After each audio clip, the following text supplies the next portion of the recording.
conectar los becarios o no al final? ¿Se escucha? Ay, sí. Ahora, yo cada vez que me pongo estos micrófonos me siento... Mi vocación frustrada es ser cantante de rock.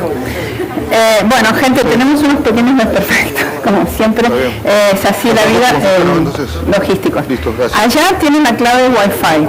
Me preguntaron si tienen que entrar al Zoom de becario, si quieren, sí, todavía no funciona, ya va a funcionar en cualquier momento, porque ahí pueden principalmente para la traducción, porque ahí pueden elegir el idioma, porque va a haber traducción simultánea todo el tiempo. En el día de hoy no hay, los videos que hay en inglés están traducidos, yo les hice el subtitulado, con Lucas que me ayudó con el subtitulado, así que están traducidos al español abajo, pero si quieren entrar y escuchar los traductores que están allá, hola traductores, gracias, pueden hacerlo. La clave de Wi-Fi está allá. La clave es la red es Jackie y la clave es salones, todas minúsculas, 01. Todas minúsculas, salones, 0101.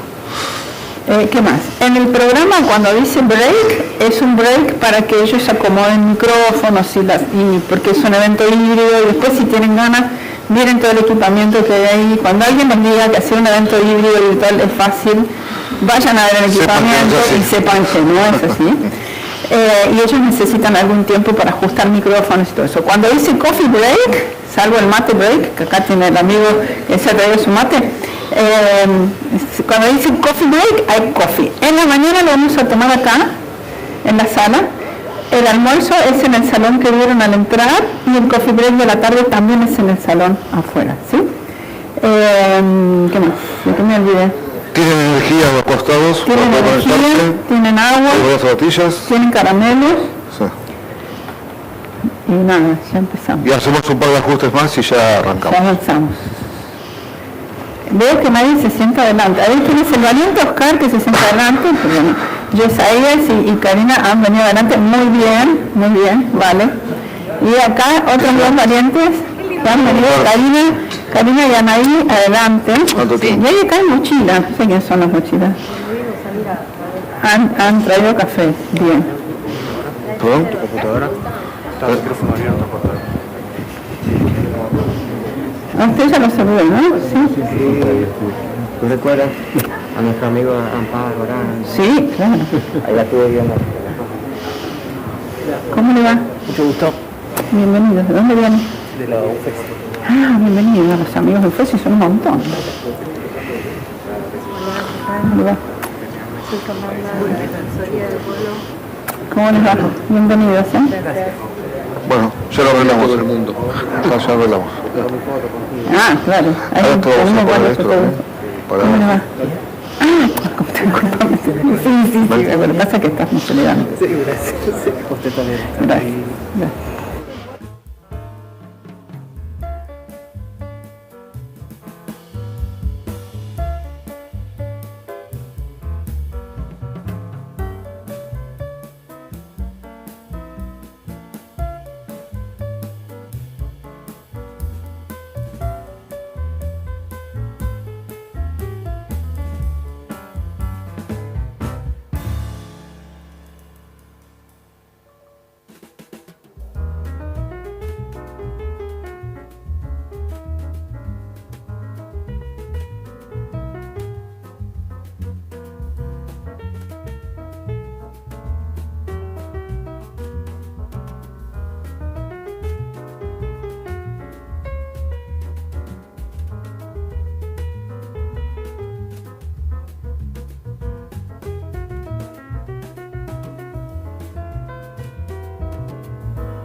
Bueno, lo logramos. ¿Han visto toda la cocina de cómo las cosas andan bien o mal? All right, let me welcome you all. Let me greet you one by one. And I'm going to give the floor to Oscar Mesano, who is going to give us the opening remarks. Good morning to you all. It's a great pleasure being here after years of not having face-to-face events, and it's the first time that we conduct a hybrid event. It's a great pleasure to have you here. Let me welcome you all to Buenos Aires for all those of you that are visiting the city. As you know, this is an intensive week. We're going to address everything that has to do with technology and more. So be prepared, take advantage of the talks, and hopefully it's going to do you good for your careers and for your future, regardless of the area you work in. So thank you for being here. For those of you that are online, thank you for being here virtually. I would like to acknowledge the sponsors and the co-sponsors that support us and facilitate the organization of these kind of events. Also, I would like to thank the speakers that are going to be here. Please ask questions. Don't be shy. It is important to clarify all doubts that you may have, because that's what these courses are for. I would like to acknowledge two people that are very important, Olga Cavalli and Adrian Carvalho, for the efforts made during the year during Come True. Enormous efforts that they have made. The acknowledgements for the sponsors and a round of applause for people in the audience as well. Thank you. Good morning. Can you hear me? I would like to welcome you all. Good morning. We're glad to be here of opening the 10th edition or the 6th edition of the South School of Internet Governance. It's great to have you here. We've made great efforts. We have innovated with the pandemic, with technology, with the academic sector. We have included an introductory course for those of you to be aware of this course and to capitalize on and to take advantage of this knowledge. We started the first schools of internet governance with the University of Belgrano. So if you pass the three courses, the introductory and the other ones, you will have access to the diploma.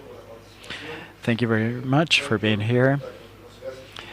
All those questions that you may consider foolish, please do not, because we can take all questions, and those questions that are foolish are those questions that are never asked. Thank you very much. My name is Olga. Thank you very much for being here. 14 years have elapsed since we have organized the first edition, and we made a lot of progress, and I would like to acknowledge all the corporations and organizations that made this possible. We always organize a course or an event for free. Thank you. And I would like to acknowledge the University of Mendoza, and I would like to acknowledge all the sponsors like Amazon, AWS, NIC, the NIC Center, Donuts, PR,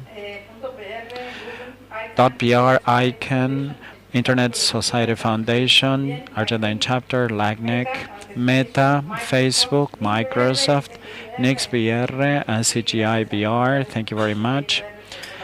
And I would like to acknowledge NICBR, DRAD.com, DIO, VeriSign, and Waldese Company, and many other organizations that are here that support us from the institutional standpoint. I would like to acknowledge Oscar Mesano and Adrian Carvalho. Oscar Mesano with Cesar Talat, they have organized the institutional point of view of the school, and Adrian deals with technology, and I play at the academic role. We have a course throughout the week. We have also the introductory course, and we have the diploma of the University of Belgrano. So let me give you a snapshot. The University of Mendoza, where I studied engineering some time ago, that was many years ago. And thanks to a colleague and a friend of mine that was in the OAS, I reconnected with the university, with Diego Navarro. And at that time, we had an agreement. It was the first internet governance event that was called Internet Challenges, dating back to 2016.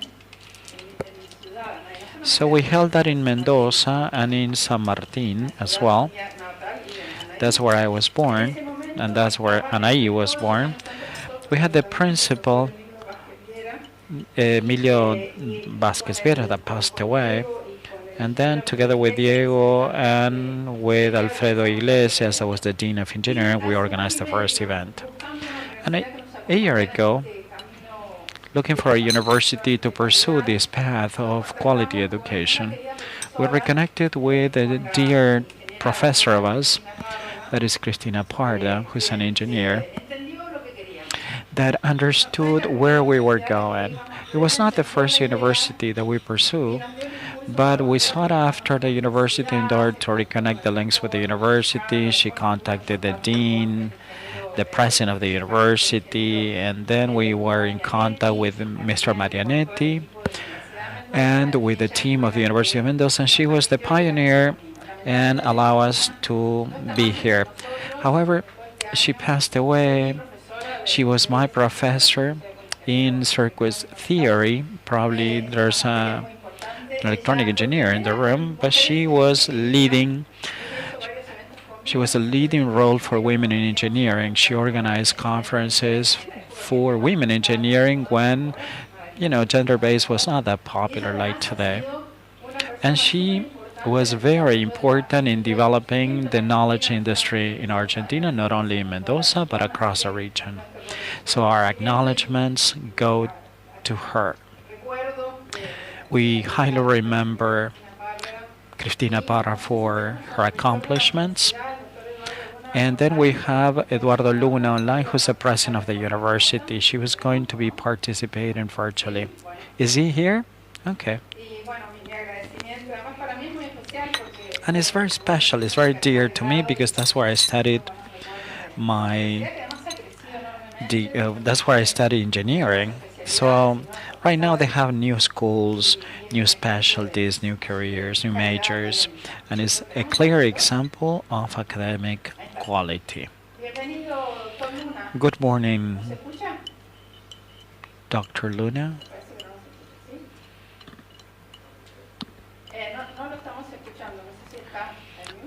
Dr. Luna, can you hear us?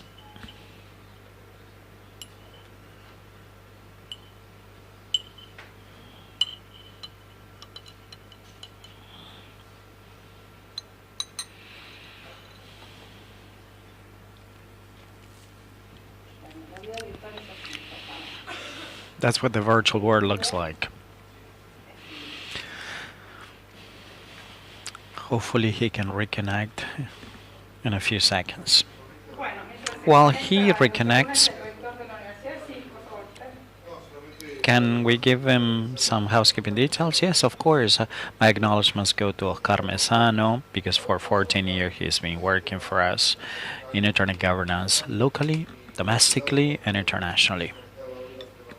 And as Olga said, we had joint collaboration so we can pursue this challenge in different countries across the region. So the takeaway is when you have an idea, please pursue your ideals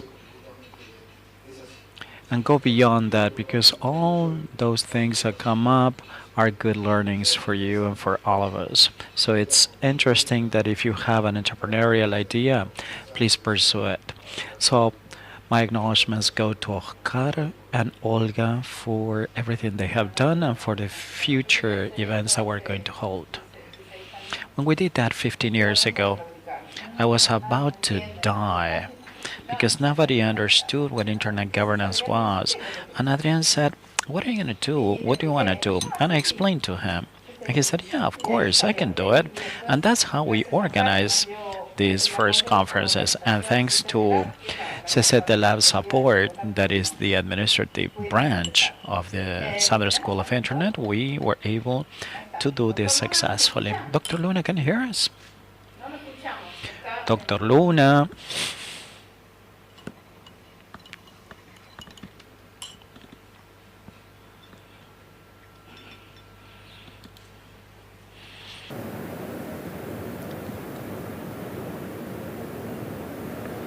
Bueno, mientras se conecta, les comento que SATELAT, ¿qué significa SATELAT? SATELAT es el Centro de Capacitación en Alta Tecnología para América Latina y el Caribe. High technology. For many years, we've been going on for the last 14 years. So it's a training center of the OAS, and it's an excellent center for training in the ITU related to topics such as training and the implementation of different projects related to the internet industry.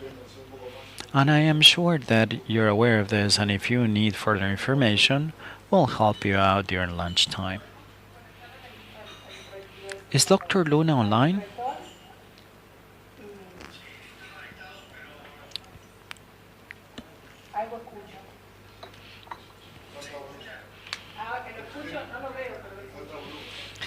I think that he needs a little bit more volume. It's not loud enough.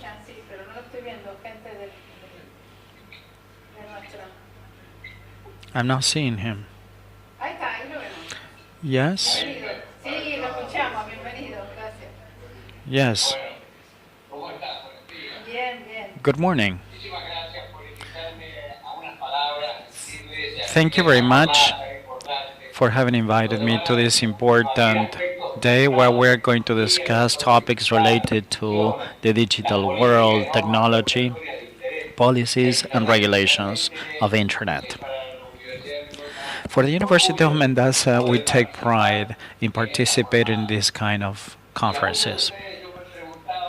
I was wondering that this world is kind of fascinating for all of us and for everybody that has been around after the Second World War. The progress of humanity is shocking, and it's hard to think of what the future will bring. In this globalized world, obviously it is paramount to have everybody connected in a timely fashion. So that is why we should have all the necessary tools for the government policies to make this world connected. We play a key role with a commitment to train all stakeholders in society, and especially developers, would give response to the requirements of society in this field. I have no doubt that the collaboration and the well-balanced view of civil society, the state, and private sector will channel the necessary efforts to make progress with connectivity and technology. Once again, I would like to thank you for giving me the chance to give the opening remarks. I wish you success. And I would like to welcome all participants in the room. Thank you very much. Thank you very much for your time and for the support of the university. We will show you a video. I don't know if you are aware of what the International Telecommunications Union does, but the International Telecommunications Union is the branch of the United Nations that takes care of communications. And for more than 150 years, had the Secretary General that has been a man. This is the first time that we have a chairwoman. That is, Idorin Eteasa has been around in the school for many years with us, and she sent us greetings or a video. It's going to be screened in English, but you have the subtitles into Spanish, and I'm sure the translators can do it into Spanish. Can you do the video, please? Thank you. Greetings to all distinguished South School delegates, and thank you for inviting me to deliver the keynote for the 14th session of this important annual program. For those of you who don't know me, my name is Doreen Bogdan-Martin, and right now I serve as the Director of Telecommunications Development at the International Telecommunications Union, the UN Specialized Agency for Digital Technologies based in Geneva, Switzerland. If you're unfamiliar with our work, I'm proud to tell you that the ITU has been leading the global development of communication technologies for almost 160 years, from the invention of the first international telegraph network to the advent of the telephone, telex, communication satellites, fax machines, network computers, mobile phones, and of course, most recently, the internet. I'm also pleased by the strong relationship that we've built with the South School over the years, and I'm encouraged by your engagement with so many of the pressing regulatory issues that will be so important to nurturing a strong, resilient digital sector.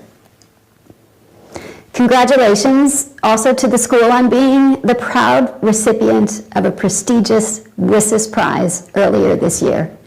That's an achievement that testifies to the quality of its program and the relevance of its work.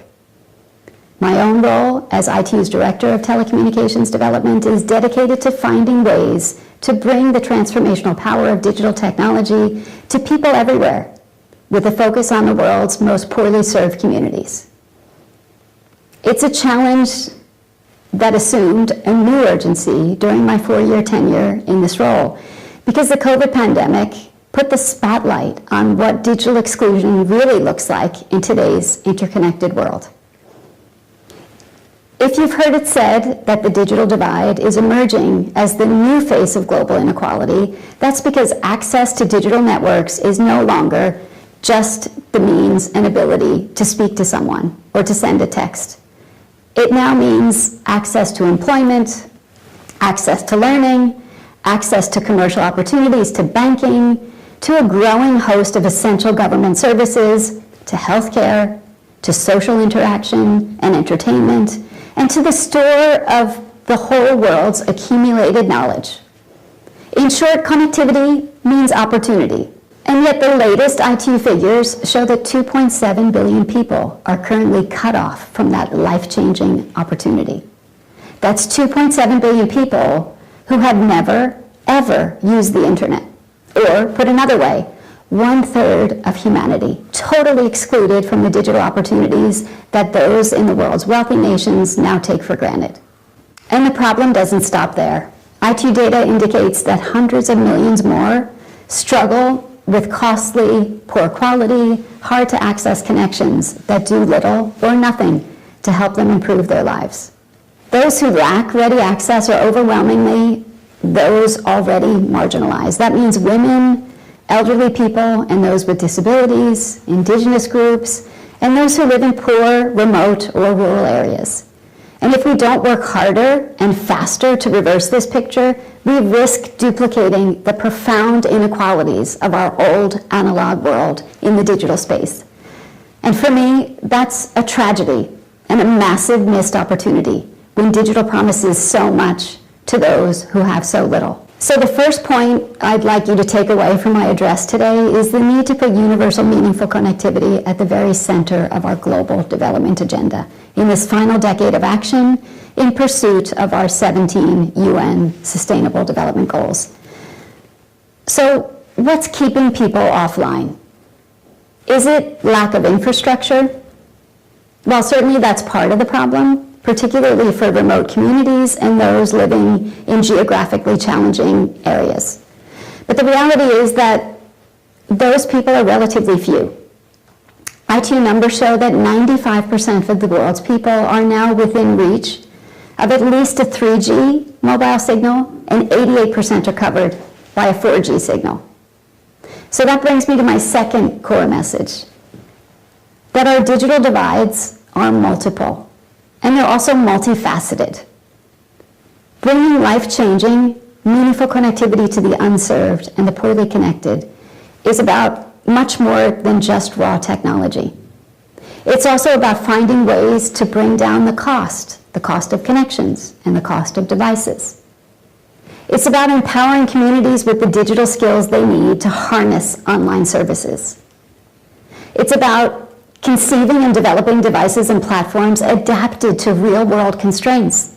Constraints like lack of reliable power sources, constraints like literacy and language issues, and cultural norms that may limit the access of women and girls. And it's about implementing agile, best practice regulatory approaches, as exemplified in ITU's gold standard 5th generation regulation framework, our digital transformation wheel model, and our emphasis on the whole of government strategy to help governments to minimize the cost while maximizing the value of digital implementation. Dear South School delegates, if only connectivity that is affordable, accessible, and actionable will empower people to make material improvements to their own lives, then I believe that only collaboration on an unprecedented scale is going to succeed in putting that connectivity within reach of all. The UN Secretary General Guterres recognized this when he launched the UN's first ever global consultation on digital cooperation. That culminated in a bold, visionary report that emphasized the vital importance of working together. And that brings me to my third key message, which is that we need to move faster to develop better ways to collaborate and reach consensus around new forms of digital cooperation so that we can ensure that digital technologies are people-centric, that they're inclusive, and that they deliver meaningful opportunity for all. The UNSG's call to action was the impetus behind my decision to launch the Partner to Connect Digital Coalition last year at the UN General Assembly in New York. Partner to Connect is a concept that emerged from something my team and I observed early on in the pandemic, through a platform that we set up to help operators and the global regulatory community to exchange advice and best practice at a time when global networks were coming under extraordinary and unprecedented strain. Our Reg for COVID platform showed something that was a bit unexpected. That was the outstanding ability of the digital sector to collaborate, to share, and to partner towards a common goal. This surprised many of us because we've always defined relationships in the digital space as somewhat adversarial, with regulators perhaps versus telcos, incumbents versus new market entrants, equipment and platform providers ruthlessly competing against one another. But the COVID crisis showed us that there's another way.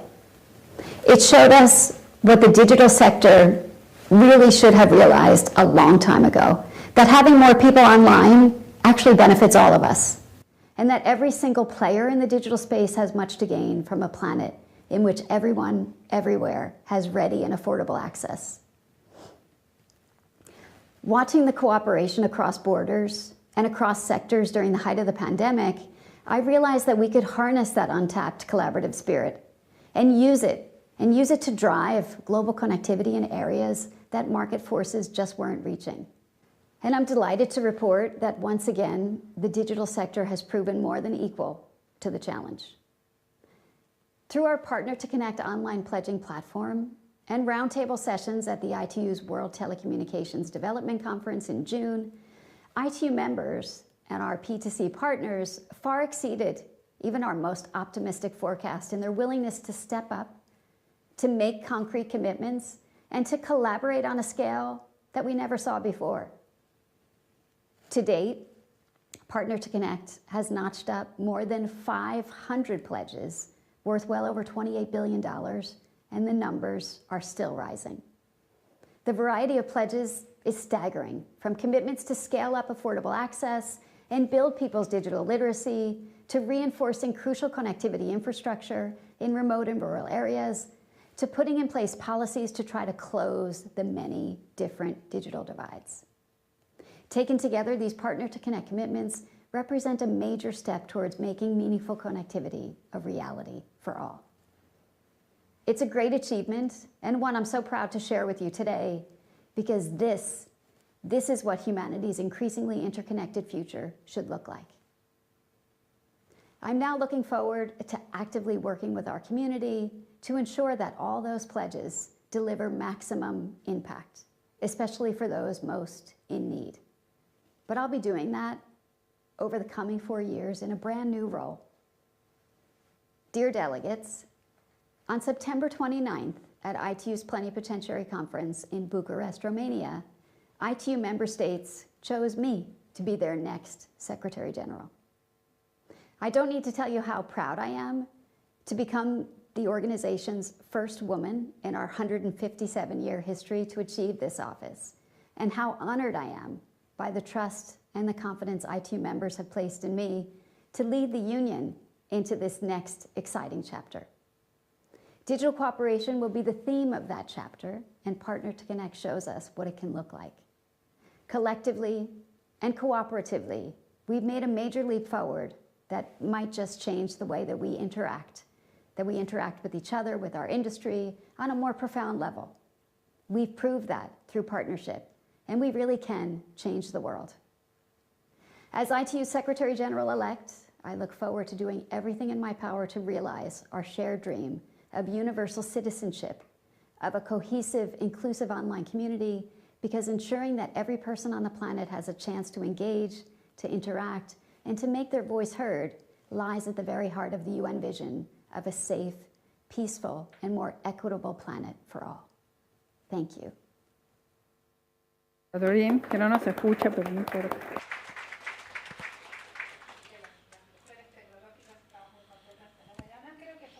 Women in technology are very glad to have you here, especially when we have women in leading roles. Is great.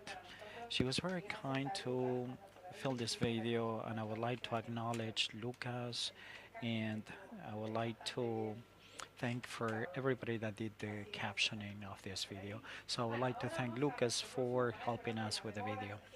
Let's address the next panel. I know that Andres and Mario are waiting there in the room, so I would like to acknowledge Juntina Abricio, that is the Undersecretary of Information Technology.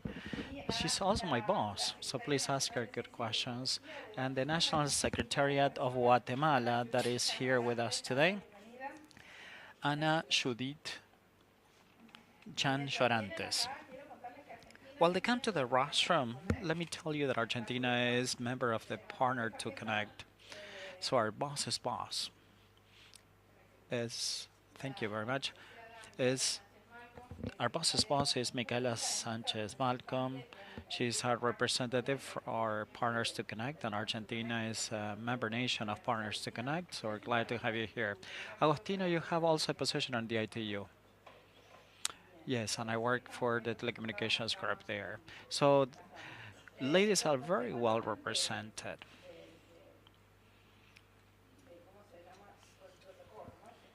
Just to follow protocol, let me give the floor first to Raul. Raul, are you there? We have Raul and Mario online. Can we see them? Can we screen that on the screen, please?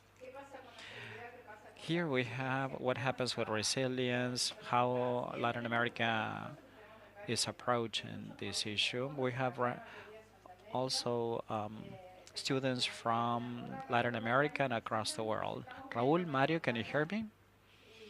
Good.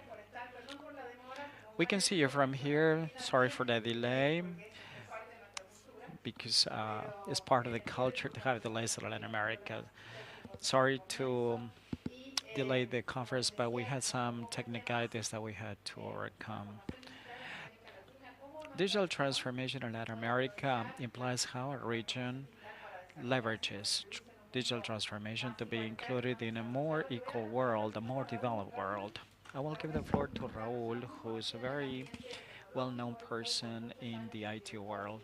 He was the CEO and president of ACNIC, that is our NIC, regional NIC, and then he worked for Internet Society, and right now he presides LIKE, that is the Internet group for Latin America. So how do you see the challenge of digital transformation in Latin America? Raul, you have the floor. Good morning. Good morning. Thank you very much for having invited me, Olga. Thank you for give me the chance to participate in this conference, and I would like to acknowledge the panelists and the students that are in the room today. As you said, one should answer this question, and there are many gray areas, so you cannot say yes or no. Digital transformation and digital development and the impact of digital challenges on the economy, the opportunities of having more inclusive opportunities. Those are all kinds of issues. And that's not where the problem lies. The problem is how we approach this. And if we draw some statistics like Internet World Stats that has or carries statistics over the internet shows that in Latin America and in the Caribbean there's 80% of internet access. However, this is an overview and in a way kind of overlooks the heterogeneity of the region. Apart from having 20% of people not being included in the internet or not having access to the internet, and that kind of helped me with my conference because that is a loss of access to opportunities that sometimes people take for granted because we have organized our lives with the many tools that we have that probably are apparent or they come to us naturally, but 20% of those people that are in the region do not have access to the internet, especially in a country where we have 40% of internet penetration. It's not the same being in a community in Sao Paulo, in downtown Sao Paulo, or in the rural sector, or in a farm of Chile or Uruguay. So it's a horse of a different color in that way. So we have many, many challenges. Whether we like it or not, there are many things or many challenges that we need to overcome urgently. And one has to see that there are many things that we can draw as conclusions, positive conclusions. We believe that the development of the digital economy has shown that we have increasing talents in the region. We have rising talents, but the challenge is to have enough talents. But we have innovation capacity, talent, successful stories in the public and in the private sector that allow us to do these things successfully. So what is missing? Well, we have probably consistent policies missing across the region. We are very, very good to hinder things. For example, at the government level, there's a clear view and there's a clear understanding of what digital development is. However, sectorial policies contradict the objectives or the goals that countries set.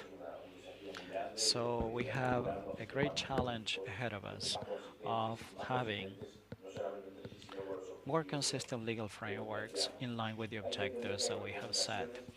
We need to see that we have recommendations from the political point of views. There are many things that we have to do. Sometimes a government has a general bias or a general political view, and they may borrow a recommendation like depending highly on who is recommending this. But there are some recommendations that are agnostic. There's not a political ideology of how we approach this. But it is clear that we need to reach everybody with connectivity and to make progress with the digital financial inclusion that will facilitate the transformation of SMEs, more inclusive development approaches, and things like that. So if we need to give them opportunities regardless of gender, ethnics, locations, not only do we need connectivity, but also to create the necessary conditions to have digital financial inclusion. An SME transformation scheme and things like that. These are the elements that we need we have a to-do list, basically, elements that we need to approach in order to realize this vision. So we have to approach this from the regulatory framework at the regional level, in line with the objectives that we have in the region.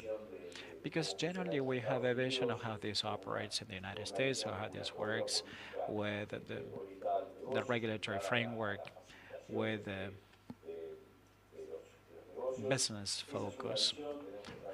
And that's one vision. And then we have another vision in other parts of the world that is like in China, for example, where we have a supervision that is strongly made on the part of the state. And then the European vision, where you have a lot of guarantees and where regulation is the goal in itself. So our interests are not in line with these three pillars, and we need to come up with our own um, model where people are important, where there's guarantee, and where we have sustainable development goals different from the other models. We need to be concerned with the rights protection of the citizenry and with the possibilities that this tool gives us for development. Economic development is one of the goals in the region. We need to make progress, as a matter of fact, in economic development. And however, we need to set course for a more inclusive development model to alleviate the necessary tensions or to address the challenges that we have in the region. That we believe that there's a large percentage, dependent of the locations, of people that are not satisfied with the opportunities that they have. So we need to provide them with a more equitable and well balanced opportunity model in society. So thank you very much for giving us the chance to speak or to address my speech in this conference. You said that we need to help SMEs that are the basis for sustainable development in Latin America. One of the things that Doreen said is that there is coverage. However, there's a lack of access on the part of stakeholders and SMEs or individuals to pay for the service, to foot the bill, or to purchase equipment in order to leverage digital technology. So what you said about semesters is very important. Can you stay with us in case there's a question that is raised in the audience? I know that you're holding another conference, so I wish you success, and I would like to thank you for your time.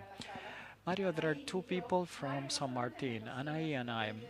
Mario is from my locality that competes with my hometown, that is Palmira.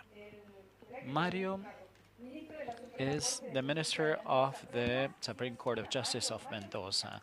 And if you follow his profile, he takes care of AI, the judicial system improvement, metaverse. He's very involved in all these technologies. And he's a friend and a collaborator of the South School of Internet Governance. It's great to have you here.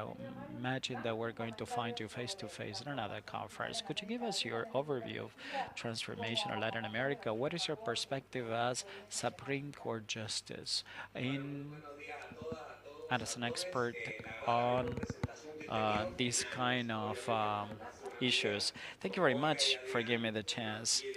As Adriana and Olga said, with this detail and with this description of how we approach things with these localities and the rivalries that we have with the cities in the interior of Argentina that is typical of Argentina and of Latin America, so it's kind of funny.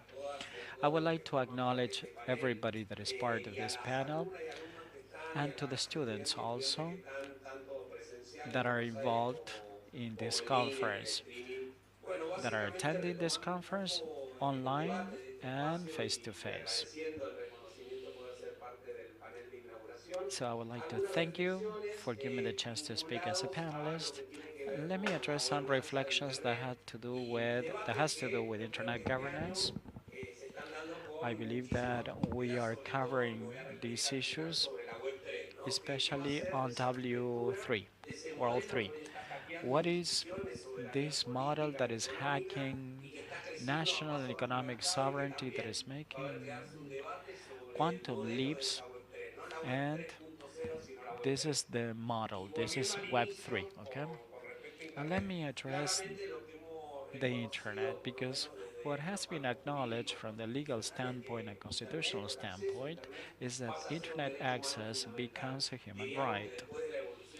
After the evolution of social, economic, and cultural rights, and thereafter a second wave of environmental and consumer rights, we know that there's a digital life, and we realized this during the pandemic that this is not merely e-commerce or having social networks, that we had a digital world. So the human being needs to be addressed from this point of view in rights. We are addressing the personal data protection law that needs adjustments and amendments. And as Raul said, the three models where we have learned, whether it is the American, the European, and the Chinese, even though the United States are making some changes, we believe that the United States has been approaching this from the regulatory point of view, different from the different positions.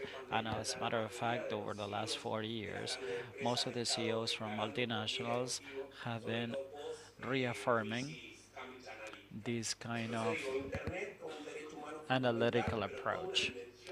Internet has been evolving, and it has evolved in line with the data protection because we need to address this from the same point of view as we address it in W2. This is from the legal, ethical, and economical approach. So it's the person, the individual, and his or her data. Even though this kind of information is important, you should approach it from the human rights point of view, acknowledging those laws. Then we have everything that has to do with digital transformation, as it was well explained by Doreen and Raul.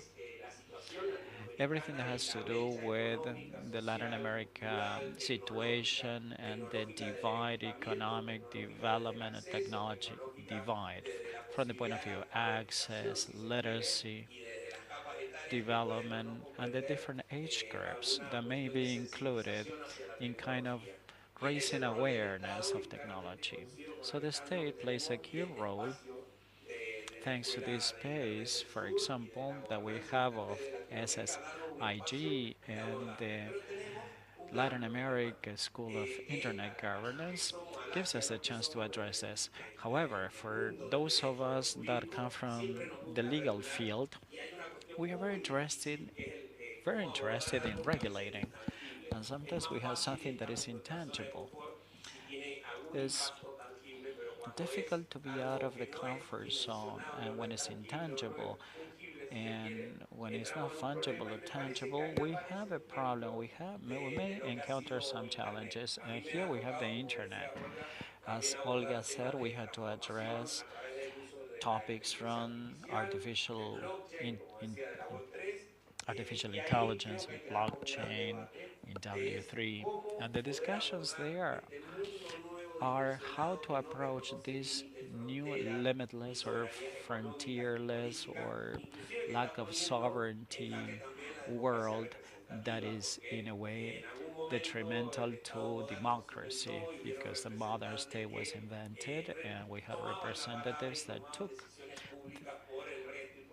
made decisions on behalf of the majority, and right now, the citizenry is consulted, and there are some representatives that may challenge the system.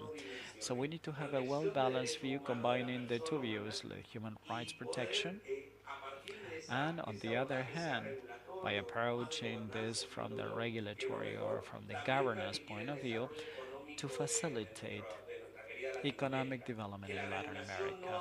So regulation should not overwhelm development. So we need to be smart enough from the regulatory and from the constitutional and ethical point of view and economically, and to think of possibilities of having a new ecosystem joining the academic, private, public sector together with entrepreneurs.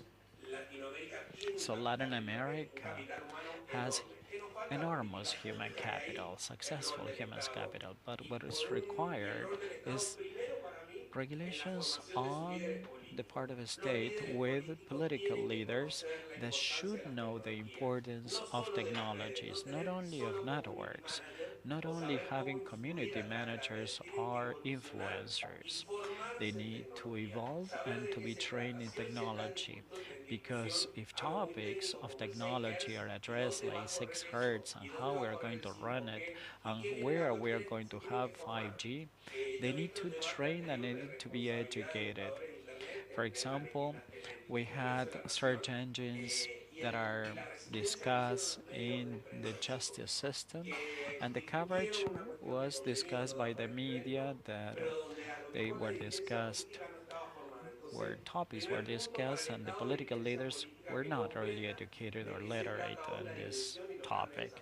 So they need to understand, we need to raise awareness of what technology is, because this is modeled by society and by artificial intelligence. So Web3 is not only related to cryptocurrency, but also with an architecture or with a horizontal model that hacks whatever they feel like it. So you said, well, this is not possible, let's analyze it in 5 years. But no, I mean, for those of us that are adept to technology, you have the bright and the negative side, because the role of the state should play a key role by setting public policy at the national or Latin America regional level. So the the internet governance, together with the multi-stakeholders understanding the ecosystem and addressing this from a different point of view, not by prohibiting or by applying regulations, but something that allows for inclusion, not only allowing for international for artificial intelligence having biases that may be good for a well-balanced society or a very well-developed society, but especially for these societies that there are large inequalities, we shouldn't have this bias. We should be or inclusive, and technology should allow for this level of inclusion that in some other aspects this is not highly discussed. This is fixed or set by public policy related to technology, and this will help us to develop a new model. And then the role of the state in other dimensions. The first problem that we have, or the first challenge that we have in all public transformations, is governance of data. We have challenges in the way we gather and we treat and we deal with the data, the interoperability of data for the state. We have the undersecretary of Argentina that has a long track record in addressing this. So how the state deals with this data, how did they transform the way they approach data? What is their strategies to transform human capital and then infrastructure and technology once they learn how to use technology? Clearly, internet is designed to be free, democratic, and open. What happens is that sometimes it's in the hands of a few, but we have the new opportunity of Web3 that is going to be addressed by anonymity, by openness and development. I believe that these are the first steps. However, in 3 or 4 years' time, we believe that the South School of Internet Governance will be discussing the play or the role played by Web3 in our society. Thank you, Mario. Every time I discuss this with Mario, I usually reflect on the training of public officials because I had a chance to represent Internet Society in Tunisia and nobody wanted to go. And I was working for the Foreign Office and they said, okay, I'll go, I understand.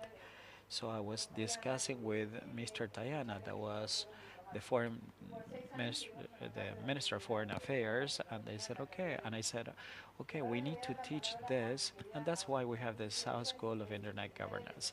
Let me give the floor to Agustina Bricio, that has a long track record of working in the state, and she's been responsible for a division of the technology office or the information technology office, and she worked for the regulatory framework that was called AFIC.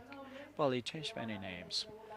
So the regulatory entity of Argentina in telecommunications basically was AFIC, and that's where she worked.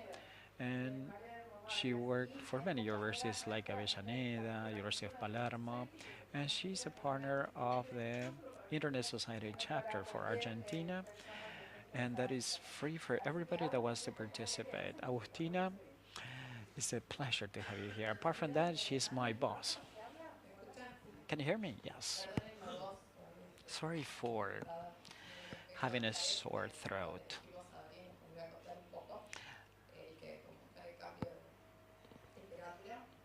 Because of the air conditioner, I have a sore throat. But, anyways, I would like to acknowledge Oscar and Olga. I was a student of the 10th edition of Internet Governance that was held in Washington before the pandemic. It was a great experience. I became involved with Internet governance because I come from telecommunications regulation. I was part of the regulatory entity, what is usually or now referred to as ENACOM. And apart from having a network of students that are highly in contact with each other and with other working groups, and I had a bias of the regulatory framework at that point, so it opened my eyes with a new range of decision making and how we build policies and how we evolve on the part of a state in a multi-state world collaboratively without losing sight of the primary objective on the part of a state in terms of human rights. It's great to have you here. It's great to speak here. This is going to open a new network of contact that is key. This is cross-functional in terms of cooperation among sectors and among countries. I would like to refer to digital transformation because this is the topic of the panel here. Let me say that after the pandemic, we talk about digital transformation and all those issues related to artificial intelligence, cloud services, quantic computing, blockchain, and other things. However, on the part of the state, we say that technology as such, thought as a silo, facilitates, sometimes divides or sometimes widens the gaps that we have in society. So how do we leverage this successfully for the social benefit? Well, by designing regulatory framework that are customer focused or individual focused, something that we drove on the part of the state, thinking technology as inclusion with a gender-based perspective and with social justice, because we believe that technology may widen the gaps that we have in society, especially the digital divide that has everything that has to do with access gaps, gender-based gaps, remoteness gaps. So it requires the states to provide dynamic responses given the social demands that have been created, especially after the pandemic. Because if we think of the digital divide as a deficiency of connectivity, if we understand the connectivity maps that we have published in ENACOM, we have connectivity. However, there are some other issues that give us the chance of not being connected. That's why we have 30% of households not being connected. So we need to understand the phenomenon of digital divide from the point of view of multidisciplinary areas that make this phenomenon more complex, because one thing is to regulate on the part of the state. I'm a lawyer, for example, and I'm a clear advocate of regulation, usually safeguarding human rights and people. However, regulation has geographic limitations. It's very, very complex to think of providing a unique one-size-fits-all response to digitalization or to the issue of regulation, because we're limited by geography and apart from the jurisdictions that we have. We cannot regulate in a territory so far, but if we have a network that is cross-border or transnational, we need to appeal to other issues to establish legal frameworks or effective public policy making to make progress. So there's no way of addressing these things that we have at the social demands in society if we do not address this collaboratively. That's why we've been working together with the Secretariat, articulating discussions for open spaces to have equal representation of many sectors and to be heard. Because sometimes we do many, many things of public consultation that we sometimes find jurisdictions only gathering the voices of the public sector only. So in order to understand this, from the very beginning of innovation and public policy, we have a gender-based intersectorial commission where we have the public and the private sector together and civil society organizations to address gender-based digital divide, that is the lack of participation of women in the IT world. Those women that are subjects and users of solutions designed by men, and this should be addressed collaboratively by the public and the private sector to revert this trend. It's not a social issue or something that is a fad and we need more women in the IT world. Also, we are addressing the issue of development because we are losing GDP points if we set aside or if we leave women out of this sector. So one of the things that I would like to reaffirm, considering the topics here, is the challenge of the state of digital transformation. The main challenge is to come up with decision-making process out of the public sector and to have a certain binding influence to prevail throughout time, because we shouldn't be subject to the current administration or the willingness or lack of willingness of officials. I believe that is very, very important, as Mario said, of the way we educate these public officials, because this is just one element, but political leaders that are very well educated following the discussions, because technology is a determinant factor for the development of technologies in Latin America and globally. So we believe that in this sense, I come here as an undersecretary, especially having experience in the public sector, advocating this issue because I'm part of a political project that has been concerned with technology and to have the necessary benchmarks addressing the issues that society is faced with. To close my remarks, I would like to take the lessons of Doreen because it's a landmark that we have a woman chairing the International Telecommunications Union, leading the international strategies at the digital world with necessary resources for implementing this art technology. Doreen's lesson was not the only example that is memorable, but also the vice chair is the youngest elected vice president.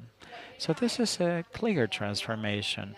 For the first time in an international agency, we are going to have a young person and a woman leading the digital strategy. It's high time that we transform passive subjects or objects of public policy to have the same level playing field because women are merely users. Right now, we are decision makers in making decisions. And right now, they are transformed as active as decision makers at the international level, transforming strategies. So, right now, we are at a watershed moment to involve more women and to involve and to reach consensus because the challenge in the public sector and on the part of the state for digital transformation is to think of technologies with gender-based inclusion and with the potential of transforming the reality. We need to transform the reality to build a better future, more sustainable, and more equal for everybody. Thank you very much.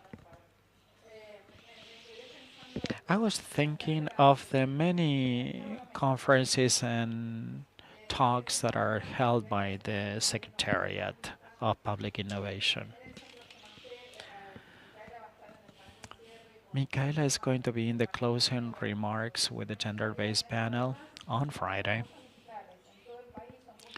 But the digital points of access in the country are for people that are young and for the elderly also because those are challenged because of their age. So they do great work with, and also the security office does a lot of work.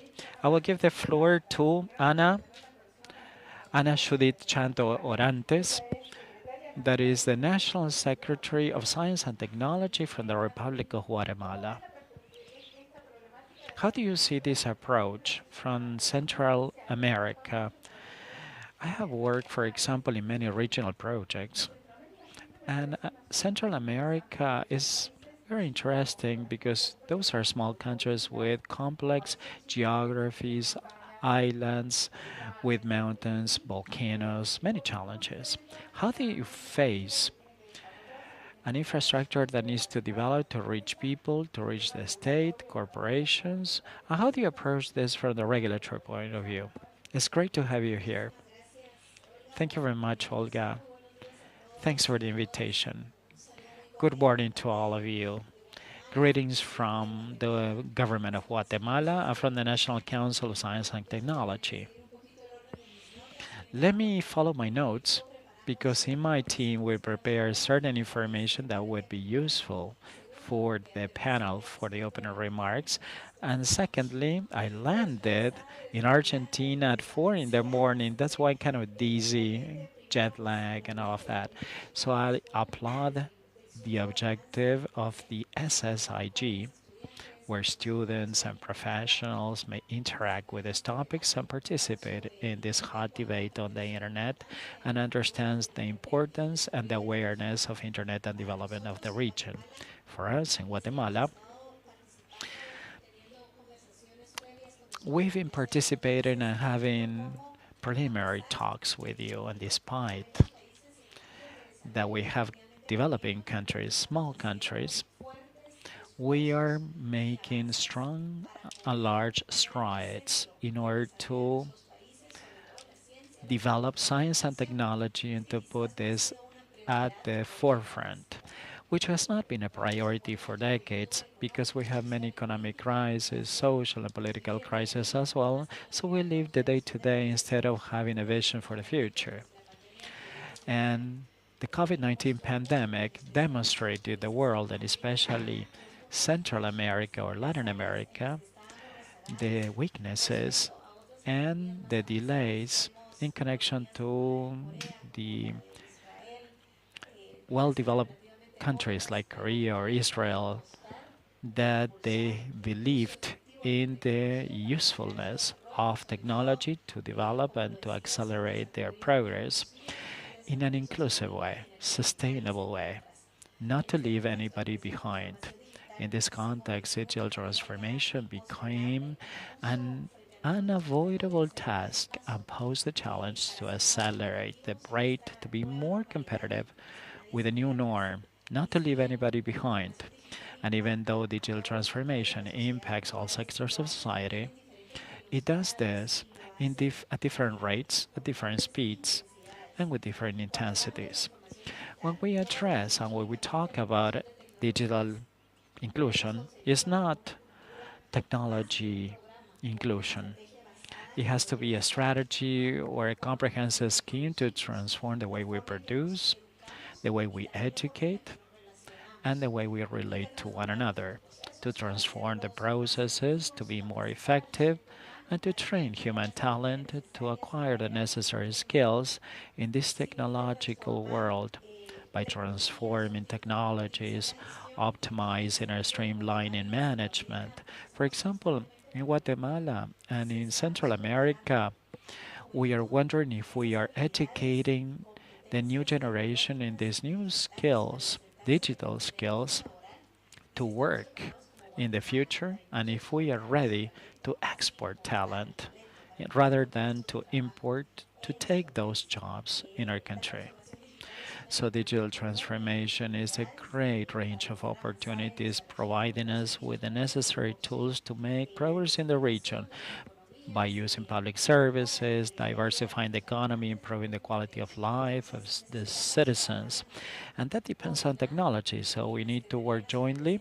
And the National Science Secretary plays a key role in building trust among sectors, the academic world, together with the government and the private sector, raising awareness on the priorities that should be placed as a government so we become a facilitator, a bridge to make things happen from the regulation point of view, from training, awareness, civil society organizations, international cooperation. So you see a scenario where you have transdisciplinary, cross-functional teams that bring the most successful efforts.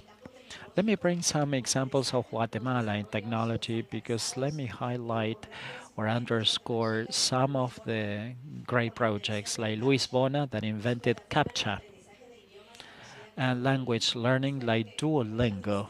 I'm sure that you have taken classes by Duolingo in many languages.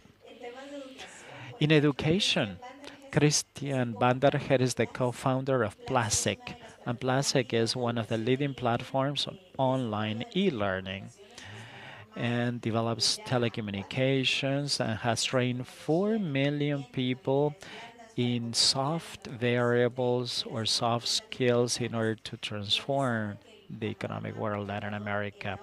And despite the challenges of the COVID-19 pandemic, the digital efforts are difficult. However, these corporations are making progress that are relevant issues inherent to the digital world, like the digitalization of educational processes, creation of capacities, and the investment in education, because it's the one that least has invested in accelerated digitalization and technology, Internet of Things, productive technology, legal certainty, regulatory framework, and primarily the approach to address lines of actions that are necessary to have political will.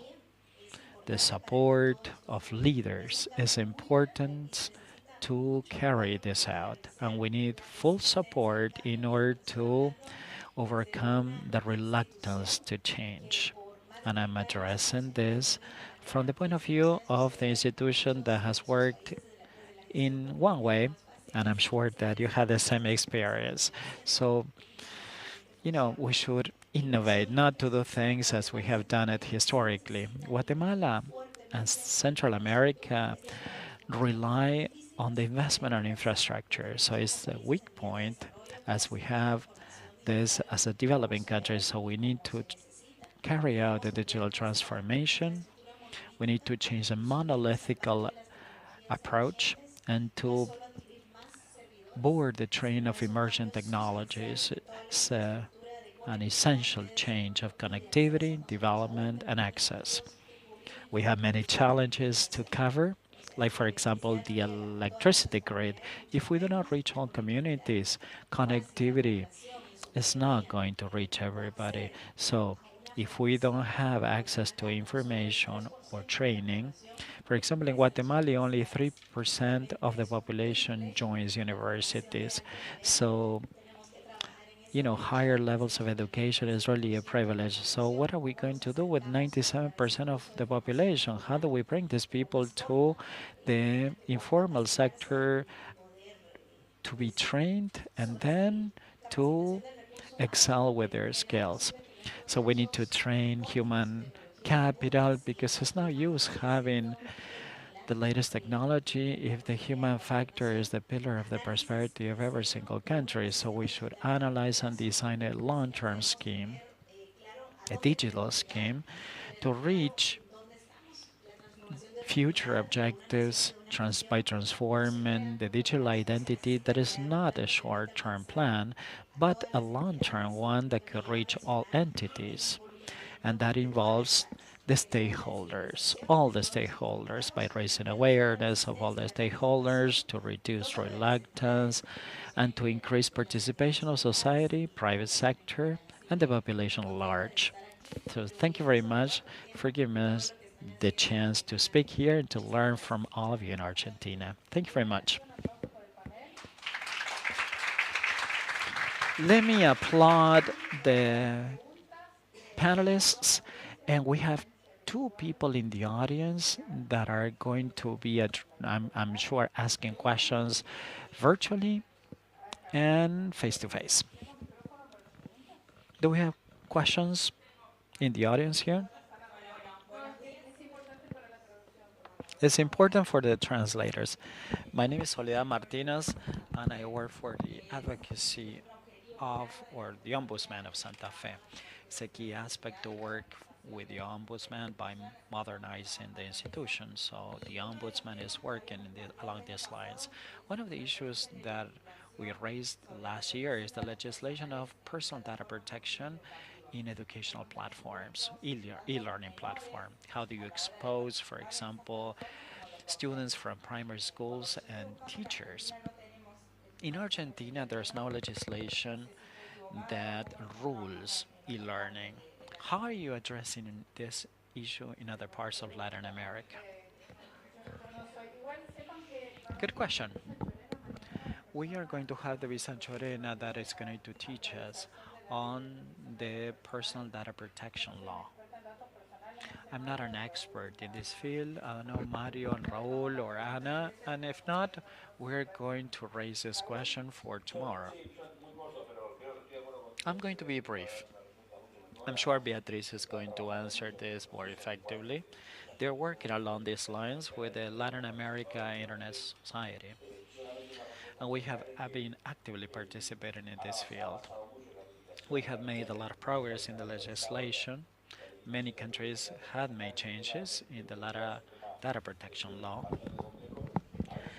For minors, it's kind of complex because sometimes we take protectionist approaches, and we need to strike a balance because we need to protect those minors'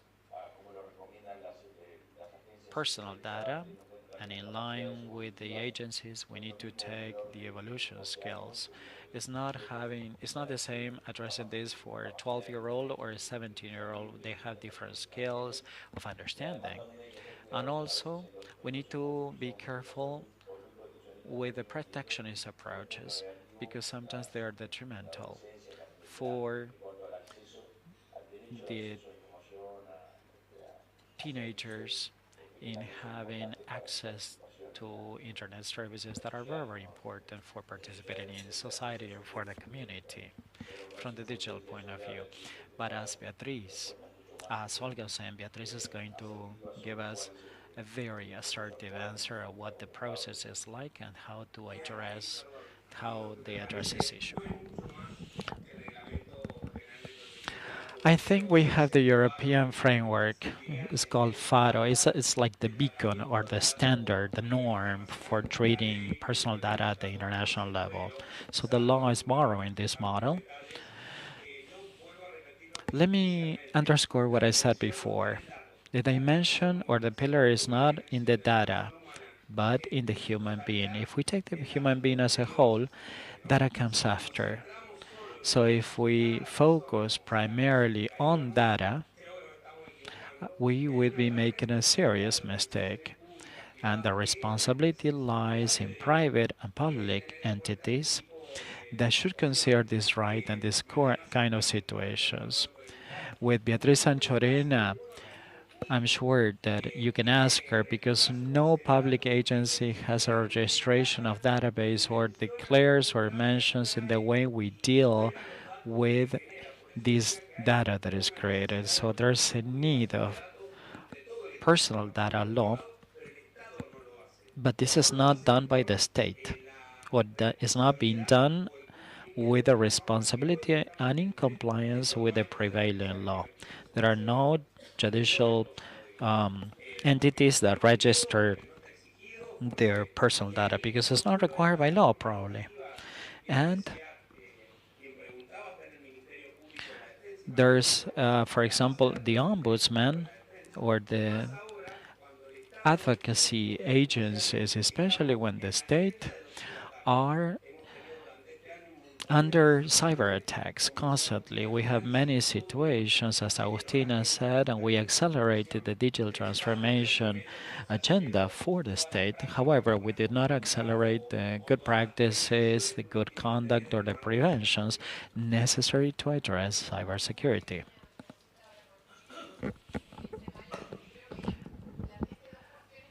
There are two things that should be addressed. One thing is safeguarding the data protection of minors and the standards of cybersecurity. On the one hand, in the secretary that I'm responsible for, we have a model of information technology, and we urge agencies to adopt this. That is a minimum standard, and then also the treatment and some educational institution should address to the data protection law to deal with this data. There's no use of having many regulatory frameworks and be overlapping, but implementing an effective process of digital training.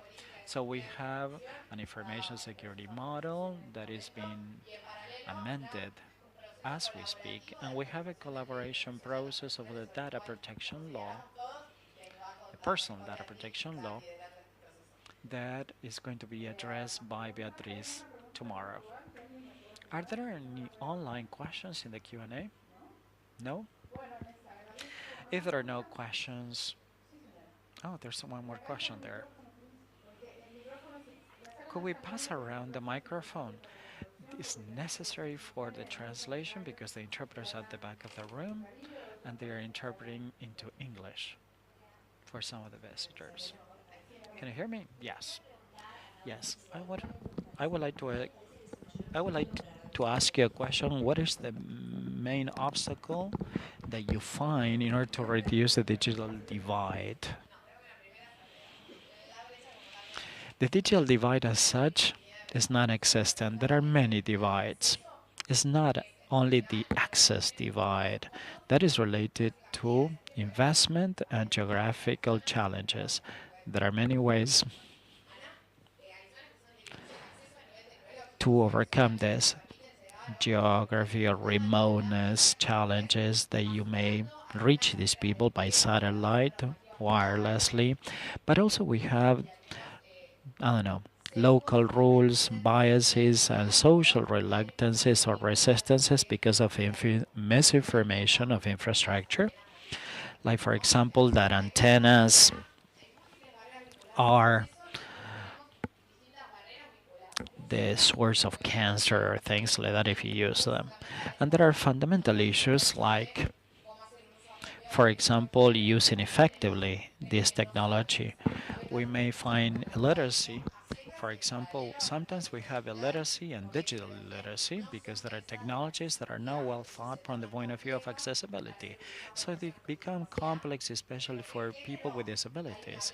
In case of gender-based gaps, well, there's a lot of gap there that prevent women from taking or making decisions in technology majors for career development. Many people are not really studying mathematics and engineering, the hard sciences, or for people that are trained in social sciences and they want to join hard sciences. There are many obstacles that need to overcome to think of a society by reducing or bridging that gap. Not a zero gap because it's impossible to reduce it to zero. From the public sector, let me tell you that one gap would be strengthening by we may reduce a gap that is a strengthening public entities because it's going to allow us to have more innovation, but we need to transform culture to improve databases to have the necessary pillars or the foundations because our administration changes every 5 years and the citizenry is what basically is the citizenry is what is highly affected by the change of administration. So we need to address it from the foundations because we are providing a public service. For example, in the SSIG, we tell them that we are users of public services. We need to be served well, to be responded effectively,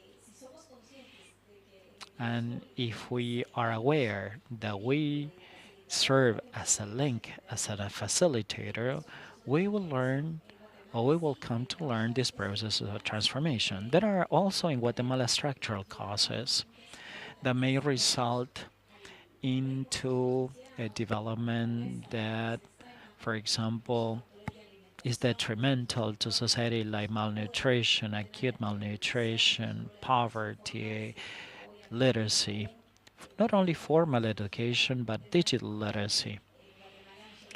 For example, women in Guatemala, we have a registration or database of how many researchers we have, and only 33% of those researchers are women. That's why we drive an inclusion strategy for women and for Aboriginous peoples in the region because we need to be compatible with the Western and with the ancestral culture. So those Aboriginous peoples are respected and those native languages are respected because in Guatemala we have more than 20 Aboriginous languages. That's why we primarily focus on these topics in Latin America. Raúl and Mario, one last conclusion. Yes, I would like to add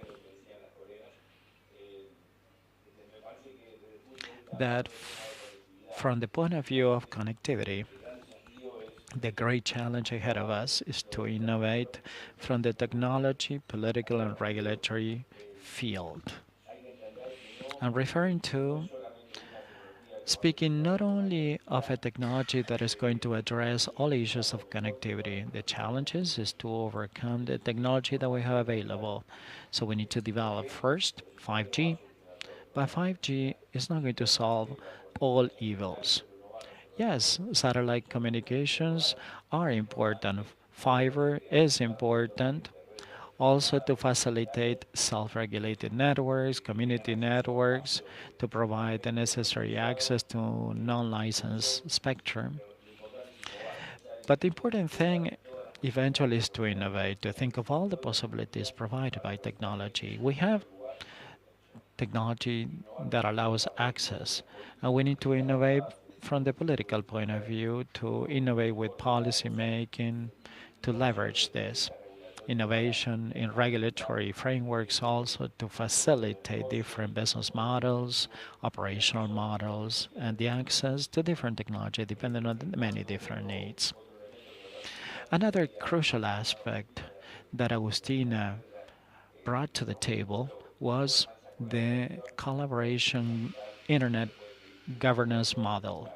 It's not having one stakeholder with the know-how to address all kinds of issues. We need to appeal to all kind of intelligence across society to solve this. What Mario said at the beginning was because people feel that they are empowered and they have the necessary tools to participate in these panels, having technology, to have their own opinions, to collaborate, pursuing solutions. And the development of digital development is important because it gives us a reason or an objective to use communication tools. So, if interaction with public services is done digitally, this will drive more people to find an increasing use of tools to connect to the future. So it's an ongoing challenge that we have because the expectations change. Once you have access to services, you want more services. So you need to satisfy those expectations, and it's something that should be done urgently. Thank you very much. Closing remarks for Mario. After all contributions, one more last takeaway. If after 20, 25, or 30 years of restoring democracy in Latin America, we continue with poverty, exclusion, and extreme poverty, not only because of the gaps that were addressed by Agustina, and after 30 years, we do things like the way we do things, if we repeat a process, having a different result is crazy. So it's high time we innovated to think differently, to address this with a different approach, contributing, adding value to society with technology, accelerating the processes, with a cultural divide, with the digital divide, thinking outside the box with horizontal, collaborative, cross-border organizations, putting an end to this divide and improving the lives of people and bringing them happiness. I like the ideal happiness. I believe that this should be the primary objective. However, thinking of the gap, the ITU requires that 2% of investment is allocated for investment in accessibility or having internet access, and we're far from this. But no internet tool or technology tool is magic or is done by magic. We need to break the policies, and we need to think of the ecosystem of telecommunications comprehensively. Let me focus on Argentina because it's the example that I am aware of. We cannot make this political decision that sees the last mile of connectivity, but we should consider this comprehensively, like the university network that we have at the federal level, the knowledge economy law, what we have in Tierra del Fuego, everything that bridges the gap of inclusion and planning federally or at the federal level is very important. Thank you very much. Let me acknowledge all the panelists. Thank you very much. I would like to thank Mario and Raul for your time and for the contributions made. Thank you for supporting the South School of the Internet on Internet Governance. I would like to thank Ana and Agus. We will break for coffee now. We will do this inside the room, and then we will break for lunch also. Thank you very much, and let's go for a coffee break.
habilitar el audio. A ver.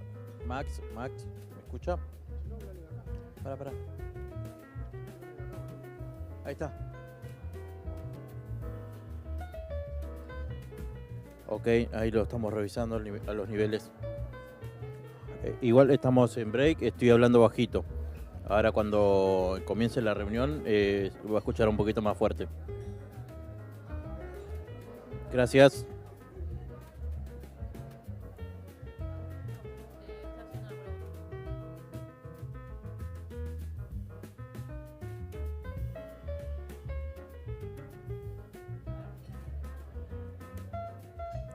Hola, ¿me escucha Max? ¿Qué decías de la presentación? Si podés, necesitamos que dejes siempre la cámara prendida y que compartas la presentación, sí. Dice que... Sí, él prefiere que la compartan acá. Sí, vamos a compartirla nosotros entonces. Correcto, es correcto.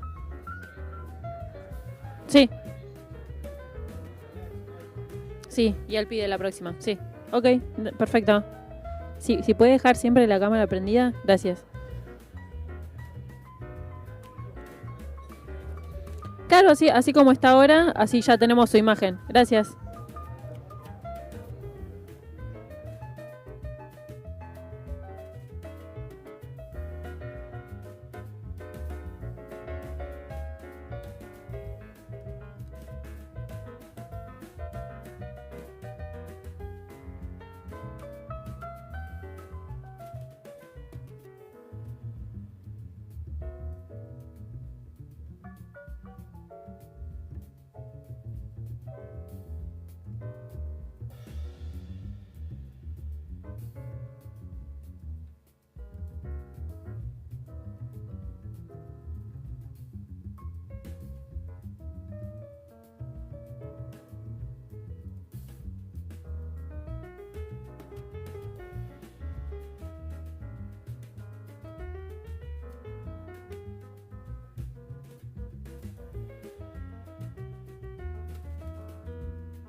Necesito que se sienten.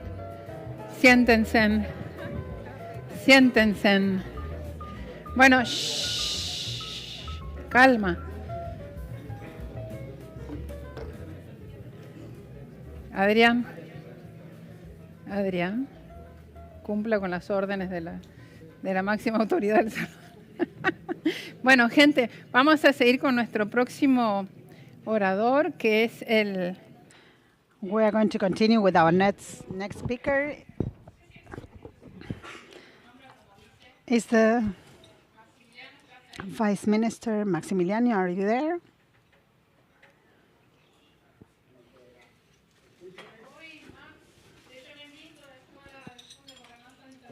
Welcome to the school, Maximiliano. Thanks for the invitation, Olga. I want to congratulate you on the initiative and to tell you that I'm very pleased to be here.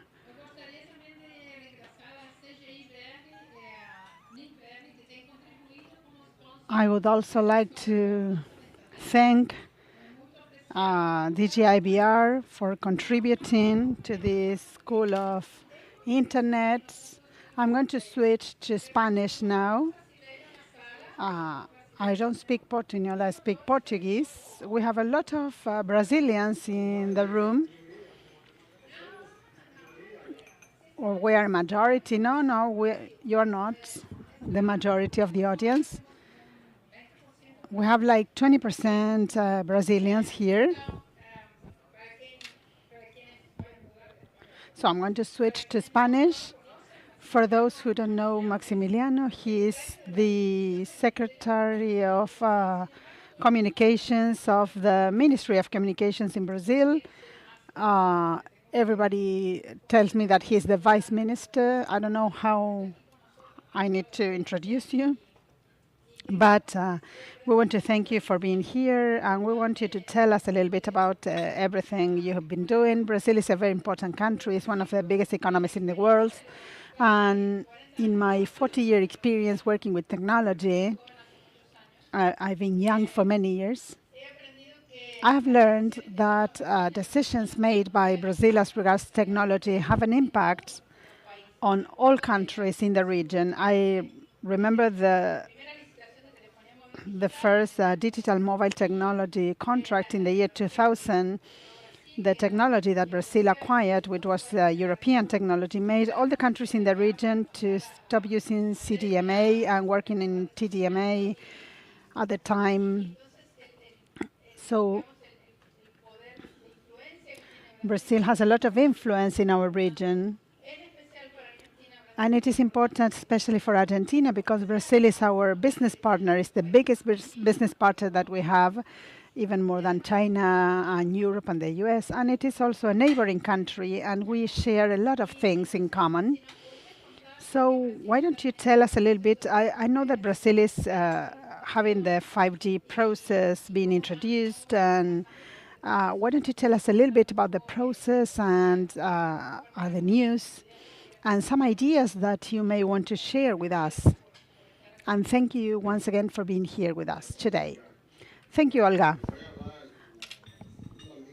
I'm going to talk the second most spoken language in Brazil, which is my Portuñol.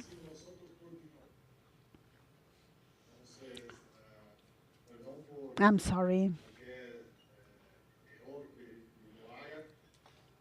for any mistakes that I made. I have a presentation that I want to share with the audience.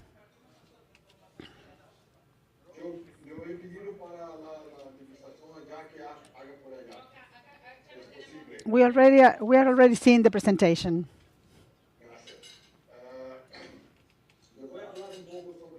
I'm going to talk a little bit about internet governance here in Brazil.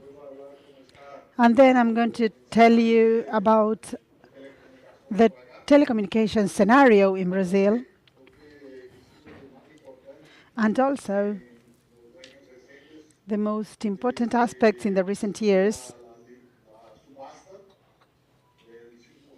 as regards the 5G process and how the 5G is going to have an impact on the development of internet and the apps and services all over the world and in Brazil specifically. First of all, I want to thank you for the invitation and to tell you that it's a great pleasure to represent my country and to work with my friends in Argentina, and also as a member of the SSIG committee. It's an honor to participate in this school because we understand that these are topics that should be discussed and talked about. There's a lot to be done, and there's a lot to agree upon. Initiatives such as the one that Olga has of organizing this Internet Governance School, it's very important, and that's why it's a pleasure to participate today. Next slide, please. Talking about the Brazilian internet model. Next slide, please. The Brazilian model is a model that we need to think about the Tunisia agenda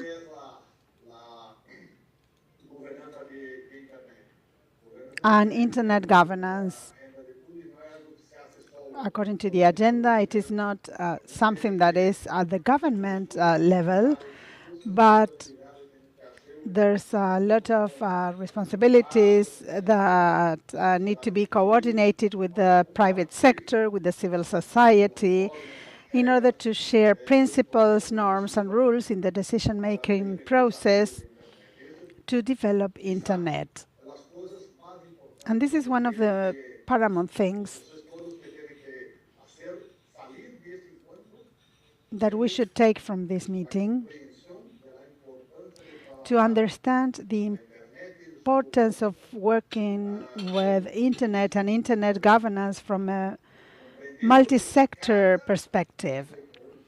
Understanding that each stakeholder, for example, the government has different capacities and the private sector other capacities, and so on and so forth. Next slide. In the case of Brazil, we have a model that started many years ago, in 1995. It is a multi-sector model with an active participation from society through CGI.br, which is the internet school in Brazil, the committee of that school that follows different principles and values that today are encompassed by the Internet Civilian Framework in Brazil that started in 2014. And those guidelines are something that CGI follows since 2009. Next slide.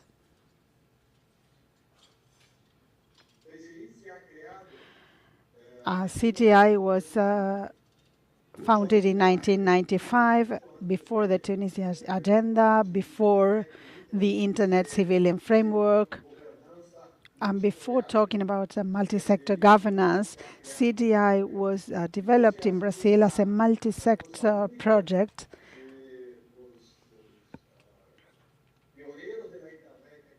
The pioneers of Internet in Brazil took the decision and advocated the fact that Internet should be a multi-sector thing since 1995. It has been adjusted in 2003, specifically to make it more democratic.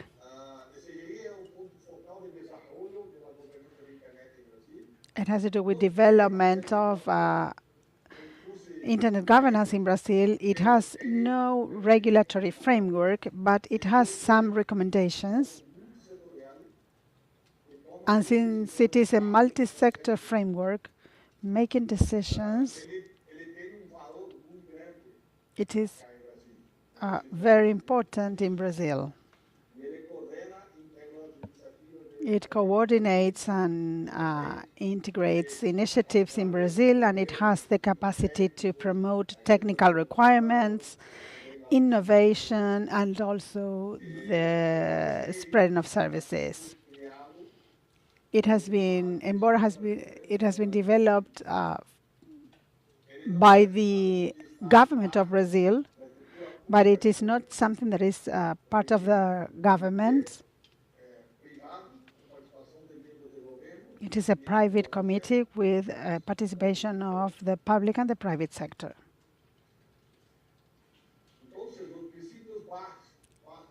So the basic guidelines of CGI are to understand that the government has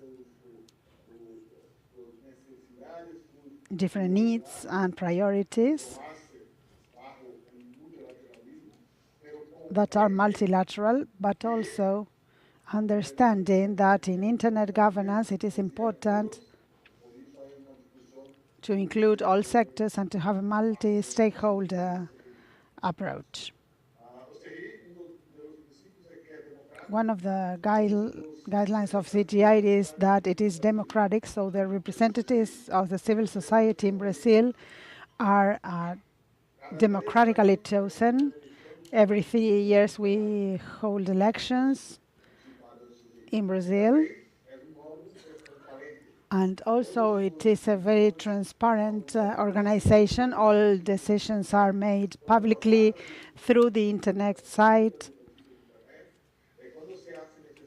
And when it is necessary, there are also public consultations before making decisions. Next. CGI sets directives for the use of internet in Brazil. It coordinates the use of IPs and domain names in Brazil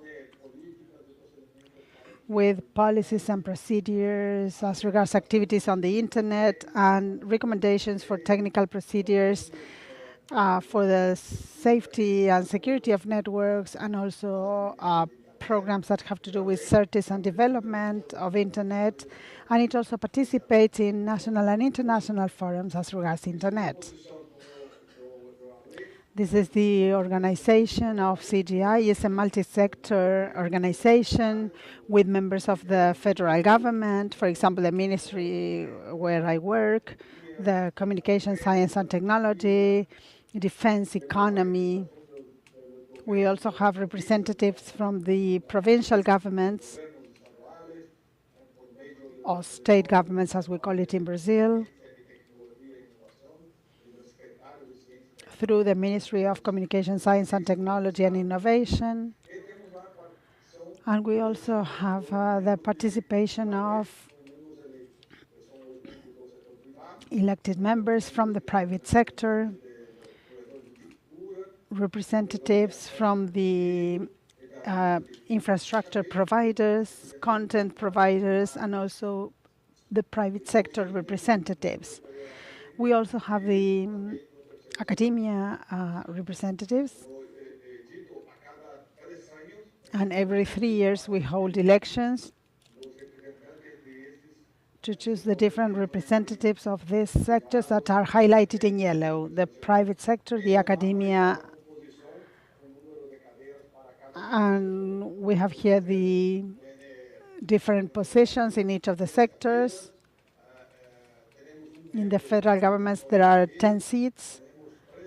Then we have 3 members from the academia and 4 from the third sector and 4 from the private sector. CGI operations. We do it through consensus. Internet governance is paramount, so the capacity of discussing aspects and understanding the needs of different sectors and to reach common grounds. It's not simple. It's not something that is done quickly, but when we do reach an agreement, all the sectors support the decision. And I have said CGI decisions are not mandatory, but are actually recommendations. And CGI recommendations are very important here in Brazil. The operation of CGI is done through the IP management and domain names. For each activity, we follow guidelines.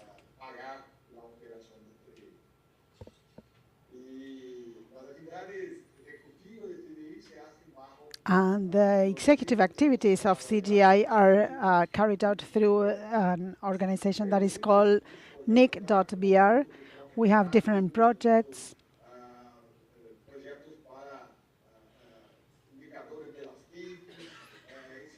that have to do with incidents of cybersecurity, indicators, PTT, that are done through NIC. And all the information that I am giving you can be found in this www.cgi.br.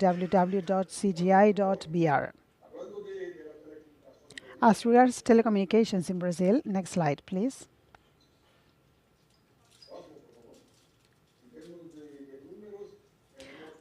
We have some figures here. We have 43 million broadband access in Brazil, 261 million mobile access, almost 15 million that have to do with TV access. But what is more important for you is to give you an idea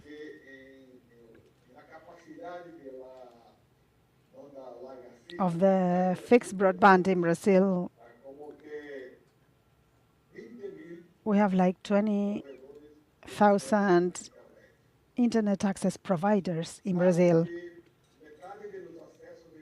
Half internet access, as regards broadband in Brazil, are done by those providers, which are small providers. We have 4 big groups, national groups in Brazil, and 20,000 small internet providers. Half of them, or half of the 43 million access of broadband in Brazil, are offered by small providers. And this is because regulations are easy and simple. So that's why we have so many small providers in the country. Next slide. I want to talk about maybe the most important aspect as regards telecommunication in Brazil, which has a huge impact on internet, which is the development of 5G. Next slide. In Brazil, the development of 5G is going to have an impact in different areas. There's going to be a socio-economic impact, an infrastructure impact, a service impact, and an impact on devices. So when we talk about infrastructure, in order to get 5G services, we need to have some changes, some massive deployment as regards cloud data centers to improve the core future. And when we talk about services, we need to have a change from services provided for users and for businesses. Businesses are going to be positively impacted by this. When we talk about devices, we have changes as regards smartphones And also, the number of sensors is going to increase. The sensors that are getting information to offer better services. So this is the change that we're going to introduce, new services, better services, and helping improving the efficiency of businesses and the socioeconomics aspects. Next slide. There's going to be an impact on the industry, on healthcare services, on public utility services. The cities are going to become intelligent. There are going to be changes in cars. Everything is going to be positively impacted by this. What we did in Brazil, next, please.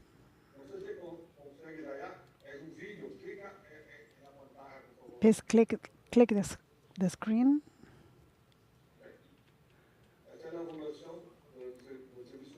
This is the evolution of the mobile services in Brazil. From 3G, 2G, 3G, 4G. And this is the situation in Brazil.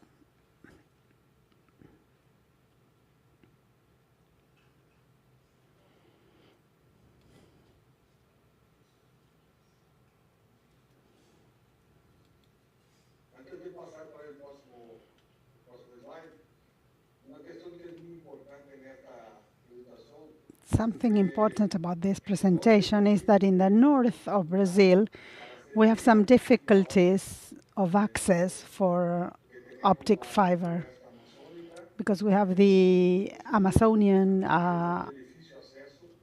rainforest, and it is an area with a difficult access. And for telecommunications in Brazil, it has been a huge challenge to be able to bring broadband to the north of the country. We have satellites, we have fixed access, but being able to get optic fiber there has been a huge challenge. Next slide. Last year, in January last year actually, we developed the guidelines for 5G in Brazil. These are the basic guidelines that as a Ministry of Communication we have given Anatel, which is the regulator, to be considered in the 5G process, offering process. I want to highlight some of them. I mentioned that we have a huge challenge as regards the fiber in the remote areas of the country. So here we included two important aspects. In the middle column in green, we have included the backhaul of optic fiber for 1,254 municipalities that didn't have it yet. We have also included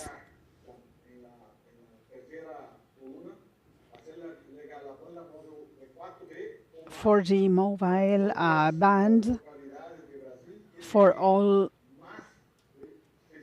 places in Brazil with more than 600 inhabitants. If there's a place in Brazil that has 120 houses,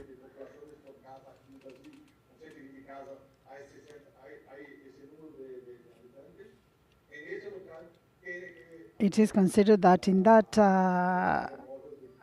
place there should be a 4G mobile band. In the first column, we can see in green the implementation of a program that I believe It's fantastic.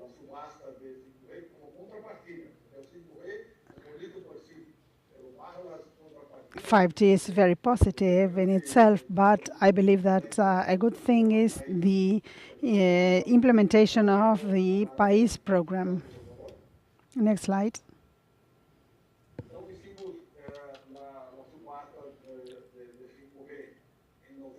So in November last year, we did the 5G offering. We had different frequencies in national and regional blocks. And following that process,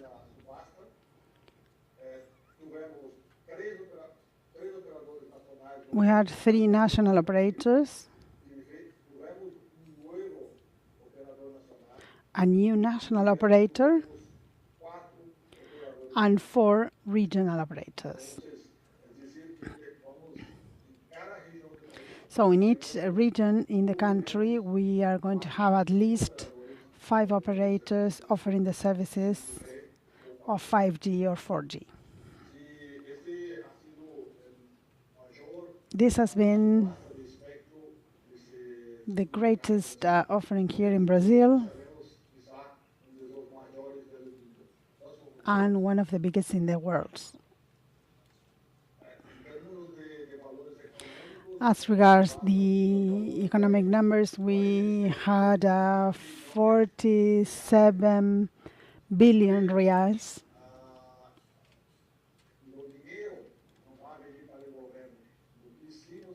But 90% of the money has been used for different obligations.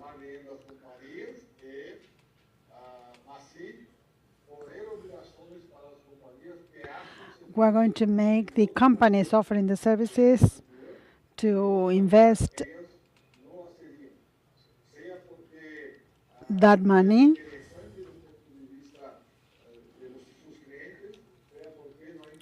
And sometimes they won't do it because it's not economically feasible, but they are going to have to do it.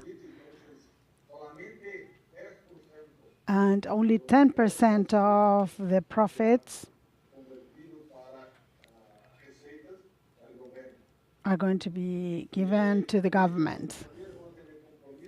And that's why companies are going to have investment commitments from 2022 to 2030. Next slide, please. Some of the examples of the different commitments that the companies have taken have to do with offering at least 4G in more than 35,000 kilometers of roads, federal roads in Brazil. Brazil is a huge country.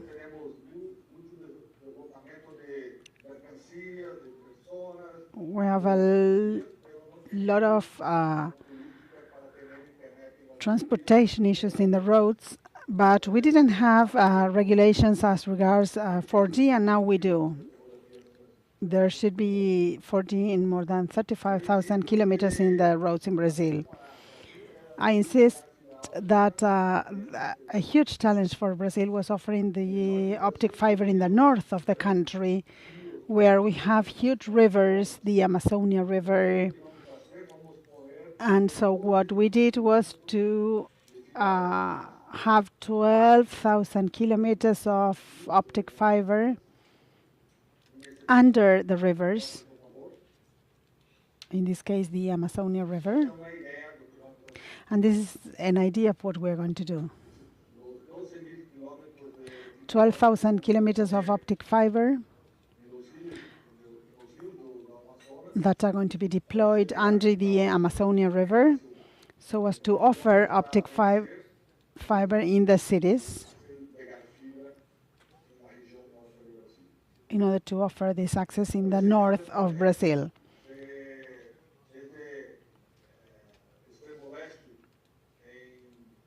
From the east in Belém to the west in the border with Colombia, is going to be possible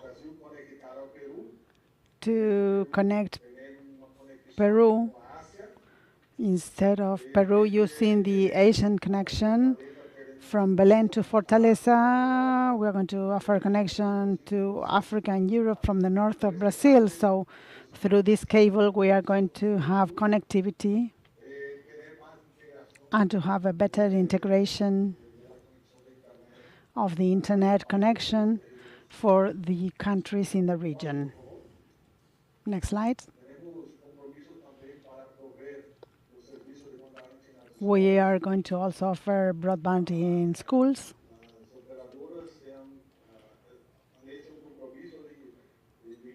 The companies have committed 3.1 billion reals for connectivity at schools.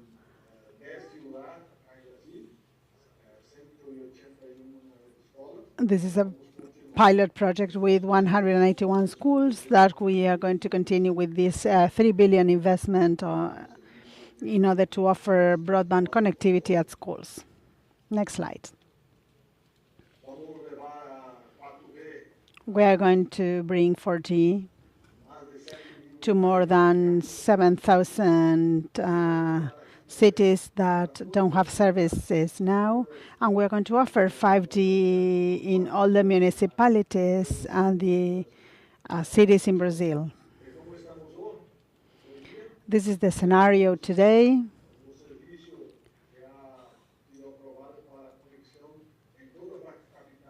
We offered connectivity in all the capital cities in Brazil, and now we're going to start offering the cities that have more than 500,000 inhabitants.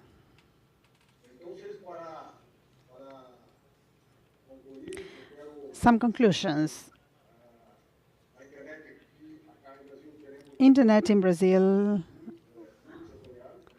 offers a multi-sector model. Telecommunications have improved a lot. We have a lot of broadband, fixed band, mobile band, and the latest development is 5G, which is going to have an educational, social, and economic impact. So I want to thank you for your time, and I hope that I haven't taken more time than I was given. Thank you so much. I wanted to mention something. I worked in many of the processes of the mobile technology offering, and I want to mention the 5G process because I've been following it, and I think that is important for the region. And the fact that the money is not going to be used only by the government, but it's going to be invested in improvements. And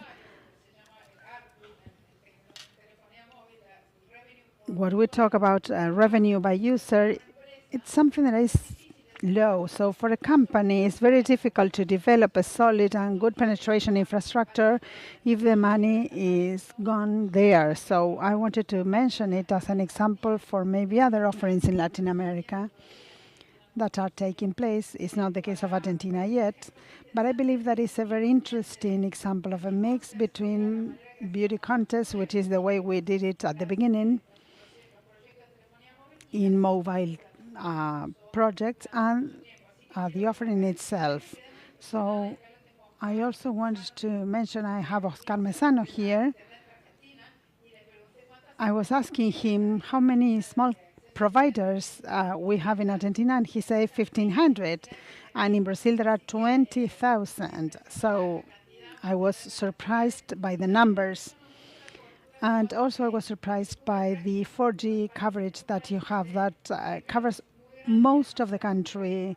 We know that it's a huge country, and as many countries in Latin America, we have beautiful geography, but very difficult for offering access as regards optic fiber and mobile technology. So I wanted to mention that, and if you allow us, we are going to share your presentation with all the audience. Are there any questions for Maximiliano? Can somebody offer or give him a mic?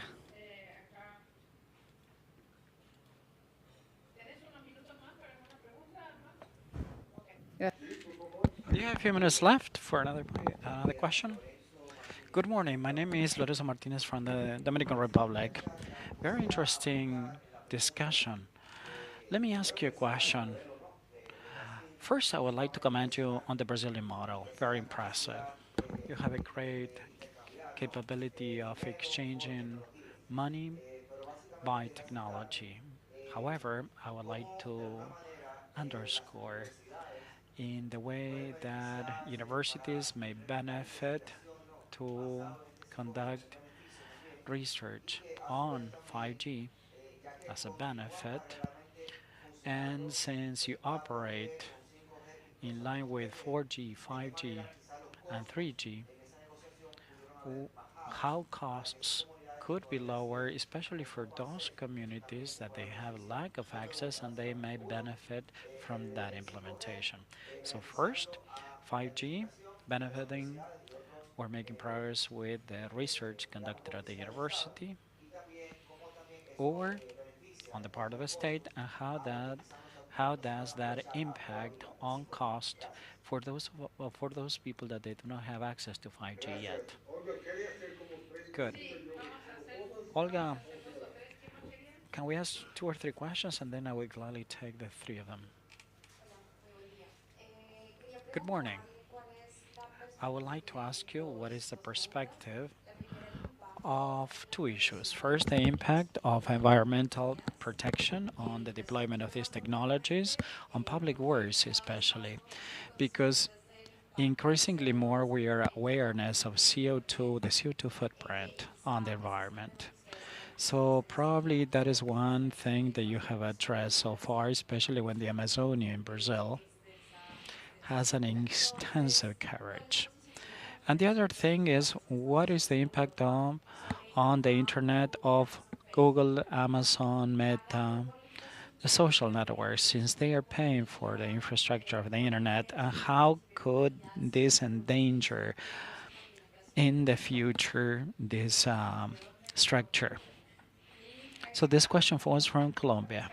Any other questions? Any other question? Yes, one more. Good morning. Please introduce yourself. Ernesto Barreto from the University of Asunción in Paraguay.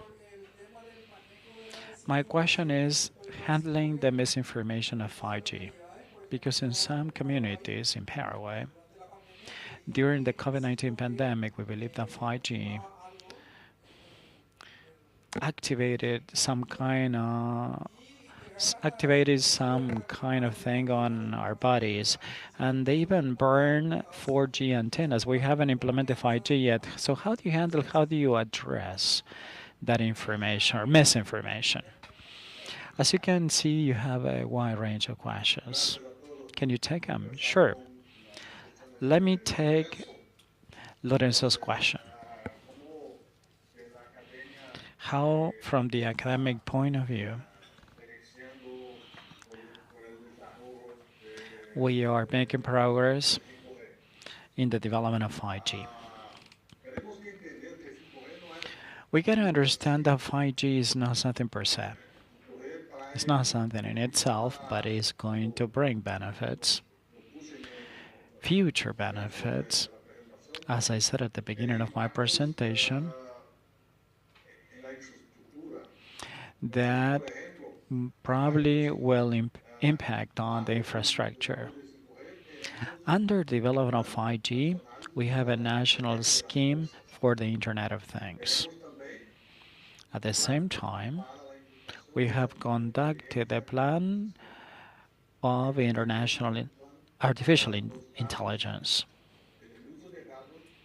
Also for the personal data use in the academic world or in the universities, because some people may think that the universities should have their own data center for storing information.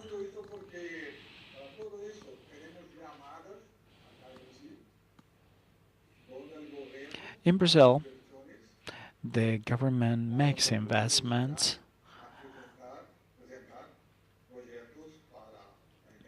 so we can file projects for the Internet of Things, artificial intelligence, database creation. So apart from 5G, there are many projects that we have underway in Brazil. In connection with the services, we have competition with 3 important national carriers. And then, subject to that, you have 4 carriers. So in each city, you have 4 carriers. The principle of Brazil is to promote competition.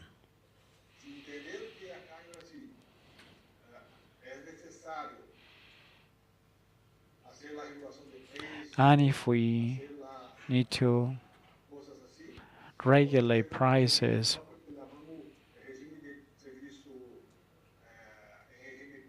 we have a public regime.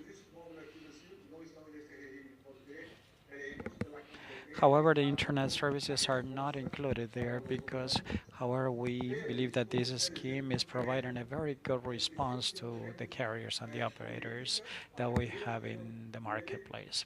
However, we have policies for those that cannot afford the service. For example, in the ministry, we have a program that is called Internet of Brazil, where the ministry provides free access to some offices. We have 7,000 agencies distributed across the country that are covered by this program. Also, we are going to distribute SIPs of or chips of mobile telephony where students or university students are going to have access to the internet so they can have access to e-learning content, classes being taught. Now, in connection with the question that was raised by Colombia, I don't know if I understood the question correctly, but what we've done here in terms of development is the importance of having the necessary infrastructure in Brazil. Since everybody is leaving the pandemic behind, so this is very important for developing services, the economy, SMEs, corporations. Because during the pandemic, we've seen an exponential growth on the use of internet, more than 100-fold. Because of the structure, because of the capacity, so we need to deal with this traffic, to tackle the traffic, to provide an effective, good service to those students that were studying from home, that they were taking Zoom classes. Some corporations, they didn't have a digital strategy at that time, and because of the pandemic, they were forced to provide their services remotely. So we need to have the infrastructure because it's critical to provide the services. And this has been the experience in Brazil. So we need to have this public work infrastructure that allows or facilitates development. Let me take the question of Paraguay because of the antennas burned. We had the same experience in Brazil at the very beginning.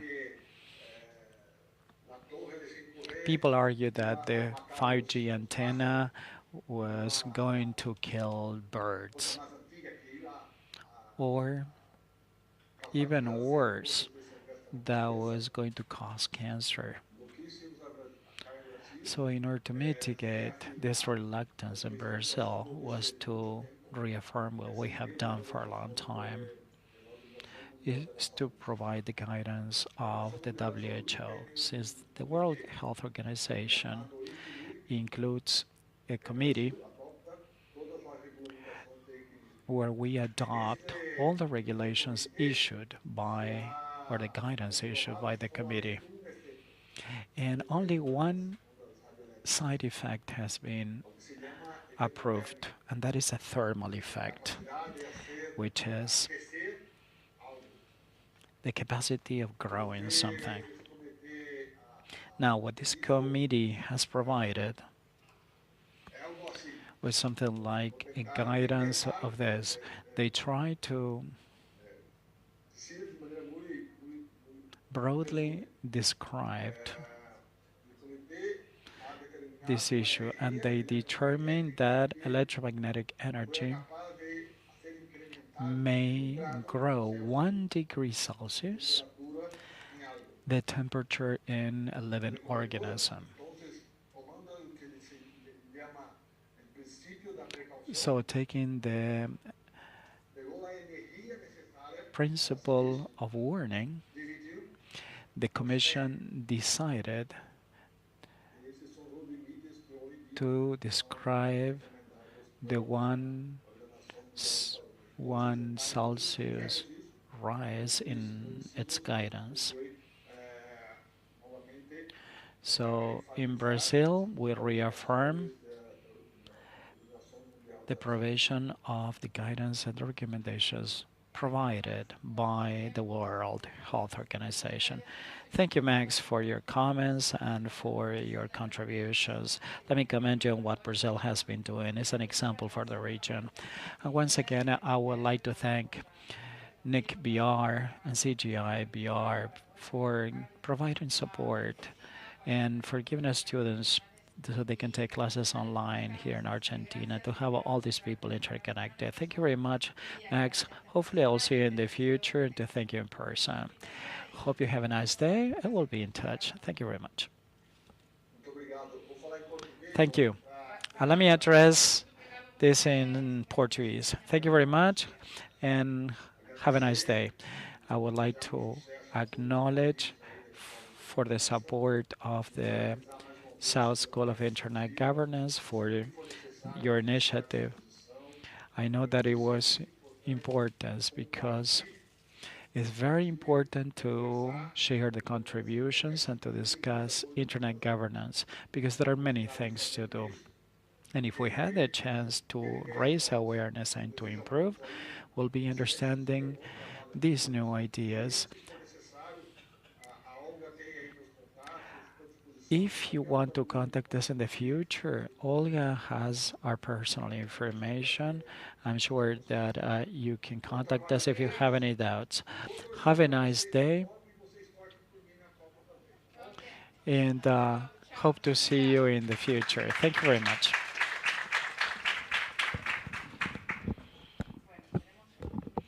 I think that we have some minutes left. Let me check the second talk for today, for this morning. I was impressed by the 4G coverage that they have in such an extensive country as Brazil.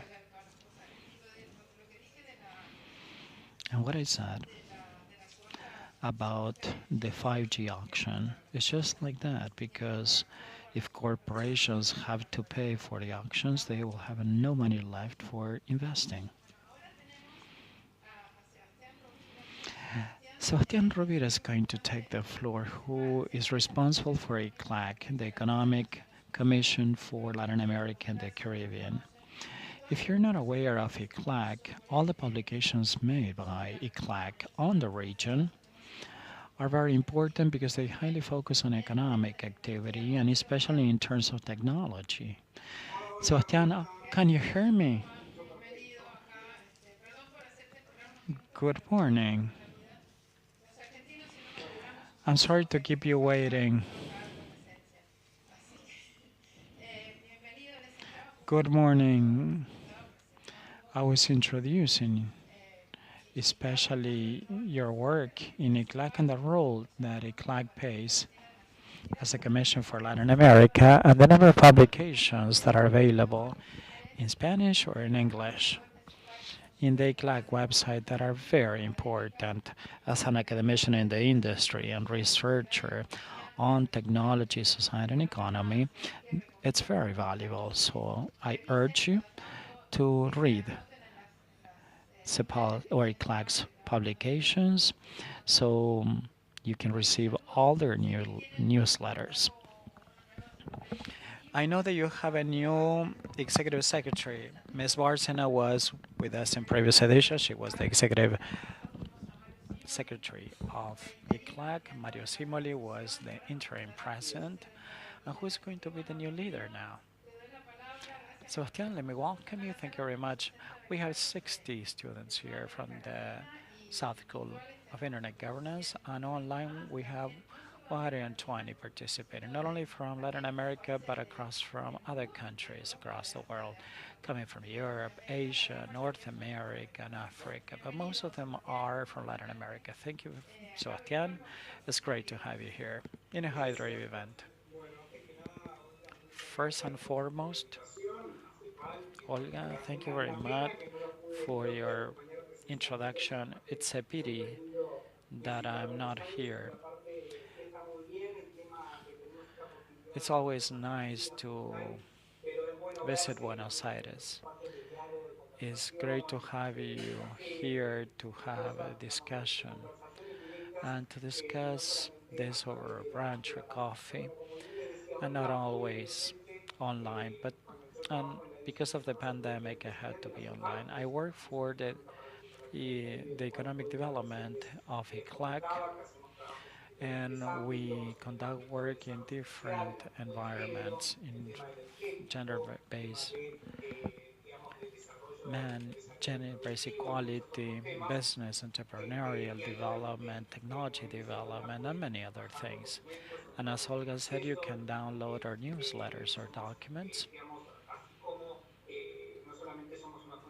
And not only do we provide information, but also we create some other information or know-how that we communicate in order to raise awareness on our region.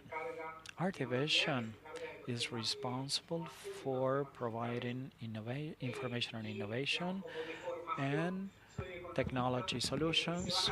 I studied economy, and along my presentation, you will come to realize that I'm an economist.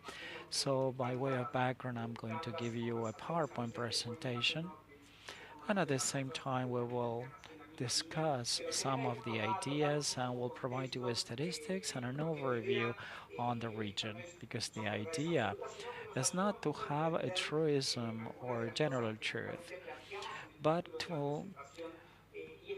for those of you to have a takeaway by way of presentation of how we face in Latin America the digital divide that is ever changing. Can you see my presentation right now, Olga?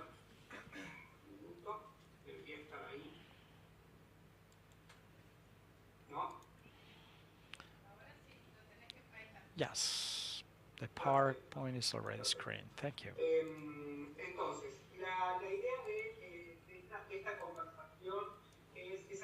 The main takeaway is to analyze how the region is doing from the digital point of view. We know full well that it's very complex to address or to understand because of the many dimensions.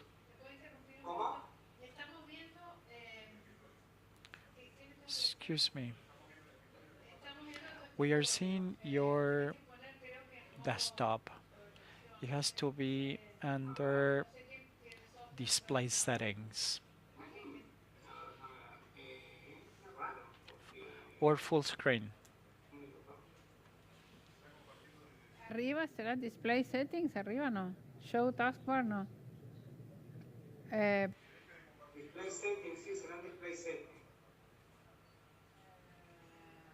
I'm sure that is in display settings here. Now, much better. Thank you. Yeah, that's much better. And can you see the full screen? Yes, perfectly well. Thank you very much. Okay, thanks for the tip, and the idea is to present the scenario of Latin America in terms of digital transformation. We have a regional initiative that I'm sure you're all aware of, and that is the political dialogue of integration in the region to make progress with the digital agenda for the countries. That is going to be Lira, and we're going to be gathering from 16th to November 18th here away, where we're going to see the progress made on digital transformation and to define the agenda and to set the course of efforts to be made in this regard. Briefly speaking, I would like to describe the relevance of the digital transformation in the different fields, whether it is economically, socially, or any other aspects, especially in terms of development. And let's consider three important elements. First, to come to realize that we live in a digital world, and I'm sure this has accelerated over the last year because of the COVID-19 pandemic, because of connectivity and the continuous connectivity that is required through smartphones, and the emergence of global platforms. If you consider, for example, global platforms are regional ones, not only in e-commerce, but in training, employment, for example, you know that they play a key role in the processes that are related to development. Everything that is connected with artificial intelligence, blockchain, and the cloud are pillars for this new digital world, and everything that has to do with the emergence of 5G for the new infrastructure. And this is just a few elements. There are many that have to do with internet governance and with regulation that are going to be later addressed here in my talk. So what happens and how we relate the digital with the new world? We know full well that there is a political struggle in geopolitical terms between countries like the European region and the digital position, and how this may serve to overcome the challenges of the digital position of many countries. There's an environmental crisis that is underway despite the chance of having COP27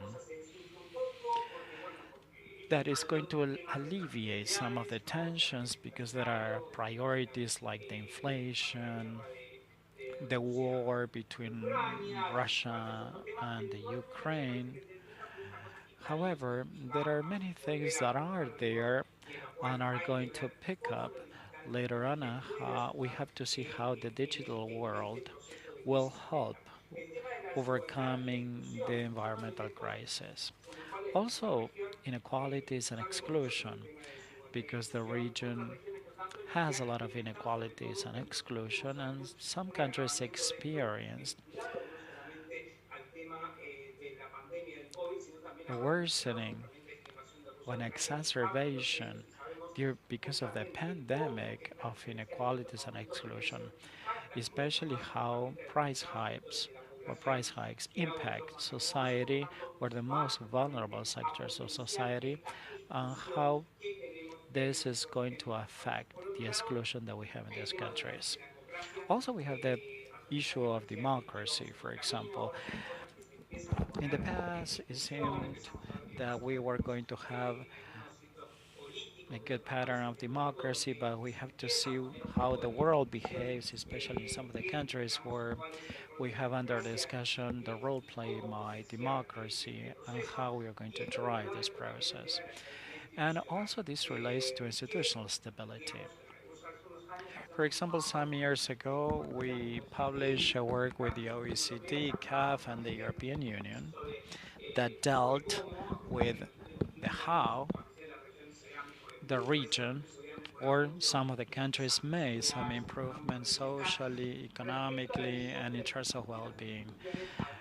But in connection with the institutions, we found a weak vision or an image of the institutions that have been right now along these years have been a little bit stronger. And later we are going to see how the region includes itself in the new world where we have geopolitical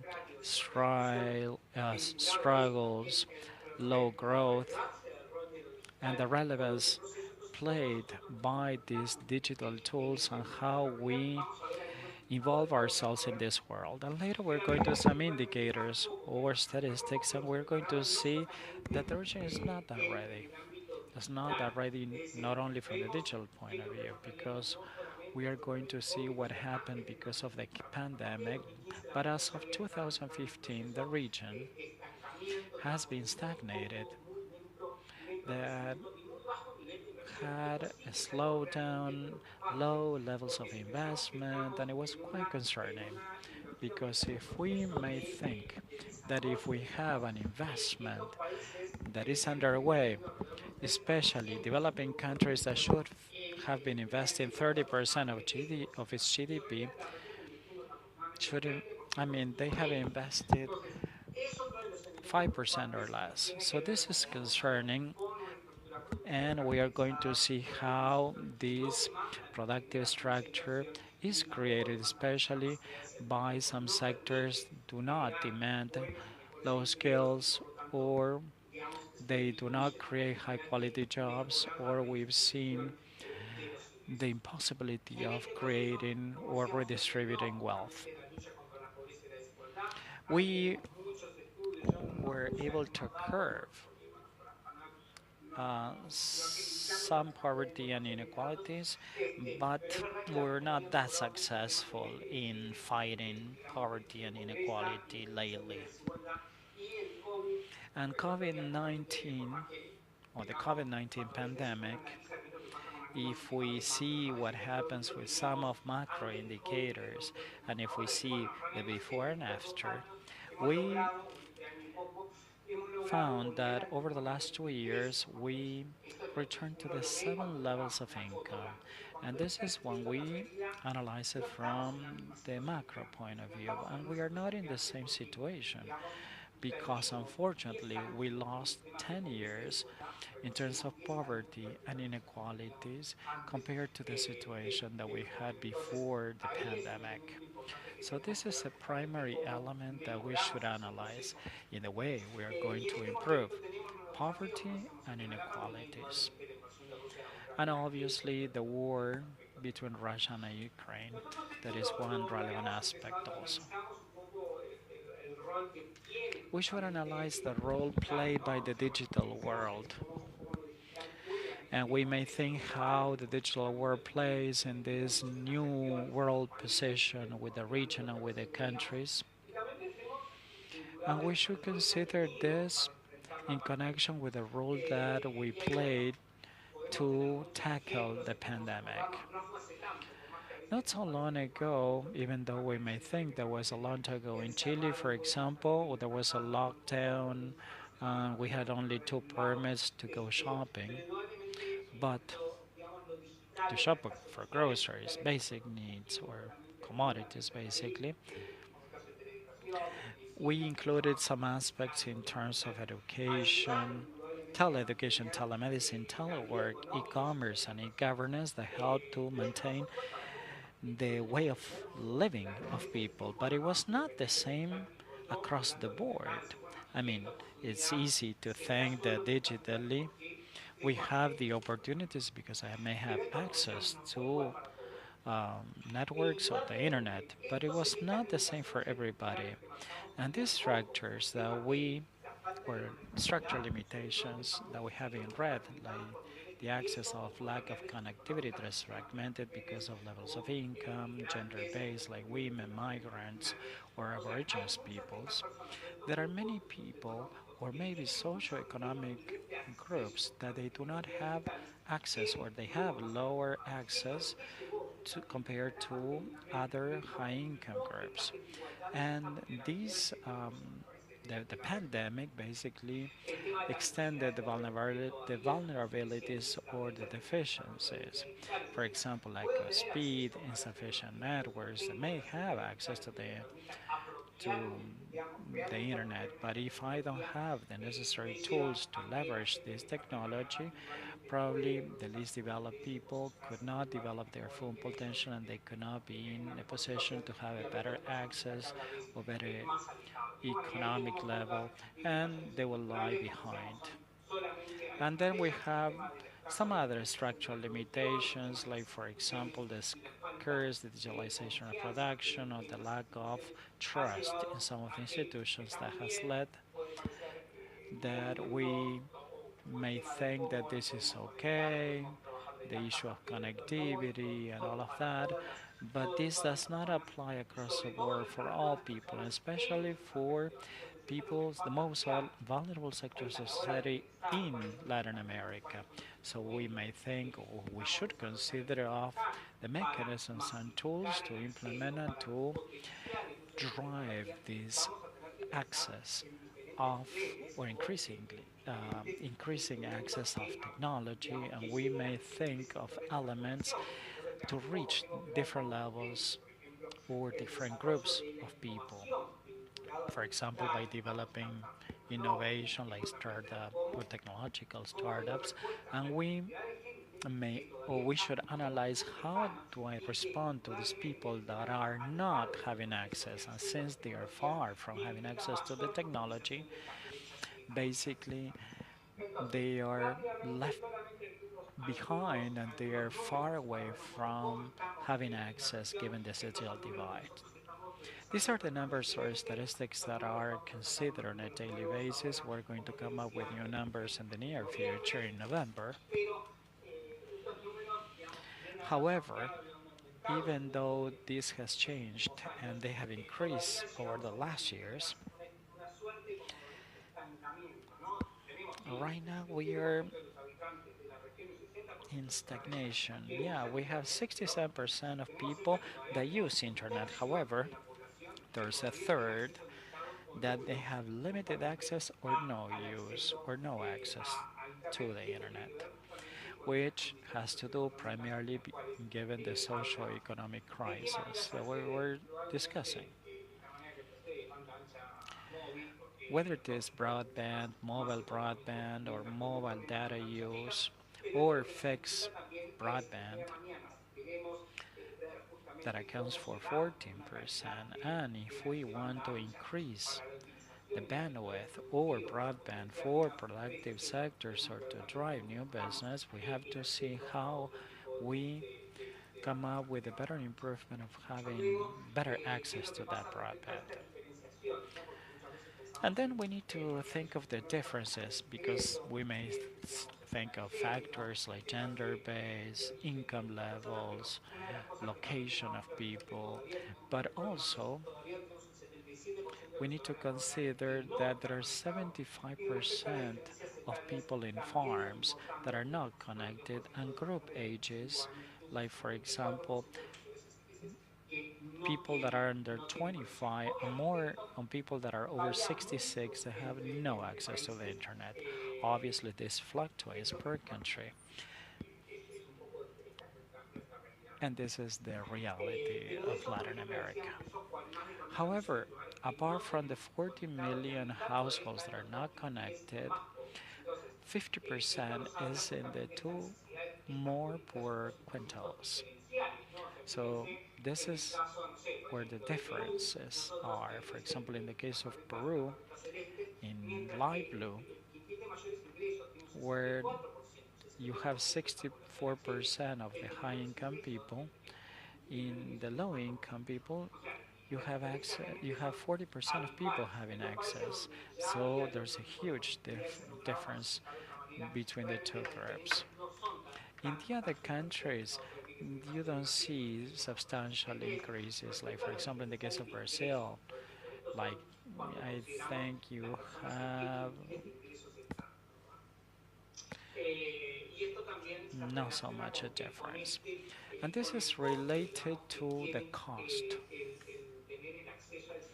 of having access to a broadband service in our countries.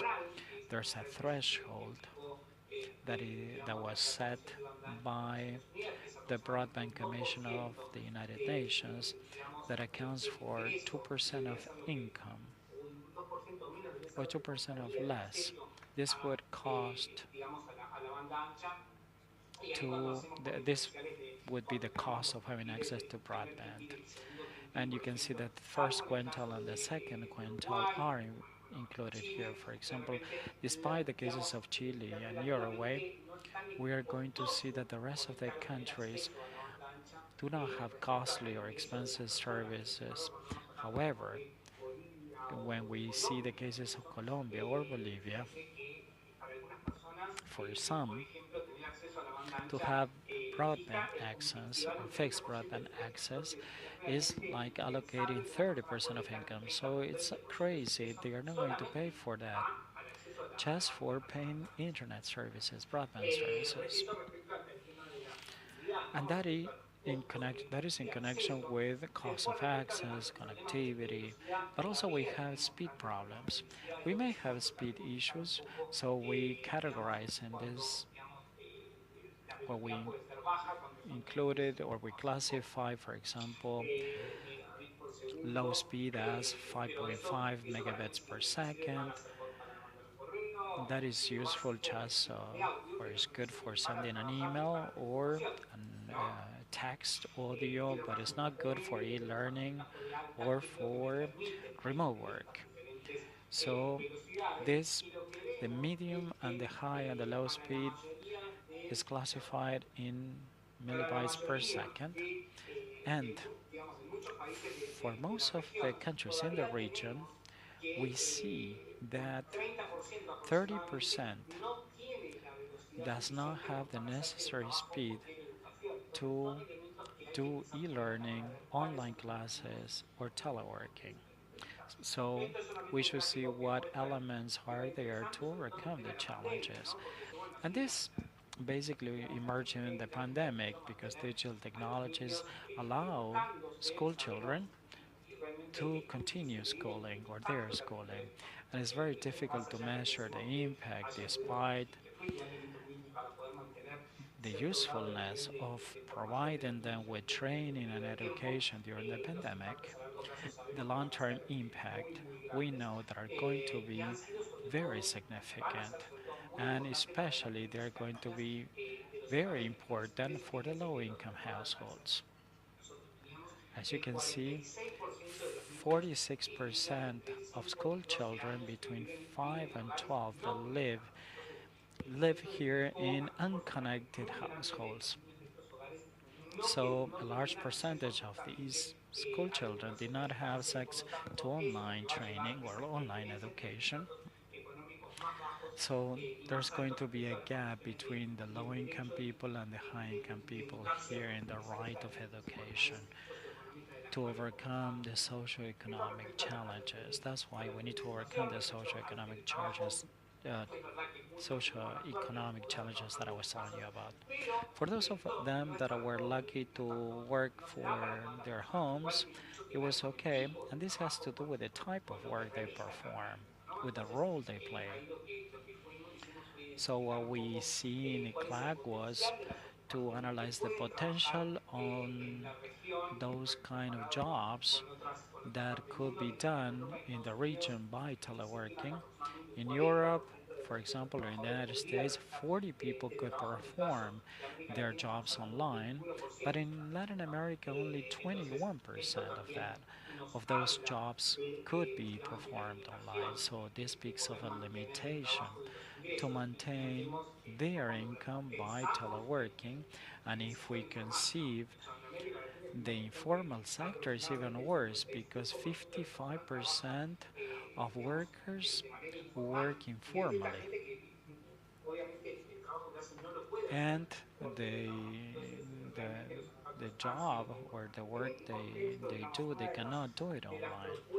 So one of the proposals that we are driving on ECLAC is this one, because we may think that we are good at filing or publishing reports, but in real terms, what are the concrete things that we can perform as a region or that we can realize as a region? So we had the idea of launching a digital food basket or basic basket. It's not how we think of the 32 school children only that did not have access to online education, and this is basically the pandemic. We don't know what will happen in the future if there's another pandemic coming up, and the window of opportunities that are open or how to use this technology effectively. So a digital basic basket includes not only a computer, a tablet, or a smartphone, but also a plan of access on the use of the internet and a training process in order to strengthen their digital skills so they can use the internet effectively. Some estimates will indicate 1% of the annual GDP for the countries in the region. Obviously, there are differences for Argentina or El Salvador. In Argentina, for example, will dedicate less than 1% of its GDP. It doesn't mean that the GDP investment will be allocated by the state. We could find, for example, other associations or alliances, partnerships with the private sector or with the corporation. For example, what Peru has done is very interesting, where they involve stakeholders such as the government, Facebook, Telefonica, to provide the necessary access to those people that were not connected or that they did not have access to this connectivity. So this is the statistics that speaks of the relevance of having digitalization for social inclusion. But also we need to understand how digitalization applies to sustainability and the impact on sustainability. And we need to understand what sectors we are discussing here, because we may use technology, for example, in food, agriculture, education. We are going to see some concrete examples to illustrate this, and this is very important to reduce the CO2 footprint of 12 gigatons in 2030 in order to make progress significantly with sustainability. Some other elements in order to address digitalization, and then I would gladly take your questions. First, the productive development digitalization in our region, is key. As you can see on the graph, you see the contribution of productivity and job creation. If we analyze how the GDP is growing in the region and in other regions, the GDP contribution in Latin America comes by creating jobs. But in the case of China, the United States, Korea, or Europe, their contribution comes from productivity.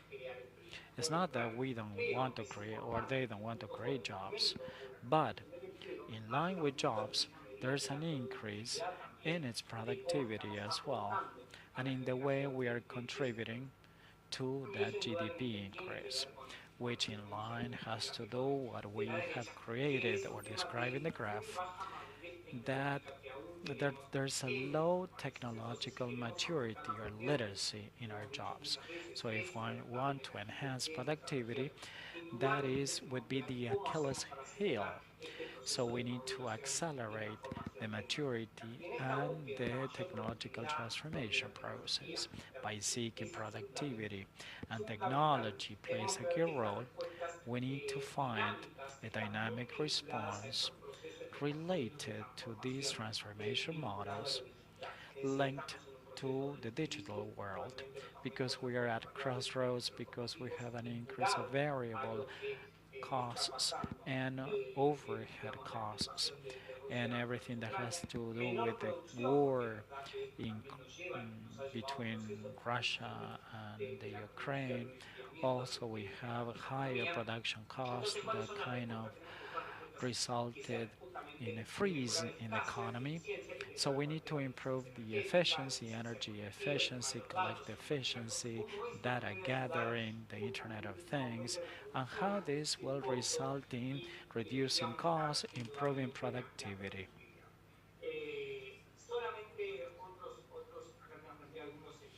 Let me draw some examples on the way or on how we can help with productive change with digitalization in agriculture, in manufacturing, in trade and tourism. We should address how robotics, cloud services, and artificial intelligence may help. The risk is including technologies,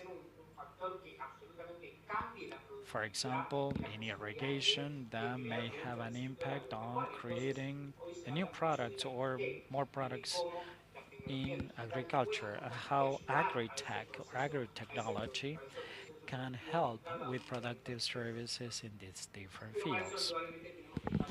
For these purposes, we need to know how we are ready in our corporations or in our organizations. Digital technologies are not really used in this sophisticatedly. There are some sales or sales channels that they have applied some sophistication, but in some of the channels there's room for improvement that will allow to add higher value to reduce costs and to increase efficiencies as we have described before. So it is key to develop new skills. There's a graph there to illustrate that, the classical um, tertiary education, graduates in sciences, hard sciences. We lay behind, or we're lying behind compared to the OECD countries. But if we analyze this deeper in connection with digital skills, we can see that there are three pillars here. It's okay to have digital skills, but we have the basic skills like sending an email, WhatsApp, or a text. General digital skills that have to do with using software, PowerPoint, or any application like a document, like a little bit more developed skills or advanced digital skills that have to do with having the necessary skills like programming or something even more advanced. And I'm sure that you know that in the orange bars are Latin America, and in blue we have Germany, the European Union countries, or Korea, advanced countries. So we are measuring here is the number of people that have digital skills, where over the last 3 years they have used basic digital skills. So we're far from the well-developed countries or the advanced countries. So we have to see how we are going to close this gap. So this has to do with the productive digital transformation and how we make progress at this. First, we need to focus on the five pillars with the need to gather secure information or investment on innovation, like investment in technology, IT, digitalization, financing for company skills, university, research, technical education, the creation of competencies in corporations, broadband, SG, IoT, 5G, everything that has to do with regulations like developing standards and competition. We need to think of what are the regulatory elements that should be developed for Latin America in the different fields. For example, how do we regulate labor markets? In fact, this is underway, and these are the elements to be considered. Another tools like technologies, digital chains, and things like that. Before drawing some conclusions, another item that I would like to bring to this table is how we are going to improve the public services and the relation with the citizenry. Over the last years, we have observed noticeable advances in digital government. This is a paper that was published by the United Nations, and on the right we have the categories of digital government in Latin America in line with the statistics that were published this year. You have seen that there's a noticeable growth in e-government or digital government in the region. However, there's a long way to go in terms of governance, strategies, or policy making in order to drive digital government for all people. In order to address cooperation and the digital progress to be made, we need to see the strategies. First, we need to build an inclusive digital society. In order to make progress by building this inclusive digital society, we need to extend broadband coverage and the connectivity speed. This is the first element or the first step in order to make further development and to provide not only access but also the necessary tools or capabilities in order to use this technology effectively and also to drive productive transformation by using or promoting the use of digital technologies in small and medium-sized companies with innovation and strengthening industrial policies and digital policies that play a key strategic role, promoting trust and digital security, which is transversal to the regulatory framework, given the use of data by corporations or governments, which becomes very relevant because this will drive or will hinder development in our countries. And given this advance or given this path, we are going to see what the regulations are that we should raise in order to protect misinformation or prevent people from using misinformation or the good governance of data. And that is why we have the digital well-being state that has to do with economic, social, labor rights, and the safe use of data that allows for this progressive structural change. There's a fifth element here that is to explore cooperation and digital transformation fields or the sphere. Everything that has to do with smart cities, for example. Given that 80% of the population lives in large urban centers, we have to analyze how I could drive digital transformation by driving inclusion in the digital sphere, not only by including them, but also from the point of view of having access to goods or services, a better payment, a better salary, better service. So this is included in the strategy and also strengthening regional digital cooperation at the regional level by applying new digital and access infrastructure, 5G networks, data protection, digital security, competition policies, regulation, among others. By, by summarizing this talk, I would like to say that there are new action and cooperation spheres at the national, regional, and global level. For example, by developing new skills, everything that has to do with transversal digital agendas. Because digital agendas trace back to the communication ministries. However, the digital agendas should be updated with the industry ministries or the Department of Education or other secretariats or the health ministry. So they should be more comprehensive, more powerful by developing economically and socially aspects in our country. Also, regional cooperation, articulation, because regional blocs, for example, the Pacific Alliance, Mercosur, or Central America are developing their own digital agendas at the regional level. So we need to see how we're going to tackle these agendas regionally to drive some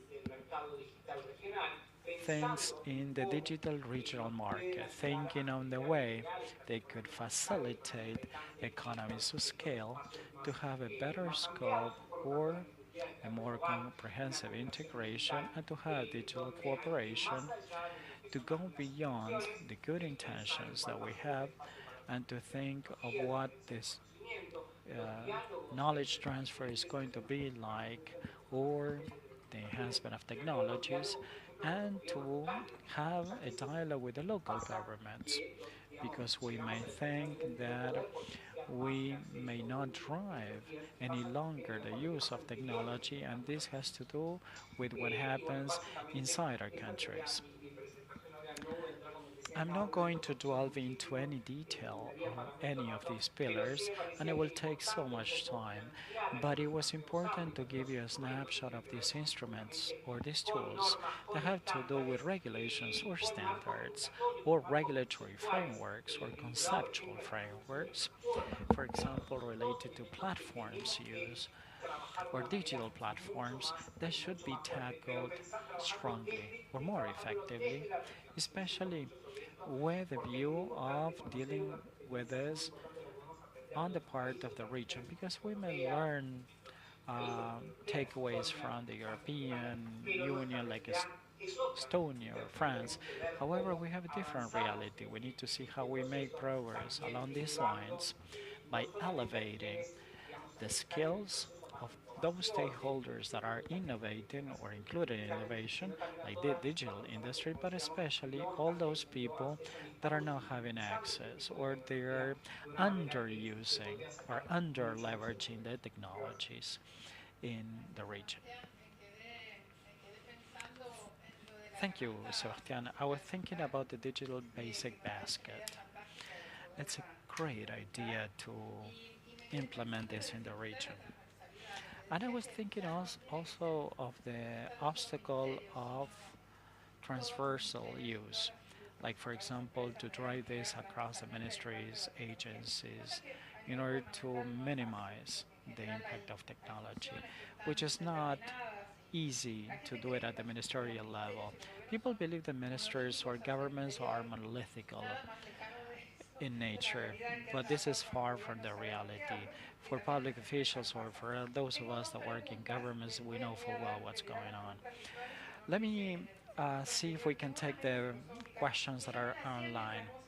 There's a philosophical question that I was wondering about that while you were speaking, I was thinking of this. This was from Kenya in Nairobi. Most of the students come from Latin America, however, we have widened some of the horizons, and this person from Kenya is wondering if in the future we could close the divide of those that do not have access and those that have access, or if there's going to be coexistence to find a way of addressing this in some way. And there's another question from Montserrat from Guatemala and wants to see if there's a local or regional coordination for ICLAC for regional strategies, as they have done in Europe with the European Union. Let me take these questions. Everybody has wondered if we have a coexistence. We need to be realistic in order to answer the first question. One thing is what we hope, and one thing is wishful thinking. This divide is not going to disappear. We may close it, and when we close some of the divides, some other divides will emerge. When you analyze this scenario, and Olga, you know full well because you're part of this process, what 15 years ago was a concern, that was the lack of access of internet. or access to broadband. This migrated, or there was a transition as we tackle some of the challenges. As a matter of fact, we still have them, so we shouldn't lose sight of these issues. So when we see what's going on, of what may happen with digital skills. My concern may be general digital skills and to focus primarily on a sector of a population that lacks this. But in 2 years' time, there are going to be other digital devices, more advanced devices, that are going to restrict the capacity of developing myself in terms of digital skills or digital tools. So we know full well that we are going to mitigate or reduce the digital divide. And when we do so, there's going to be emergence of new one. All developing countries or even developed countries, even European countries, they have divides, but in other fields, in other spheres, probably not in terms of connectivity or lack of access or access to education. Probably they included in some kind of educational scheme, but they do have divides. So we may need to see how we focus in order to tackle this. We cannot reduce them all. We should, priority should be placed on making efforts on mitigating some of these or the gaps or the device that we intend to reduce. For some time, we've been driving the regional market. So basically, this leads the way to integrate this economically in ICLAC. The idea is this. What happens digitally is to make progress by block or by sub-regions. We have made progress in the Pacific Alliance, making advance in digitals, especially Mercosur, and sometimes we have to consider the issue of leadership. We may have good strategies, good ideas, however, if there's a lack of leadership or to tackle this at the regional level, we may position this to make progress in that direction, so it could be difficult to make progress. And the same thing, we have done it in the Caribbean. We may consider making progress in these blocks, considering that we may have productive and digital things. Thank you, Sebastian. We don't have much time. I don't know if there's someone who really wants to ask a question, a very brief question. I see that that's not the case. Can we have access to your presentation, Sebastian? I don't know if you sent it already. I'm going to send it to you. Great, so that we can share it with the rest of the participants. I think that there's a lot of good information in your presentation, and I want to highlight the work that you have been doing in the region. We're going to continue communicating. I'm not going to be able to go to Uruguay. I'm going to go visit my son in Belgium that week, but I'm going to be virtually connected to the ministerial meeting in Uruguay. I'm going to share my presentation. Thank you for the invitation. And as I was saying, it is important that we can help to highlight a topic that sometimes is forgotten in the agenda or that is being replaced by other topics in the agenda. But we understand that we need to think about the transversal aspects and the relevance of the digital issue, and how we need to also be part of other agendas such as education, productivity in a stronger way. That is one of our challenges, and it is the way in which we can start working towards that goal. Thank you, Sebastián. Thank you for your time, for participating in the school. Greetings from Oscar Mesano, from Adrián Carballo, and from all the audience. Thank you. See you soon. As I was saying, the CEPAL research reports are really great. I also read a lot about the OECD reports that are always in English, but there are tools for translation online. So, Oscar, are you there? Now we're going to listen to Oscar Roblegaray. It's the last presentation before lunch. Are you there, Oscar? Welcome, Oscar. Thank you for being here with us today. I'm sorry for the delay. We started a little bit late.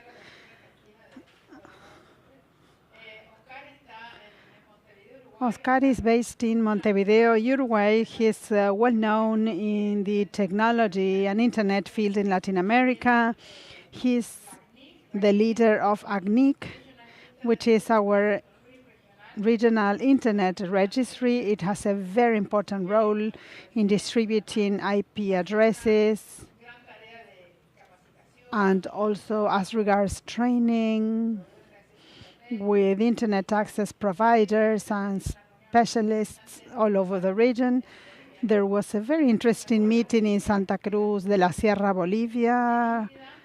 It was kind of a hybrid meeting.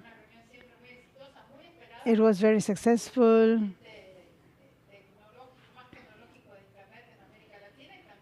And it was a meeting that in which the technology people from Latin America participated. Thank you, Oscar, for being with us. We have 60 participants in the room from different countries in Latin America and, of course, Argentina.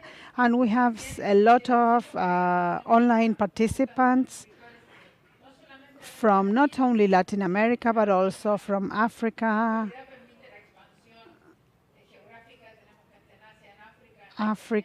Asia, North America, and Europe. Welcome, Oscar, and now I'm going to give you the floor so that you can tell us a little bit about digital transformation in Latin America and other data that you want to share. I'm going to suggest that you visit the ACNIC website. It is in 3 languages, and it has a lot of courses that you can take. And now you have the floor, Oscar. Welcome. Thank you, Olga. And Adrián for the invitation, and congratulations on the incredible work that you have been doing in the School on Internet Governance. I'm going to share my presentation. Can you tell me if you can see it?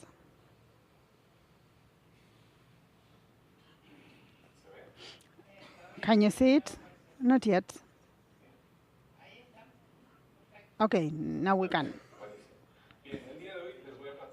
Today I'm going to talk about the role of internet in the digital transformation in Latin America. For many of you, the answer is obvious, or the role seems to be obvious. Of course, it's an important role that internet has in our transformation or the transformation of our processes, not only for the economic productivity, but also for different processes that are important in the development of our communities, such as in the field of education and communication. Not necessarily from the business point of view, but also I'm going to show you or give you a deep perspective as regards the importance of internet. So let's start with this journey about the relevance of internet in the digital transformation. Let me tell you a little bit about my sponsors. I am the executive director of LACNIC, which is a non-for-profit organization that was created 20 years ago with the aim of managing the resources of internet, such as IP addresses. There are only 5 of these institutions in the world. The one in Latin America and the Caribbean is in Montevideo, Uruguay. We have more than 20,000 members, which are the customers that we offer the IP addresses. And our scope of action is the ACNIC extended community, which is not only our members, but also different organizations and agencies that work with us. For example, in this kind of forums that Olga was mentioning, like the one in Santa Cruz de la Sierra, Bolivia. And what we do is to develop this community in connection to technical aspects and technical topics. If you ever visit Montevideo, we're going to welcome you. And now let me talk about the topic for today, which we believe has been the catalyzer in the recent digital transformation that we have seen. The world has been dramatically advancing in the last 30 months as regards digitalization. We haven't experienced this kind of radical change before as regards education, productive processes, and some believe that the catalyzer was the COVID pandemic. But here, it is taken for granted that everything else was already there, that everything that allowed this transformation was already there, and that the only new thing was this virus that we were facing. We know that there have been pandemics in the past and other similar situations throughout the history of humanity, and no technological changes were brought about by that.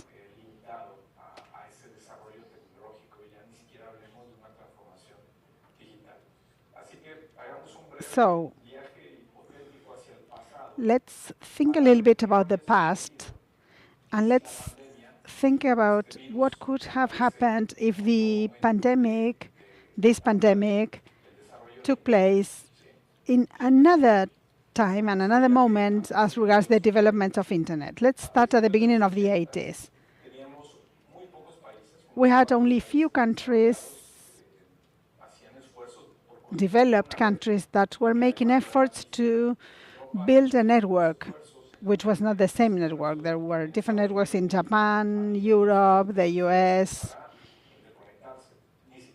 to have connectivity. We wouldn't even talk about internet at the time. We talked about different networks with the aim of connecting computers, but within countries and not all over the world. Some of the countries were working in the TCP/IP protocol, which was defined and adopted in 1981 by this man that is in this slide. He was the one that defined this protocol, which is the base of internet today. But only a few countries were part of this effort and started connecting. And this was with asynchronous connectivity apps. If you wrote something, maybe a couple of days later, somebody could read it.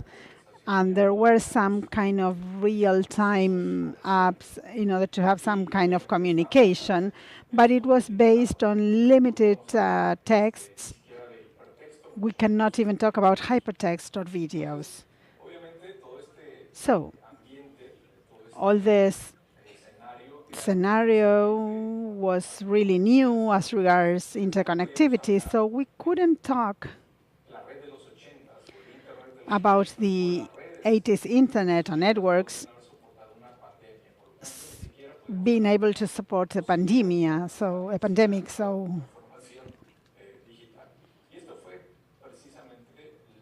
And this was exactly what the technical community allowed to happen. This new protocol and the possibility of having a single internet, we needed a single internet in the 80s because with these efforts it was not possible to enable adopting this technology facing a pandemic because we were not talking about the same internet.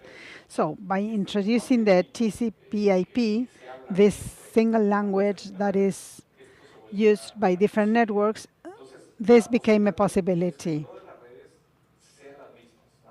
So the idea was not that all the networks were going to be the same, but that there was going to be connectivity of different networks through a single mechanism, which was TCP/IP.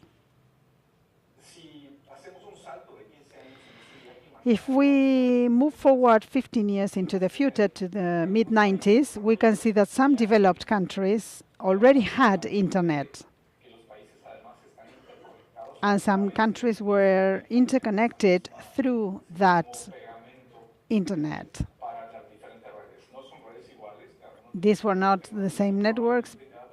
Each country had different technologies, but there was a common interconnectivity and they were able to communicate. In our region, only few countries had a solid internet. Some universities, some researchers, and a few students. Students, in order to have access to resources that had the possibility of connecting to internet, were only a few, and so it was a scarce resource, not only in the world, but specifically in our region. And apps were text apps, but we started seeing hyperlinks and hypertext. We could not only see text, but also we were able to see images, which was something that was limited by technology in the past.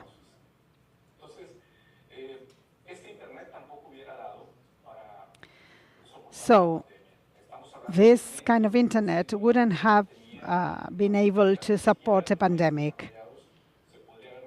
Not even in developed countries, a productive process could have taken place.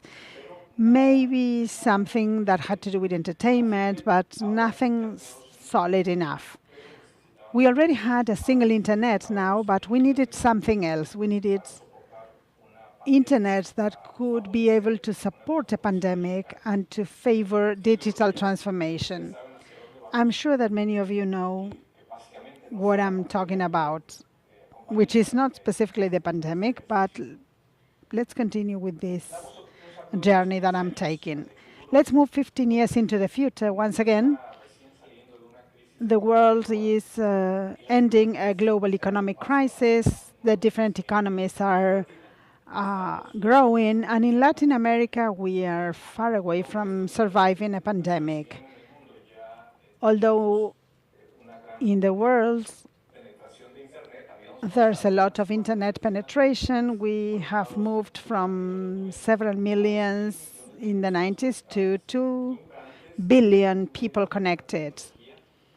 Never before some kind of technology had developed this kind of growth. So 2 billion people connected using that technology was an extraordinary leap. But in Latin America, penetration was only 30%. Some countries had higher index, but some countries in Central America and the Caribbean had really low levels, lower than 10%. Developed countries, nevertheless, had this kind of mass internet, a single internet, but it was not ready yet. Countries could have been ready because penetration was over 50%, but that could have kept a kind of an economic activity level, but internet was not ready. What we needed was to have a network with the capacity to face the change that we had. It didn't also have the flexibility that the networks have today with all the different changes as regards traffic, specifically the type of traffic in the last few years.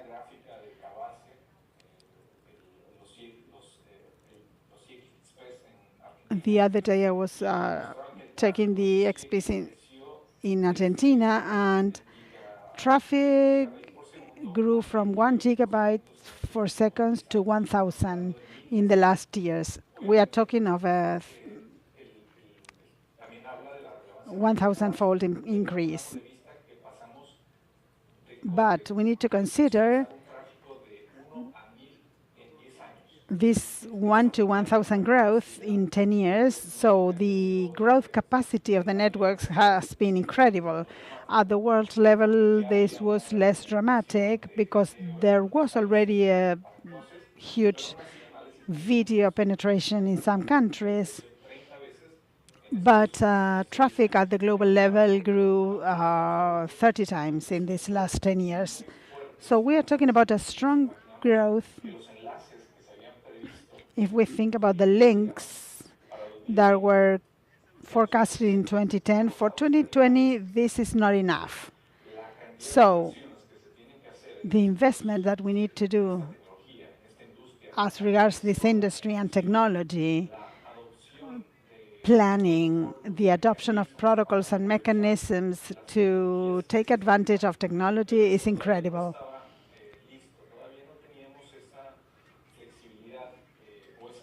We didn't have this kind of flexibility in the networks in order to face this kind of pandemic. So we needed an additional element. So going back to my first question, which was the great catalyzer of the recent digital transformation? If it wasn't the pandemic,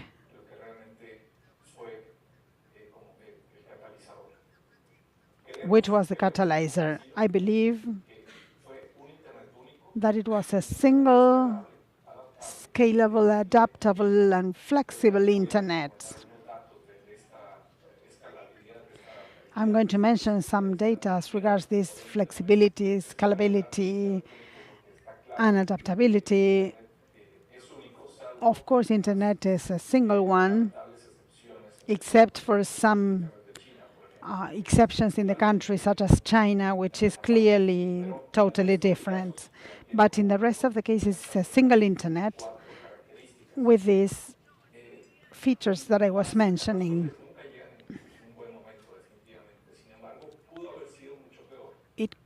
The pandemic could have been worse if it took place in another time. As regards the development of internet, it could have brought a bigger gap, and some countries could have had a better capability and a different answer towards this. So let's see some of the features that I was mentioning. First of all, I was talking about scalability. There is no technology that had shown a greater degree of scalability as the internet. We moved from 0 to more than 4 billion users and 10 billion devices. We are talking about billions of users and devices connected and more than 70,000 different networks. This is incredible for any quantitative aspect. We have moved from this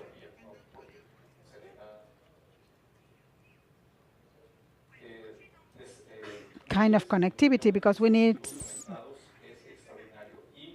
this, and billions of devices connected is incredible. It is the same technology. And you can see that it has evolved. This has to do with scalability. Let's talk about flexibility. When these first protocols were developed, we didn't know a lot about mobile networks. Probably the idea of satellite networks was not very clear, or wireless networks, but the truth is that internet has shown the flexibility by being capable of keeping the interconnectivity of the different networks and devices despite the differences between them. In the Bolivia meeting, we had a meeting in Colombia in May, and we were also mentioning, or one person from GCMA of Armovics, he lives in Argentina, he was talking about the convergence of 4G with the IP networks. It is a 4G technology that 40 years ago was not even thought about. So it is incredible that after 40 years, that kind of technology that is the base for connectivity is becoming traffic based on these protocols that were developed in the 80s and which are the base of internet. So this is an important element for the success of internet and for the internet capabilities during the pandemic. Another important aspect of the success of internet is the adaptability. During the last 50 years, it has had a lot of changes. It's not a monolithic thing. You know that internet is a group of blocks. For example, think about Legos, that you can be placed in different blocks, and then if you need to change one, there's going to be an impact on what you are building, but it remains a robust construction because it is a block that is being updated. So in the last years, hundreds of protocols have been updated that are very important for internet. You may have heard about some of them recently, for example, DNS and DNSC.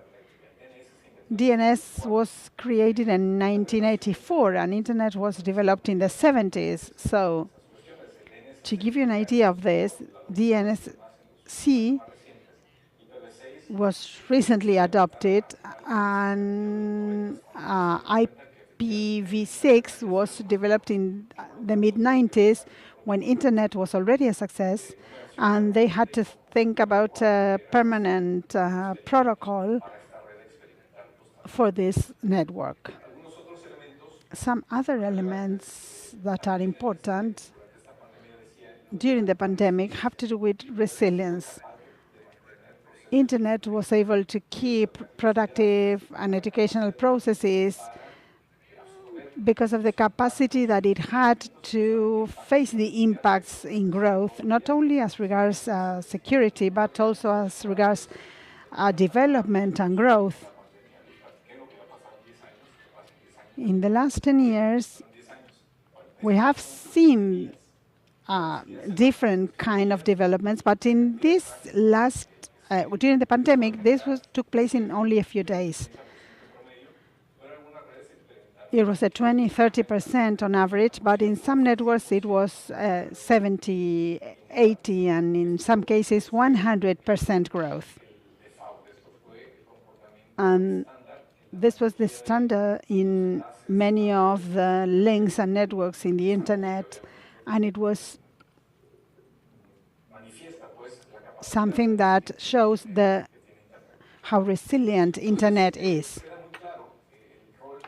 It is clear what the role of internet is for digital transformation in Argentina and across the world.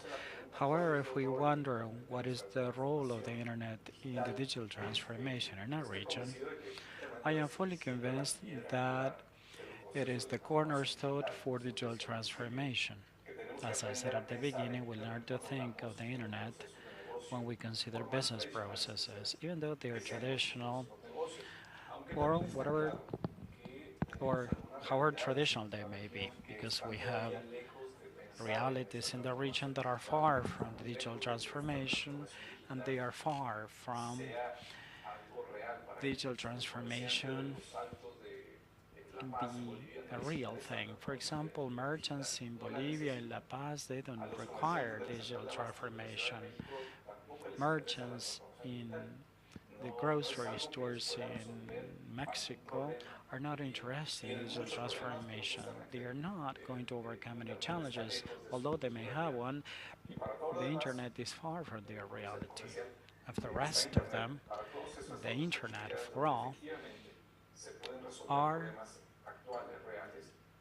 posing challenges, and internet is going to be that cornerstone that drives convergence, or this way of doing business, or this way of educating or relating to one another.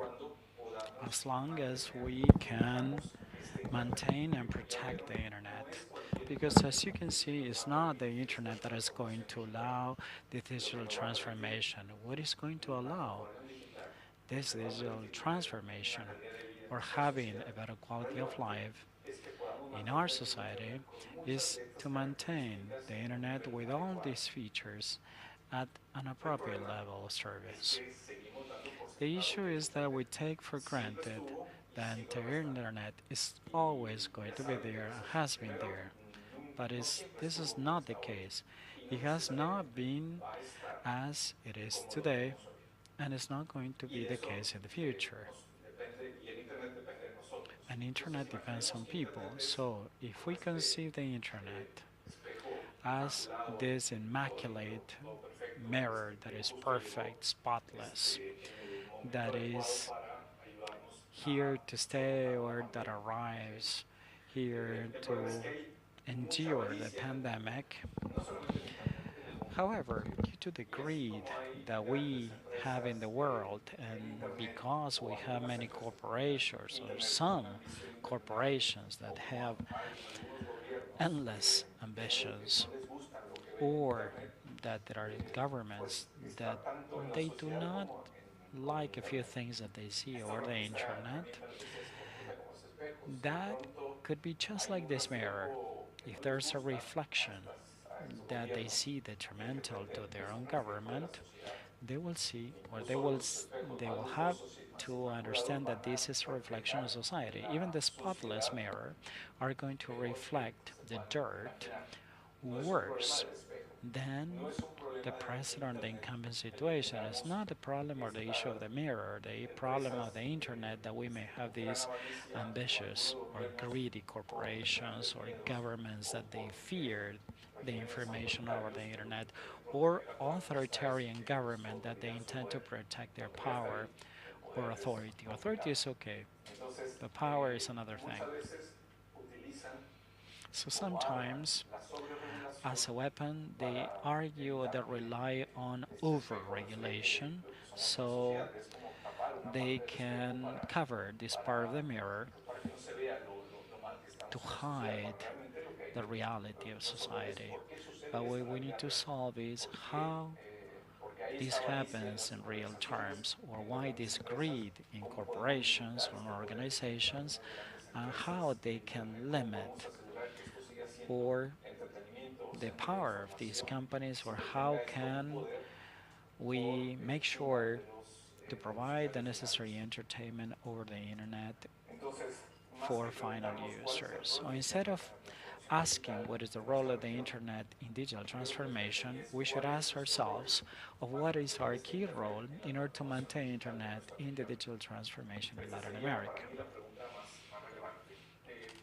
So this is going to become relevant because in the future we need to be aware of what some governments or corporations may do will have an impact on the internet and in our futures.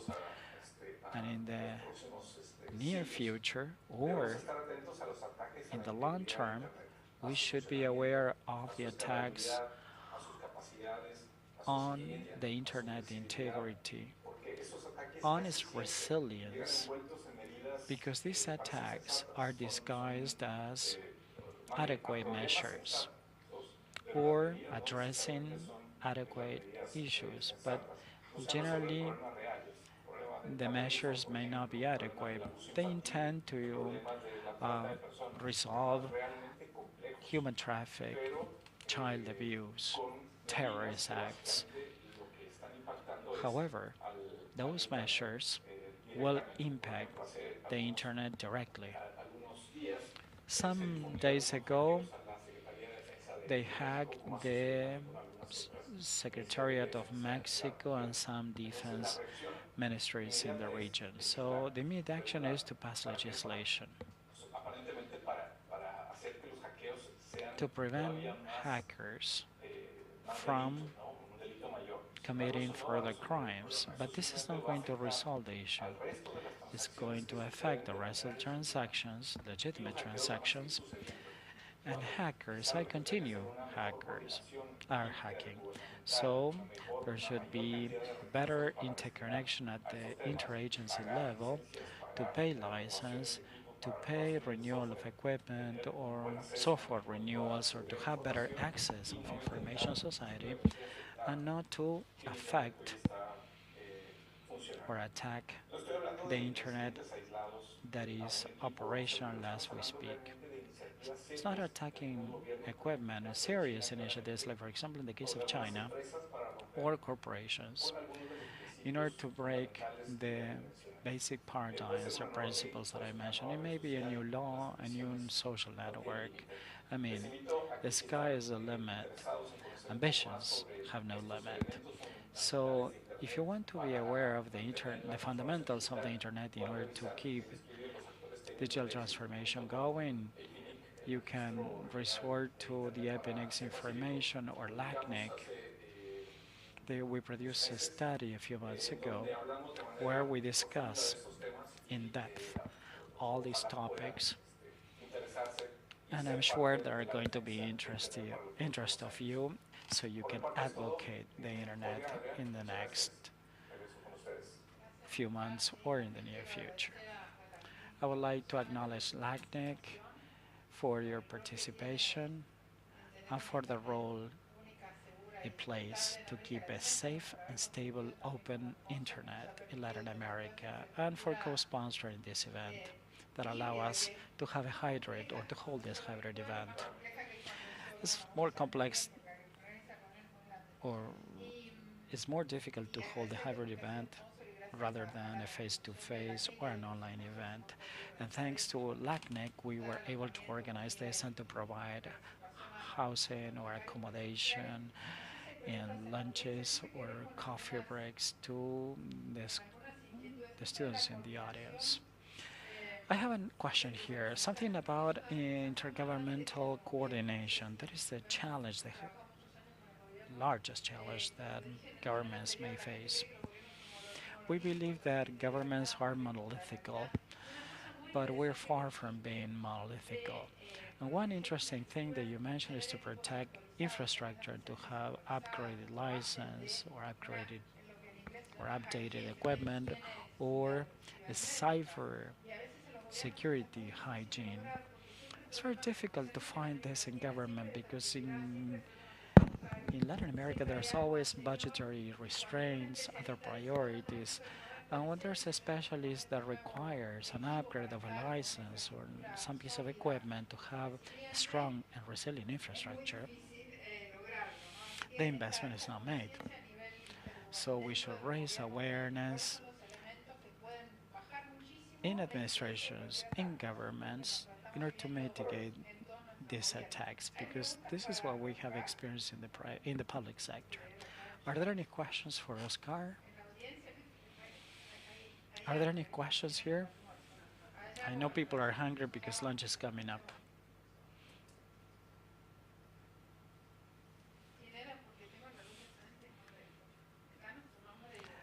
Could you introduce yourself?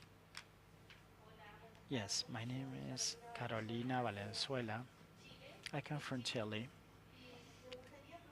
Nick, Chile, and I would like to ask Oscar a question because I'm very interested in what ubiquitous internet is. Could you give us some guidelines for where to resort to information on the ubiquitous internet? Sure, Carolina. When I was addressing ubiquitous, I was speaking of access. Access for the whole population. One example that illustrates this is the internet dating back to the 80s. It was not ubiquitous at that time, not even in the 90s. At the very beginning of the 2000s was not ubiquitous either. It's that capacity that every country should have so that any individual that would like to have access to the internet may get it.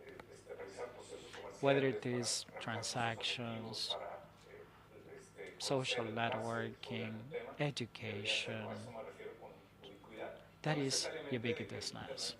It's not precisely being in or reaching remote places. We're far from having that capability. And Olga, I would like to make another comment because we have the chance to educate some governments through the Amparo scheme or program is to create SSIGs at the institutional level or at the national one. Interestingly enough, the human factor plays a key role. We may think that cybersecurity depends on a large investment in terms of technology, but this is not the case. Human coordination, trust, relations, mechanisms, and formal procedures for a given community or for a given communication are more transcendental than mere technology.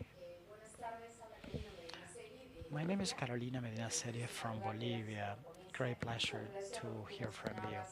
And I would like to ask you a question in connection with what you said about the internet in Latin America. So what are the steps or measures that you're considering, like for ransomware? What is your experience in ransomware in Latin America? Are you promoting policies? Is there a cooperation for countries to safeguard from ransomware? What are the measures taken by LACNIC? Thank you, Carolina. As LACNIC, we play a key role with the members or with the carriers, the internet carriers that is pretty limited. The responsibility that we may have is limited to the service contract. So we may not be binding something that is out of scope of the IP Internet Services contract. So if there's a government that requires an ISP to implement cryptography for a certain service, we may not do so. We may not require ISPs to do something because our role is limited to internet service provision. Despite that, our role played in the region facilitates having access to the ISPs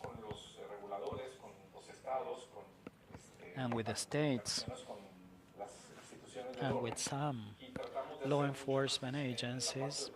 Priority is placed upon education, given the relevance of these elements over the internet in connection with IP blocking, what may do, what can be done, what is the ideal thing when regulators and legislators may block the internet. To raise awareness of the effects or the impact that this may have, or with the Amparo program, to develop certain learning skills in order to tackle these challenges. I mean, there's no defense mechanism against ransomware.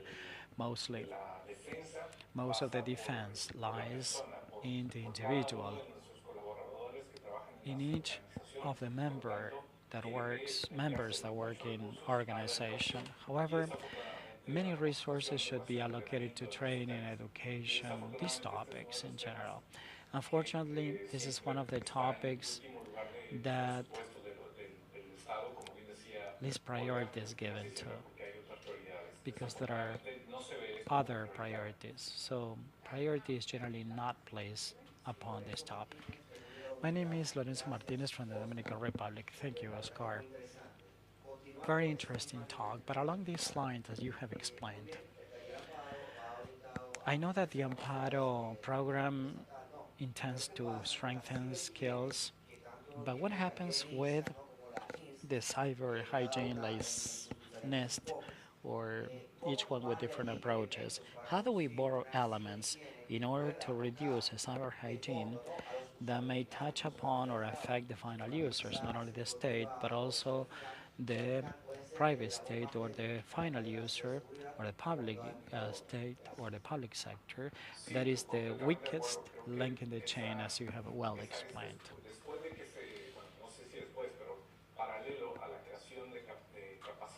In line with collaboration skill creation at the national level in order to facilitate the discussion of these topics, we should have an inward-looking approach.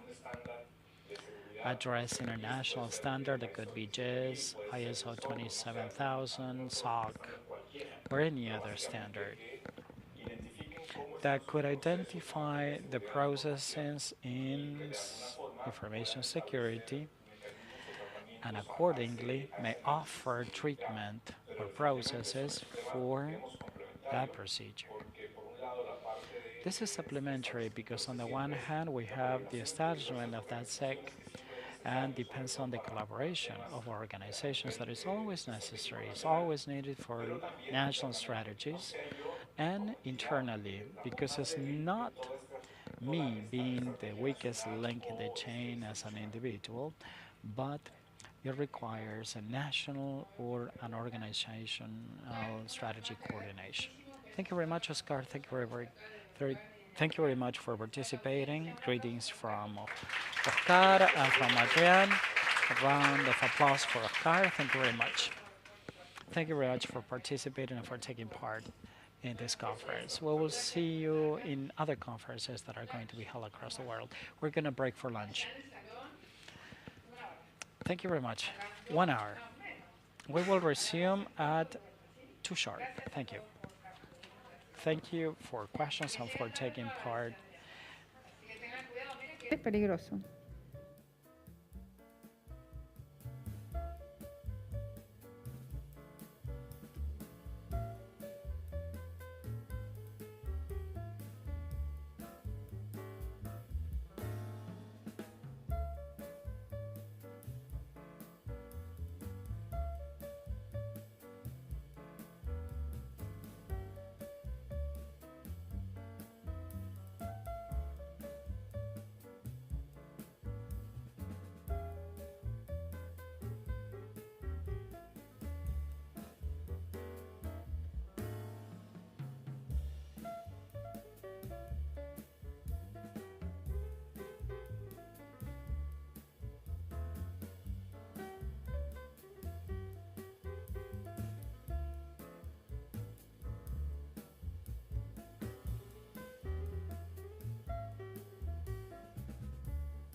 ¿Escuchas ahí? ¿Me escuchas? Silencio. Hay menos gente. ¿Qué pasó? Se fueron. Bueno, gente, tenemos ahora 2 videos. Okay. Let's resume the session with 2 videos that Let's resume the session with 2 videos. One is made by Vinton Cerf, who's one of the architects of the protocol TCP/IP. I don't know if you heard of CAR. It's what makes people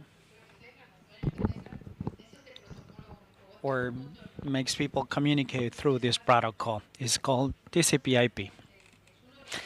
And Victor Cerf is one of their architects. So dating back to the 1970s, he created this, and he's like the father of the internet, where he has been participating in the SSIG. And he sent us a video. It's subtitled into Spanish, thanks to Lucas that created some of the captioning, and then I translated that. Let's see what his message is, and later we're going to see the rest of the videos. Hola, yo soy Vin Cerf, soy vicepresidente de Chief Internet Evangelist en Google. Es un placer estar en esta escuela de gobernanza de Internet. Gracias a Olga Cavalli por la invitación. Quiero empezar la charla de hoy con 2 temas. Uno es la responsabilidad y la otra el gerenciamiento. Estas son 2 palabras muy importantes en este siglo XXI y en Internet de este siglo. Con respecto a la responsabilidad, me parece que la clave tiene que ver con cómo hacemos que las empresas, las organizaciones y los países sean responsables por lo que hacen en Internet. ¿Y por qué nos interesa esto? Bueno, porque algunas personas hacen cosas dañinas y generan problemas para otras personas, tal vez en otras jurisdicciones y más allá de las fronteras internacionales. Y la única forma de lograr el éxito para crear normas y que se cumplan en el entorno de Internet global es adoptar prácticas de responsabilidad para el comportamiento en línea y proporcionar incentivos para regular esas conductas. Esto implica que el anonimato absoluto tal vez no es posible, incluso tal vez no es deseable. Lo que intentamos buscar es identificar a las partes que se comportan incorrectamente, y esto puede requerir cooperación internacional, ya que las víctimas y los perpetradores pueden estar en diferentes jurisdicciones y los países tienen que ponerse de acuerdo con respecto a qué es un delito y qué no, y ayudarse mutuamente para hacer responsables a las personas que se comportan inadecuadamente. Gerenciar es otra palabra muy importante en nuestro vocabulario porque tiene que ver con ofrecer a las organizaciones, los individuos e incluso los gobiernos la posibilidad de poder defenderse en el entorno virtual. Hemos visto el beneficio construido de una Internet global en donde todos tienen acceso a la información y la capacidad de comunicarse libremente entre ellos. También reconocemos que existen posibilidades de comportamiento negativas y este sistema global puede llegar a amplificar estas conductas inadecuadas y lo vemos en las redes sociales, por ejemplo. Necesitamos ofrecer este gerenciamiento a través de medios técnicos o acuerdos jurídicos y también por una cuestión moral para poder disciplinar estas conductas incorrectas y proporcionar incentivos para generar un buen comportamiento. Queremos que Internet sea un lugar seguro para que la gente trabaje, juegue, haga actividades en línea, y para poder hacerlo necesitamos empoderar a los individuos, las organizaciones y los países para que se puedan defender. Hablemos un poco sobre lo importante con respecto a Internet global. Primero es que no es accesible para todos. Los cálculos hoy en día es que el 60% de la población mundial tiene acceso directo a Internet y con el tiempo esperamos que ese número, ese porcentaje suba, en especial ahora que la infraestructura física está disponible, en especial a través de los servicios satelitales de órbita baja como Starlink, entre otros. Y esto lo que sugiere es que puede ser posible lograr más acceso en el futuro a medida que estos sistemas se vuelven disponibles. También hay un aumento en la implementación de los cables submarinos que unen continentes e islas con Internet a nivel mundial, y esto también va a aumentar el porcentaje de la población que tiene acceso directo. También podemos observar que incluso si no tienen acceso directo, los que sí tienen el acceso pueden llegar a tener un impacto en la manera en la make and things that they implement through the internet may have a direct or perhaps indirect impact on your daily life. The thing that I believe we should be concerned about, however, is that this global system, which is designed around the notion of interoperability and global connectivity, is threatened by various and sundry kinds of fragmentation. My colleagues and I have spoken on this topic at the Internet Governance Forum as far back as 2013, where we outlined a variety of ways in which the Internet can become fragmented. It's also important to keep in mind that the Internet is a layered architecture, and the fragmentation takes place at different layers in the system. So the ability to inhibit fragmentation or to recover from it may vary. The remedies may vary depending on the layer in which the fragmentation occurs.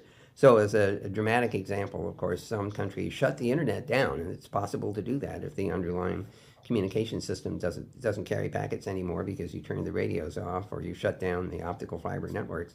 And some countries do that deliberately, perhaps during elections, for example, out of a concern that somehow the online services will distort the outcome of the election. One hopes that over time we can find ways of disciplining that kind of hazard so that the internet can become a source of useful information in the course of an election. For example, where do I go to vote, and how can I vote, and who is running, and what is their track record, and all the other questions that arise when the suffrage is at stake. The second thing that can happen, of course, is that some ISPs can, either on their own or perhaps because of a government order, filter traffic and not allow traffic to go to particular IP addresses, blackholing, for example, or maybe blocking domain names and not allowing a lookup to take place. There are various defenses against that, one of which is to encrypt the DNS lookup, for example. And speaking of encryption, one thing I can say is that increasingly at the World Wide Web level, more and more users of the internet and providers of services are insisting on using HTTPS, which is the secure version of the Hypertext Transport Protocol that basically encrypts all the traffic end-to-end between the user's laptop, for example, or desktop, or pad, or mobile, and the server that's somewhere in the cloud. So this sort of encryption for confidentiality is becoming increasingly common. Of course, there's tension because the law enforcement people will say, well, encryption gets in the way of accountability.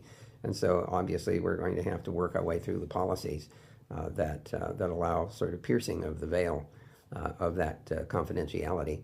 Another thing that can happen is content gets filtered. That could be done by demand. For example, some countries are insisting that providers of information of user-generated content filter that content in order to remove content that's considered unacceptable or undesirable. Of course, that's very complicated because the 200 or so countries in the world may have very different views about what's acceptable and what isn't, which puts the internet service providers and the content providers or application providers in a quandary about how to satisfy every country's potentially different demands for content filtering. So that's a big challenge. There's also a question about privacy. There's a great deal of interest in providing people with privacy in the online environment. That's entirely understandable. On the other hand, absolute privacy may lead to a problem of bad behavior not being accountable because you can't identify the parties. So we have this tension between privacy and accountability and questions about who has the authority to pierce the veil of either privacy or confidentiality. There's also a big question about what's a crime on the internet, and there's a lot of discussion going on in many different forums about how to identify things that we might commonly agree are criminal in intent. There's also a question about reciprocity. If you're going to ask another country for help tracking down and holding accountable someone who is behaving, in your opinion, criminally, then you have to have typically an agreement on what's criminal so that both countries see the act as a criminal act and therefore worthy of cooperation. There's also a question about digital evidence and what mechanisms are used to obtain that evidence and to make it credible in a court of law, which may mean digital signatures and a number of other treatments that we come to agreement with on a global basis or at least on a multilateral basis. so that when evidence is offered, it's accepted in another country's legal system. All of these, of course, are now open for considerable discussion, debate, and research. Another thing that is influencing this notion of fragmentation are rules about the way in which online services are offered. So in the European Union, for example, there's the Digital Services Act and the Digital Markets Act. How these things are defined and how players are defined and what requirements are laid upon them for satisfactory behavior in the online environment will vary from place to place. And that leads to potential fragmentation because the rules may not be uniform and almost certainly won't be uniform. There's another example of fragmentation comes with business models and tax treatments. As one example, in South Korea, there is a movement to try to adopt what's called a sender pays model, which says that if you're sending traffic into the network, you should pay for it. This forgets the possibility that the reason the traffic is entering into the network is because the customer asked for it. And so the customer may be paying for access to internet service from a carrier, and in fact the charges ought to be levied on the customer for demanding access to content which is flowing from the other end of the network. So there's a lot of argument right now over what business models should apply and what tax models should apply. Again, another kind of fragmentation. As you're thinking about internet governance, it's important for you to have an appreciation for the various galaxy participants in the system. And it's an amazing collection of institutions: the Internet Engineering Task Force, the Internet Society, the Internet Corporation for Assigned Names and Numbers, the regional Internet registries that manage IP address allocation, domain name registrars and registries, and standards-making organizations like the International Telecommunications Union. Important bulletin. Just in as I am making this video on the 1st of October, we just heard last week that that Doreen Bogdan-Martin was recently elected the Secretary General of the ITU. This is notable for several reasons. The first is it's a woman. First time, I believe, that that's happened. Second, she's an American, which is also a first. And third, she was elected by a considerable margin. All of which says that the ITU is now in a different state than it has been in the past.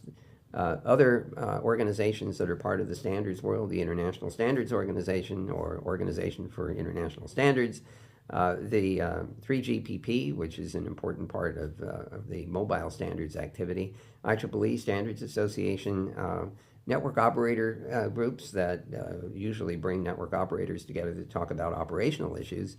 What about the World Intellectual Property Organization or the World Trade Organization or countries or, let's say, jurisdictional domains like the European Union, the European Commission, the European Parliament?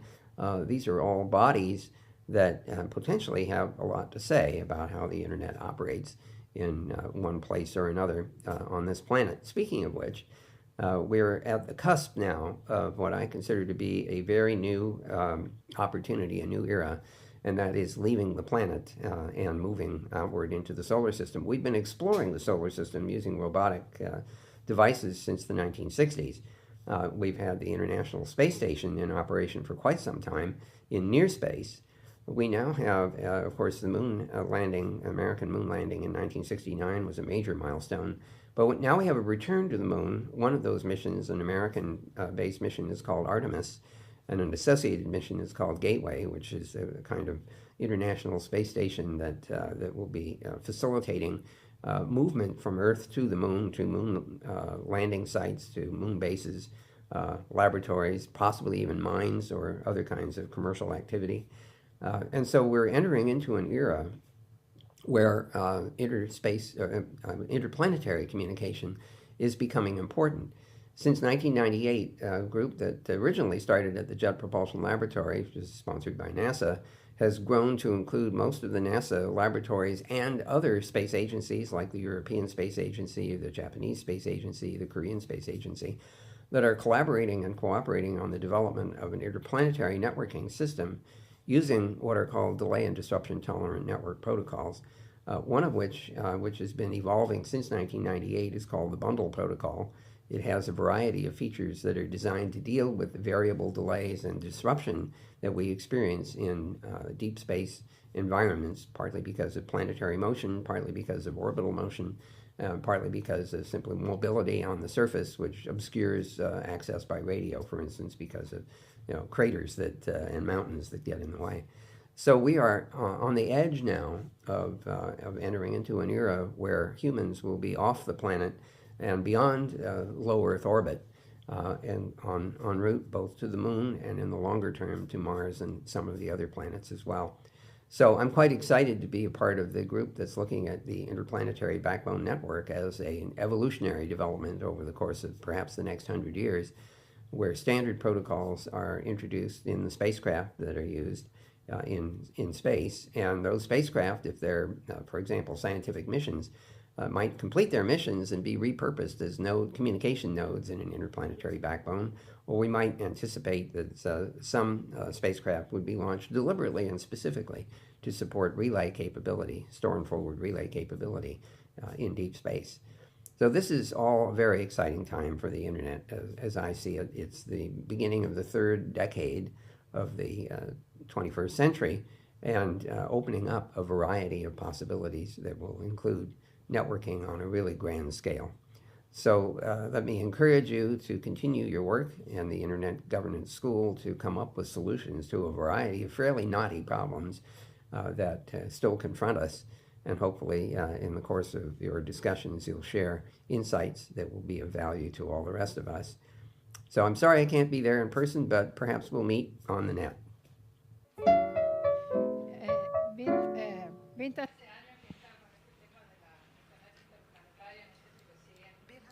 Bing has been working for years. Bing has been working for years, and right now, with the trips to Mars and to the moon, she has resumed the idea of networks that have a lot of delays because of the gravity and the distance, long distance. Very important topic, and right now we will screen another video of Andrew Sullivan, who is the president and CEO of Internet Society, SSIG, which is a non-for-profit organization that has many chapters. As a matter of fact, I'm a member of the Argentine chapter. There are chapters in many countries. Andrew sends his greetings. He couldn't be online because he had some other meetings. So we're going to screen his video, and later we'll start with infrastructure. Hello, I'm Andrew Sullivan, President and CEO of the Internet Society. Many thanks to the organizers, particularly Olga and Adrian, for inviting me to this 14th South School on Internet Governance.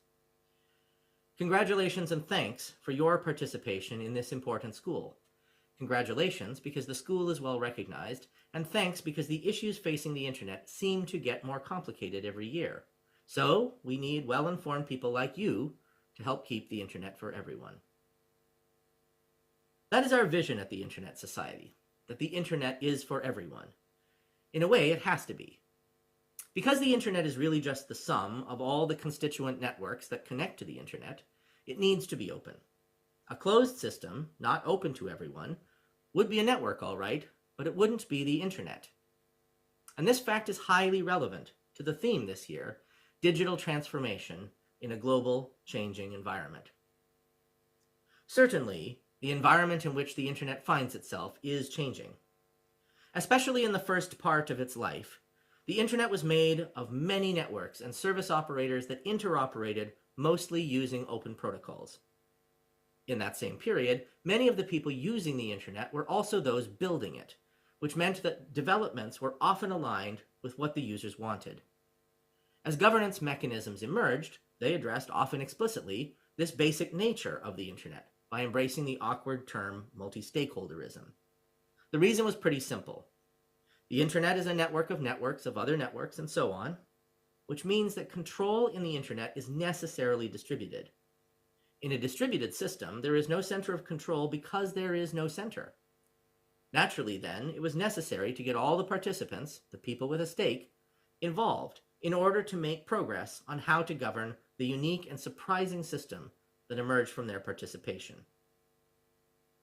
Also, for much of the life of the internet, it was regarded as an obviously good thing. The benefits to those connected were plain, and with few exceptions, the major policy questions involved how to get people connected to the internet. The environment has changed. The diversity of experiences, of services, of operators, and networks that we saw in the early internet, and especially in the early commercial period, has reduced. Some say that the economic model that supported early internet commercialization was not sustainable, and so consolidation was inevitable. But for whatever reasons, in the place of a multitude of little operators, today tech giants have emerged. They offer big, centralized platforms and mostly deal with the problem of new competitors by buying those competitors. There is also an argument to be made that it is not merely economic reality on the internet, but rather a general trend of corporate consolidation and control that happened over the same period. Again, whatever the reason, the effect is that the diversity of opinion that was early reflected in multi-stakeholder forms of governance has increasingly come to seem like a few predictable voices defending their corporate privilege against the interests of everyone else. Having emerged in a period of internet exceptionalism, some of these corporations often appear to act as though what they do must be correct by definition, since it is technology. They seem slightly bewildered by social backlash, even as they attempt to confront and manage that backlash. The user population, meanwhile, has also changed a lot. Once it was mostly enthusiasts, used to working problems themselves, because the internet was a new, socially marginal phenomenon, but those days are gone. If anyone doubted prior to the COVID-19 pandemic that the internet was central to many societies, nobody can seriously take that position today. Unlike the old days, the users of the internet include everyone from the technically sophisticated to those who are bored by technology. In that sense, the internet really is for everyone, but everyone is a big word, even in a single society, never mind in every society on Earth. It was not easy to make sure the diversity of experiences among the user population of the early internet could be captured in the governance models that emerged in the 1990s and early 2000s. Making sure to hear the stake of everyone on Earth is a much harder problem.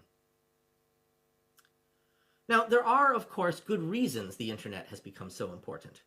Because it is such an easy, fast, and inexpensive conduit of information, it is ideally suited to the distribution of mass interest information and news, or to the connection of communities who share a common interest, but who might be widely distributed geographically.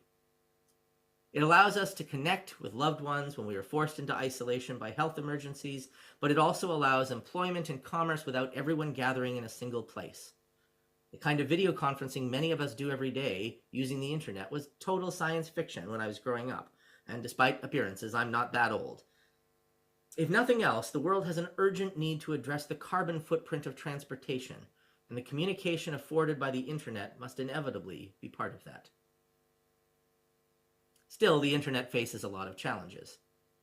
That the internet is obviously a good thing is no longer true to far too many people. The rise of the internet has happened at the same time as many social changes, and for some people, that social change is not just a bad thing, but also the internet's fault. Perhaps more importantly, the internet brings not only social but also economic changes that truly do threaten existing social and economic interests. To pick an obvious example, the easy flow of information on the internet threatens those who used to control that information flow. Owning a news media company used to be a path to wealth. Now, those companies struggle. Political spokespeople used to need to convince just the press pool that a topic was or was not worth covering. Now they must convince the whole world.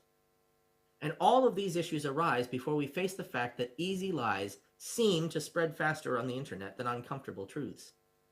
Meanwhile, the stance of many governments after a long period of laissez-faire policies is much more assertive. Many of them appear to be asking why the internet is not under their sovereign control, and they are enacting laws to put it there. Such laws themselves tend to fracture the internet.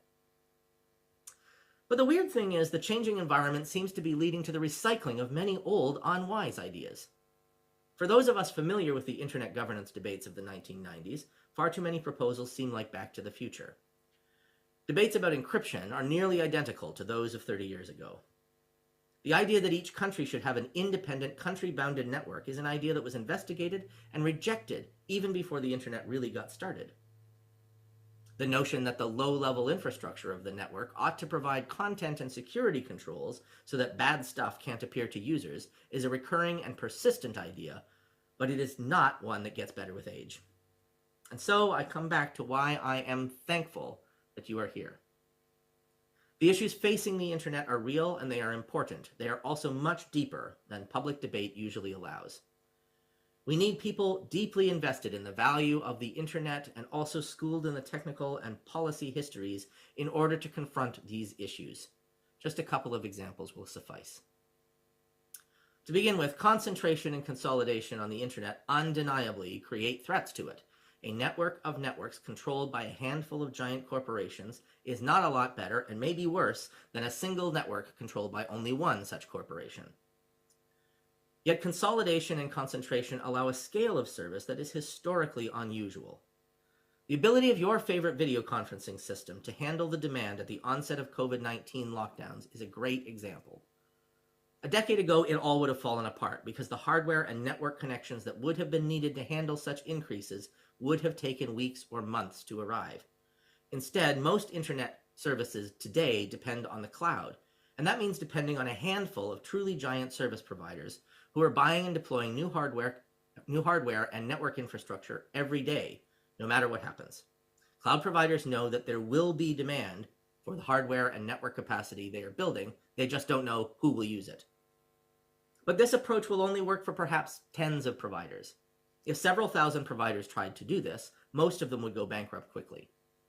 Also, such corporations need to have an international presence, with data centers in many different jurisdictions, in order both to provide low latency service to users everywhere, but also to insulate the service from outages in any given country, region, or network area. Yet public policy discussions these days too often ignore these technical considerations for internet policy. They try to insist on data localization, even when it would be more dangerous than distributing data. They try to build national cloud services when such services will only make the entire idea of the cloud more fragile. We need governance professionals who understand these matters and who can help keep the internet in internet governance. Or let us consider the idea of using domain names and internet protocol or IP addresses and putting various blocks in the system to prevent certain undesirable content from circulating. This idea, which was popular some time ago and gradually fell out of favor, has come back. Lawmakers have been persuaded more than once that we should not block internet sites by interfering with the domain name system entries for those sites or the IP address allocations for those sites. This is because that kind of blocking has well understood negative consequences for other sites on the internet, which might accidentally share their internet presence with the site hosting sanctioned content. The basic infrastructure of the internet is shared, and trying to warp it to stamp out some undesirable content is a good way to break the internet completely. Unfortunately, too many governments and public officials no longer remember that, especially if they are young enough. Perhaps they never knew it.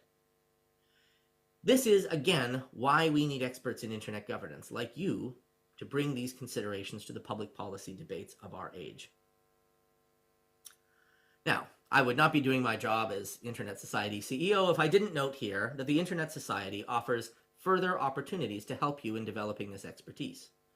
If you are not already a member, I hope you will join us and join your local chapter as well to carry forward our goals to ensure the internet is open, globally connected, secure, and trustworthy.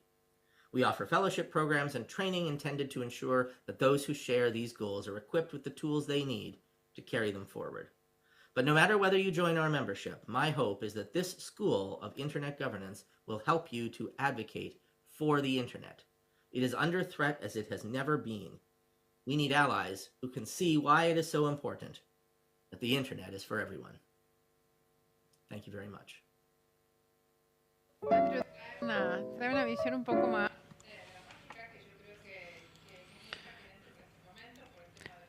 He brings to the table something more dramatic because of fake news, the impact of any governments, and the issue of consolidation. If you're interested in the economy related to the internet, the large corporations, I don't know if you have followed this idea, but many corporations consolidate and they compare or they merge with each other. There are increasingly larger companies, and we are going to see the impact on the internet evolution. And then Andrew brings to the board something about the governments, the mirror effect. What internet shows is what happens in society, he says. So he draws an analogy with a mirror that reflects on what happens on society. Internet is not to blame, however, it has an impact, and sometimes you have interruption in the service. This is going to be posted on YouTube. Let's address the end or the end of the introductory part, and we're going to address specific items. We're going to be addressing infrastructure, general infrastructure, and then wireless infrastructure that, as you have seen over the last years with mobile telephony or smartphones, is a large part or part and parcel of modern communications. I'll give the floor to Maria Jose Calvo from ITT. She's the manager of compliance and regulations of AT&T, and she's a member of an Argentine organization at the regional level. Those are the ICT girls, not only from Argentina, but it gathers members across Latin America. And then we have other friends of ours, Mariana Mendez. Mariana Mendez is a co-host of the Costa Rican School of Internet Governance in 2018. Alejandro Patiño from CEPAL, from ICLAC. We previously listened to Alejandro Rovira, or Sebastián Rovira. Let's welcome Alejandro. Ariel Kreischer, President of the Chamber of Internet, Cabase. And Héctor Lezarrada, Director of Engineering from Comtelca. Let's welcome all. And Maria Jose, you have the floor. Over to you. Good afternoon. I would like to acknowledge Olga and Adrian for having invited me to participate in this event. I had a chance to participate in previous events, but I couldn't travel this time face to face, so that's why I'm online. My greetings to all of you that have reconnected face to face. So we'll be addressing infrastructure and the internet in the region. There's evidence of the digital divide in terms of coverage, connectivity, since users need increasingly connectivity for their daily lives. Without further ado, let me introduce the panelists that, given the perspectives, they are going to tell us the state of affairs, challenges in infrastructure to see or to understand what the region looks like. We're going to start with Alejandro Patiño, who's a specialist in the ICT sector in ECLAC. Over to you, Alejandro. Let me welcome all of you. Greetings to all the organizers. It's great to be here once again in the SSIG. My greetings to all the attendees and the panelists. The idea is to give you some statistics in connectivity, quality, and accessibility of the internet. That is something that is paramount to consider when facing the challenges of infrastructure that we have in Latin America. I have a few slides to cover, not many, to make this dynamic. To make this session dynamic, let me share it on the screen.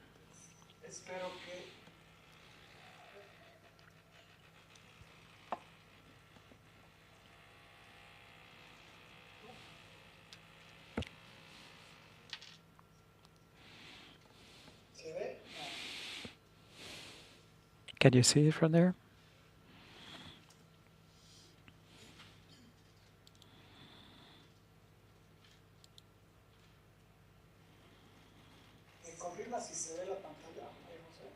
Can you see me? Can you see my screen? Yes. Yes, we can.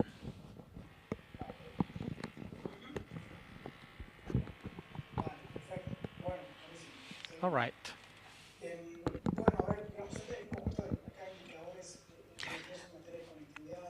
These are the important connectivity indicators that have been very, very important for internet access. 80% of people in the region are internet users in Latin America and in the Caribbean. Mobile connectivity services have made a lot of progress. 70% of penetration for the region, closely compete with countries in Europe and North America. However, when we analyze the other indicators, like households that are connected over the internet, we see that there are large connectivity divides with other places, like 96% in North America and Europe, and we stand at 56% and 80% in Europe, respectively. So if we see the number of people that use the internet that do have coverage but do not use internet, there's a difference between the emerging countries and the developed countries. We have 20 and 22 for North America and Europe, and Latin America lies behind. So this is called a demand divide. Even though they do have coverage or internet access, does not use internet, or because there are structural socioeconomic challenges that have to do with accessibility issues, skills, or interest in order to effectively use the internet. That is why, even though coverage is important, what we see is overcoming the structural obstacles so people can use the internet. By closing the demand gap, we estimate that it's not going to be an easy thing, but it's something that we have to do it universally. I think that we need to address some other elements, additional elements that are inherent to connectivity. One has to do with the quality or the speed by which we have access to the internet. In this slide, we clearly see two graphs. On the left, we have a difference between speed and latency in broadband fixed connections for a set of countries, and on the right, we have exactly the same ratio but for mobile broadband. What we see on the fixed broadband services, when we compared the ratio or the quality connection ratio for the region, and then we draw some lines with the advanced countries. In the case of fixed broadband, we see a similar service. However, there are countries like Uruguay, Brazil, Panama, and Chile that are at the world average.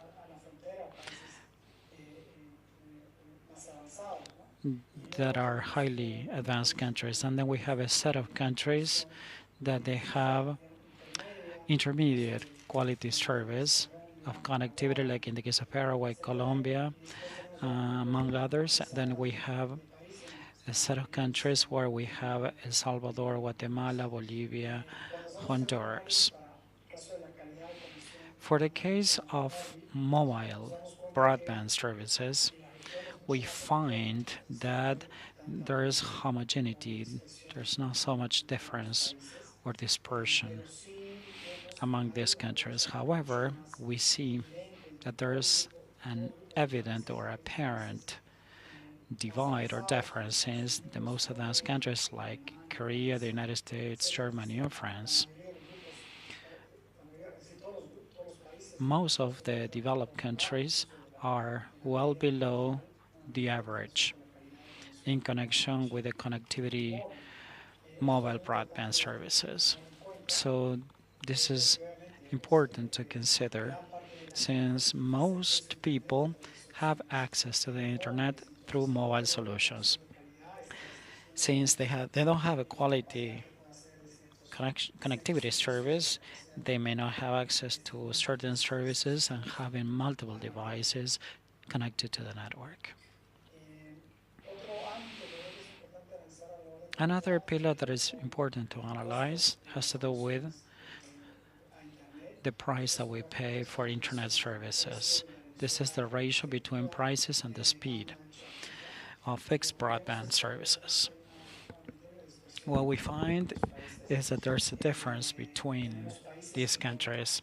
On the one hand, we have similar prices like $15, $20. The $15, $20 range offers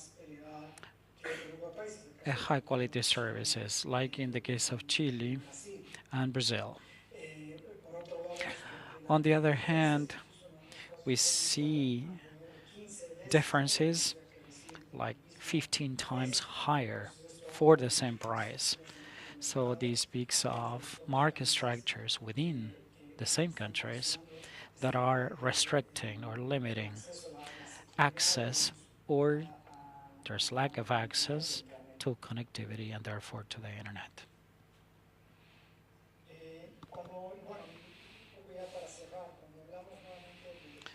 And to close, when we address the divide that we have in connectivity and quality and accessibility, this is strictly related to investments that are made by these countries in infrastructure and telecommunication works. When we see the statistics, we see a large gap between the resources that are being allocated per capita in the advanced, most developed countries. This is the average for Latin America, the OECD countries, and some of the countries in our region. Then we have some countries that are better performers, like Chile, and they don't get us. They are not making investments or per capita investments that we just described, because there are regulations or regulatory frameworks that are affecting the investments to be made in that telecommunications sector. There are certain surveys that reveal the capacity of broadband services to drive economic growth, such as surveys that tell us about a 10% increase of fixed broadband penetration that could have an impact of 1.5% of the GDP, which clearly demonstrates a consideration that we should make. To sum up, let me tell you that there are large strides to be made in connectivity. We shouldn't lose sight of the large heterogeneity among countries. Probably it was not clearly demonstrated, but if we organize it by quintiles of income, geographic, socioeconomic conditions, we are going to see large divides or gaps. Most of these gaps have to do with the socioeconomic aspects, like demand gaps, which clearly needs to be addressed when it comes to designing or making policies to close those gaps. The investment gap is something that should be considered, and I suppose we are going to be discussing this in sooner or later. And one of the other key issues are what we are seeing in the future, investment in the future for new technologies, like the 5G mobile connections. There's going to be a large demand of investments to be made, and statistics show that the region is lying behind in terms of 5G, and there's a large number of mobile networks that in Europe or in the United States, and we don't have enough 5Gs here in Latin America. Alejandro, thank you very much. Thank you for your participation and for your input. You talked about the percentage of connectivity that we have in the region. What is the effective use of the internet? 38% of users, or the quality that is required to provide high quality service to users. You talked about accessibility investments that are going to be made in the future. And over to Marilena right now, who's going to be addressing some information in connection to the regulatory framework that is required in order to conduct and to make progress towards infrastructure. And probably Maria Elena can tell us about the future of investments that are coming for this sector from her standpoint. Maria Elena, over to you. Thank you very much, Maria Jose.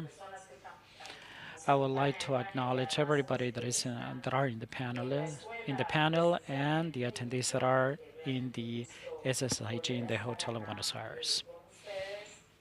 It's a great pleasure to be here. My acknowledgements and my greetings to Olga and Adrian, and I would like to thank you for your invitation. Let me share my screen now.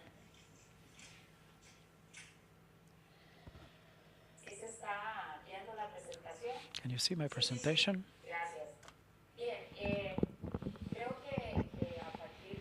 I believe that by Alejandro's presentation, we clearly see that there's a complex marketplace or scenario for developing these networks. From the economic point of view and from the regulatory framework that requires a revise or revision. In general terms, and there's a need to evolve with technology and with new models, business models,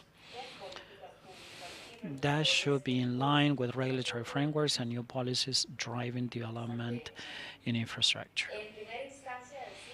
First and foremost, let me tell you that this industry competes with other sectors by gathering or securing resources, that is, funds or money for developing these networks. By having the adequate scenario, it is necessary to allocate said resources at an affordable price so it could be profitable in terms of investments and in order to build more networks. Since we are at crossroads by developing new networks, and probably we are faced with a new generation of technology that is going to change drastically some of the ways or methodologies where we produce in our countries. We're faced with obstacles when deploying this kind of networks. That is why it is difficult sometimes to develop this kind of networks, not only in terms of investments, but also the paperwork that has to be done in order to build infrastructure. It leaves a lot to be desired. Apart from that, we see that the infrastructure that has been deployed already is object of theft because people steal cables, copper, and those copper networks are being robbed. And we cannot leave this aside because this has an impact on the development of this network. So when we address all these key issues, and once we have all this technology deployed, we cannot risk or run a risk of having sabotage or theft of these networks because this is detrimental to the networks. And then we have the issue of taxes. So we need to make adjustments to the regulations and to the market changes and the way we evolve with technology and to consumer habits. So there's a whole series of elements that should be revised when it comes to public policy and regulatory policies to have the necessary legal framework as updated as possible, facilitating the removal of barriers of entry. The networks of telecommunications are the foundations of digital transformation. So all the digitalization has as a pillar infrastructure. Without the necessary infrastructure, we cannot digitalized, and we cannot speak of digital transformation either. So first and foremost, you require the hardcore network, and then therein to come up with the necessary elements that make up the ecosystem that is so essential to speak of digitalization. That is why it makes sense to make the necessary adjustments in the regulatory framework and the rules or the standards facilitating the development of this infrastructure. When it comes to deployment, we have some statistics that have already been mentioned. Additionally, what I would like to say is that there's a 50% reduction of taxes collected to carriers is then related to an increase of ICT investments of that accounts to 14% according to the ITU. If we have better collection associated to taxes and rates and contributions made by the industry, it has to be done easily. I mean, investments will be reduced or mitigated. And another key element is that most of the set of taxes, rates, and contributions are usually associated to infrastructure deployment at the municipality level. So it is key to conceptualize appropriately, given the importance of the telecommunications sector, and by far by collecting not only when developing but also driving growth and inline income will be raked in from other activities. Another important data is that this will lead us to a better quality of institutions and a better regulatory framework where will benefit from larger investments or better regulations, therefore. And by Shun and Giso, as they have revealed in their survey, this accounts for 60% of the investment higher. So this will imply better institutionality, better institutions, and better regulation to prevent the weaknesses of those countries. So this is could be compared to municipalities because the network is treated as a whole and investments eventually will reach all regions and all local governments are involved in this scenario. We can draw some examples that have been deployed or implemented in Latin American countries with the idea or with a view to deploy ICT infrastructure more easily. That is to discontinue this entanglement of paperwork to develop this kind of infrastructure. First and foremost, we have the antenna law in Brazil, which is a key element by eliminating the removal of permits for small cells. Faced with the radical change that 5G brings to the table, this is relevant and it becomes key to include positive silence. Those are the requests that are not answered after 60 days. They are presumed as approved, given the importance that many countries take 1.5 years to authorize the installation or the deployment of a tower. And after a year, technology change, even telecommunications do change. So this is very, very valuable. Thus, it prevents provinces, city councils, districts from affecting election of technology, topology, red topology, quality of services by carriers. So the basis of digital transformation are telecommunication networks. Without them, we cannot speak of enhancements in speed or quality. And this is strictly linked with carriers' capacity to deploy the necessary infrastructure in different locations or geographies of every single country. In Peru, we have something that is called positive silence. So there's a law that was passed for strengthening the telecommunication infrastructure expansion so the paperwork becomes automatic. You need to fill out a technical form, and there's a positive silence in the event that a certain window of time elapses and the permit is not approved.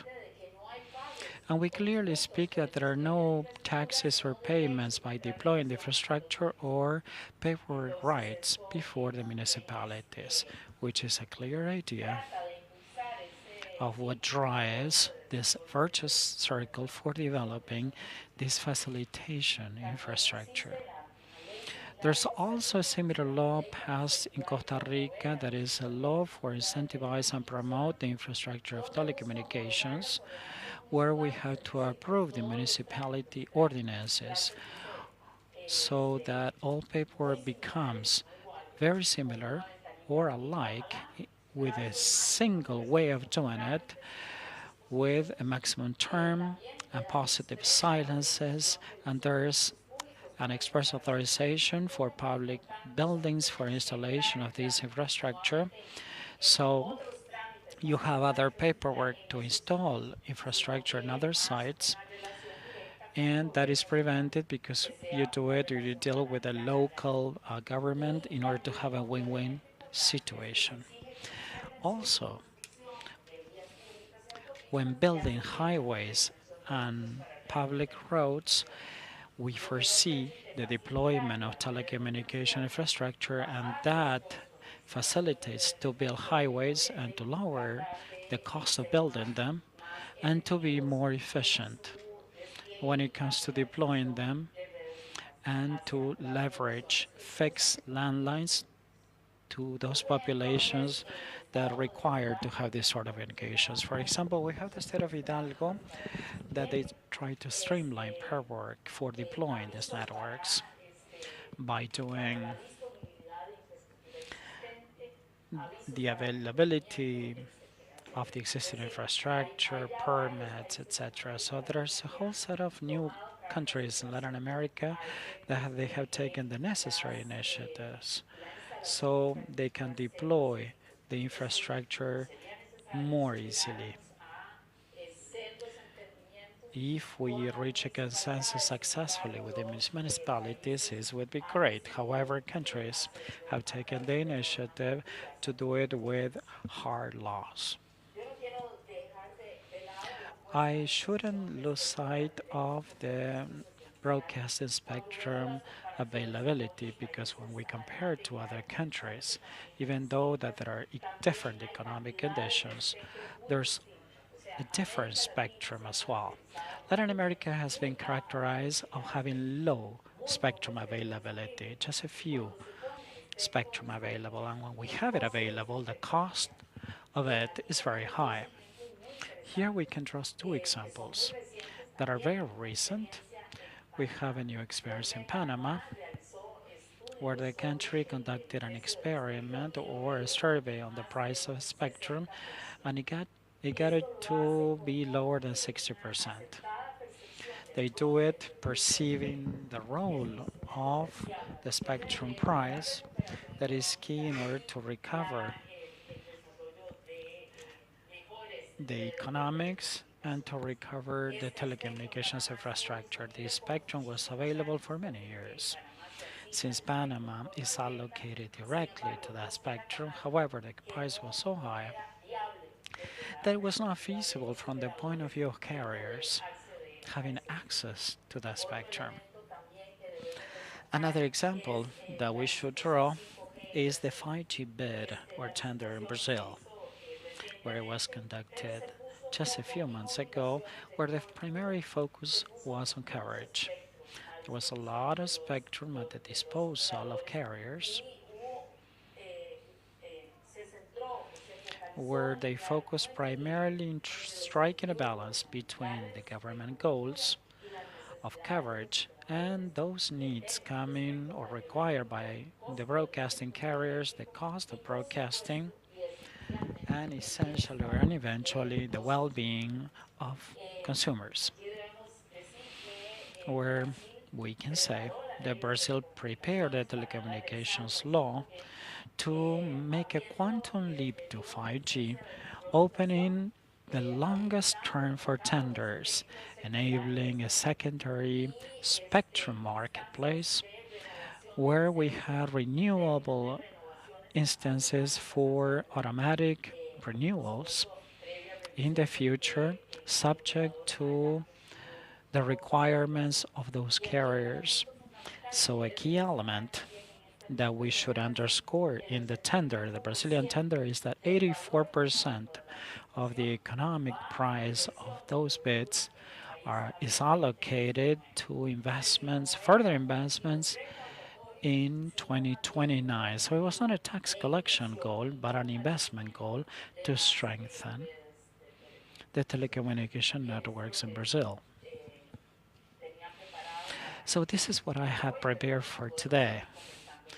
We can further discuss any other topics if you wish. Microphone, please.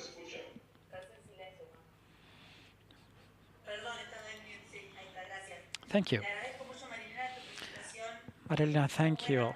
Thanks a lot for your presentation. Very, very clear, very illustrative.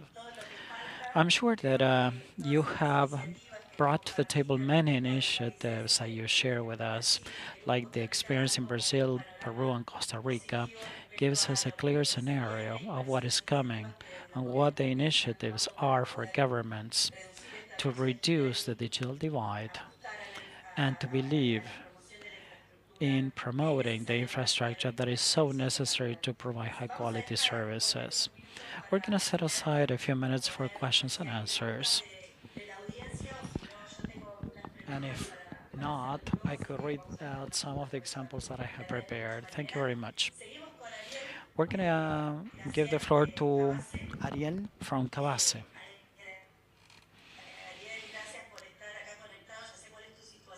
Thanks, Ariel, for being connected. I know what situation is like. Thanks for taking the time and for the effort made in participating in this Congress. Over to you. We're all ears.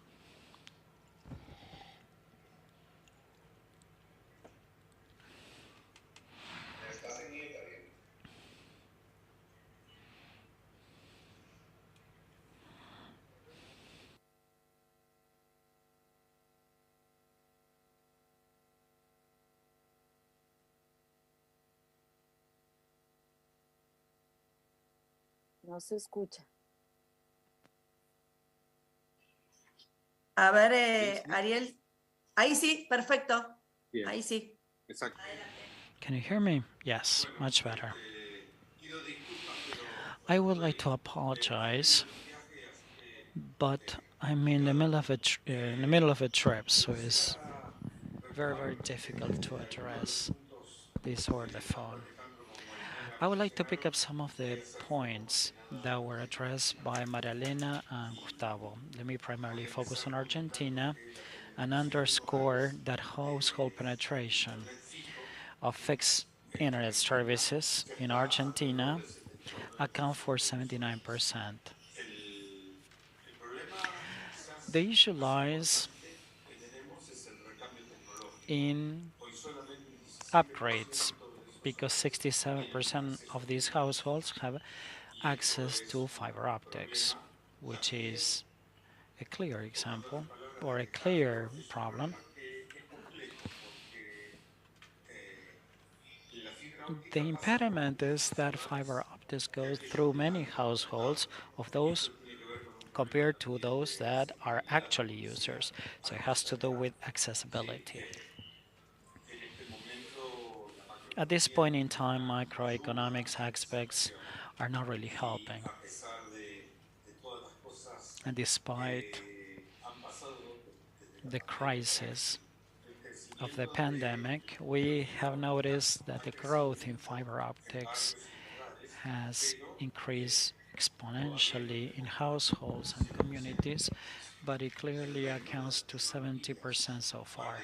The rest of the technology, like a twisted pair of copper and coaxial cable, are the ones that carry communications through antennas. And this is very important because this has a clear impact on broadcasting. Nowadays, on average, Argentina accounts for 40 megabits per second, since many things are installed, and that is why it has to do with technology upgrades and microeconomic aspects. So, in the dialogues with the regulatory agency and with the government of Argentina, we are requesting at times a demand subsidy because there's a lack of that demand of fiber optics. It is important to see, if we compare some of the graphs, that matches, well, what I said. The ARC, the average user rate of an internet service, an average internet service of $50, considering the official dollar in Argentina, accounts for $15. Now, if we consider the other exchange rates that are available in Argentina, I know that it's crazy to have many exchange rates, but the situation of having dollars in Argentina is very complex.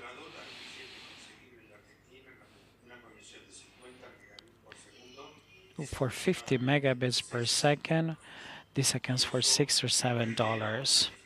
This creates difficulties or impediments in what Maria Elena said, to develop certain investments where 90% of the elements or the input to develop these networks are not built here, not manufactured, they are imported. So it makes difficult the availability of them. Despite the crisis and despite the exchange rate differences, the deployment of fiber optics is increasingly growing. However, microeconomics in Argentina has really an impact.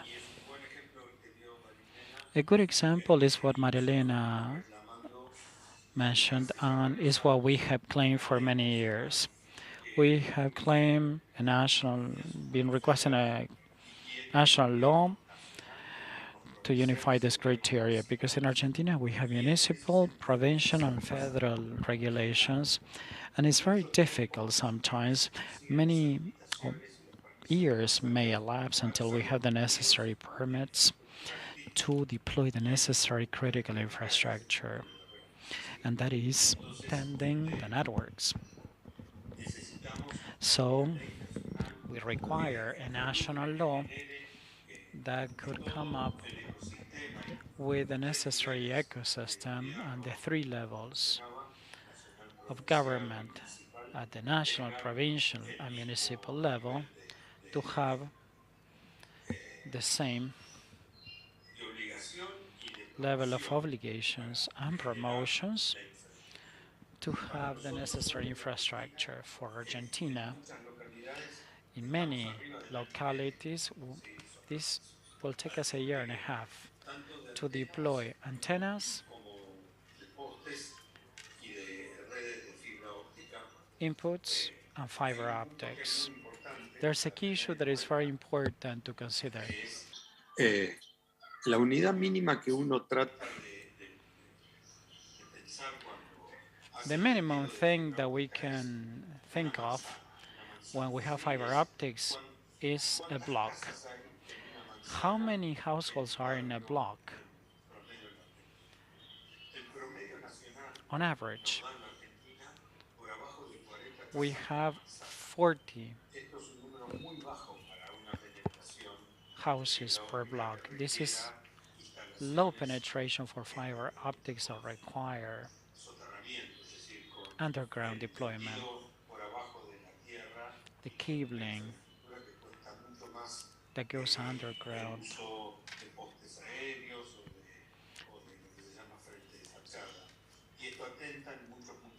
instead of having facades, and this goes against the municipalities. I was born in a town,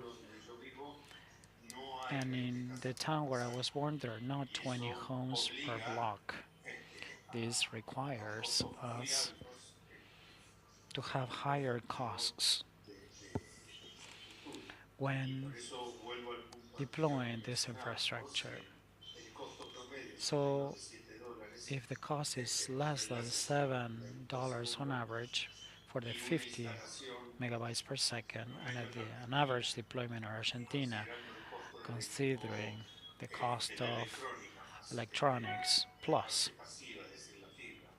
fiber accounts for $250 or $300, and we are billing $7 for the access. Is a really long-term investment, and this is the impact on by the macroeconomic aspect. Besides, I would like to say that during the pandemic, the Argentine administration passed a resolution. It was a decree order that created a dilemma in our sector, and there are many lawsuits that were filed and denominated cellular telephony, cable television, and the internet as a public service or public good. It froze prices, and that created a high inflation with frozen prices. So this led to a crisis that I would delve on it, but basically it helps understanding the situation. To give you a snapshot, coming back to the 79% of household penetrations, 40 megabits per second of average speed, accessibility issues,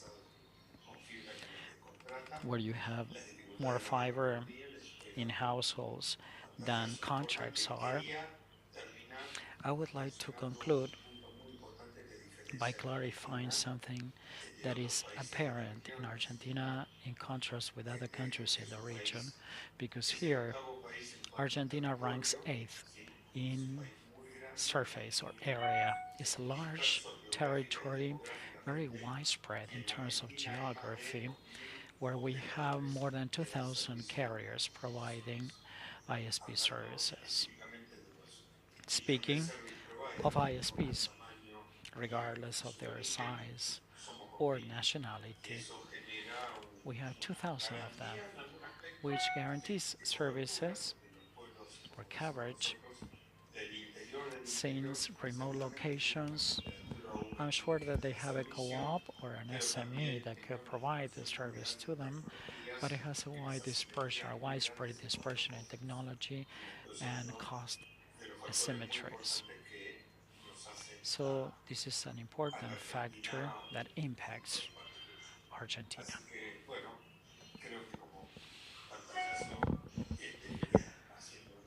So that was a snapshot, and I would like to conclude by making these comments with my talk. Thank you.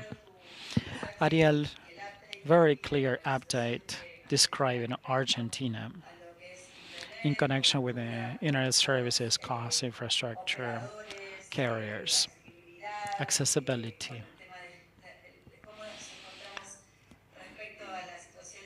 Everything that has to do with macroeconomics and how it impacts on deployments, investments to be made, the need of legal certainty for those carriers that invest in infrastructure to pursue their investments in the future, and reducing the digital divide in Argentina. And that need that is highly required to to provide coverage across the country. Let's go for Hector Izalriaga from Comtelca that is going to describe what is the situation is like in countries that make up his region. Hector, over to you. My greetings to you, to the attendees, whether they are virtually or face-to-face. Can you see my PowerPoint?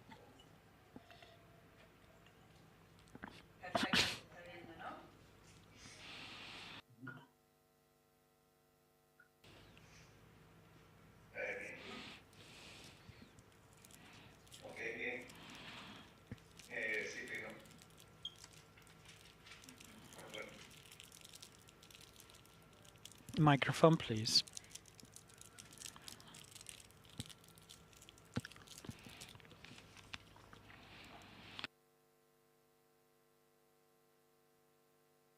Tiene conectividad de banda.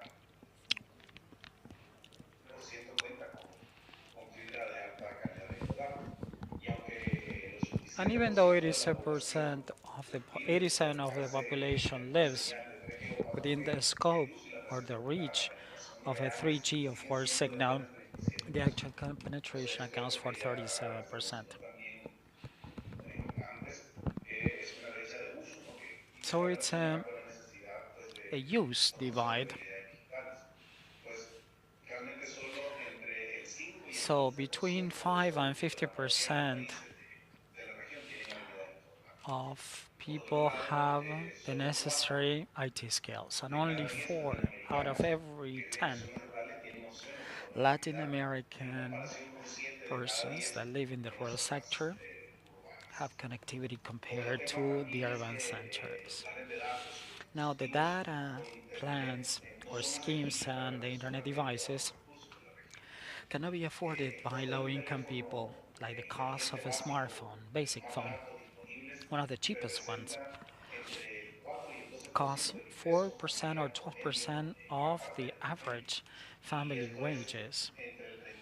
And this is between 31% or 34% of the family income on average in Central America.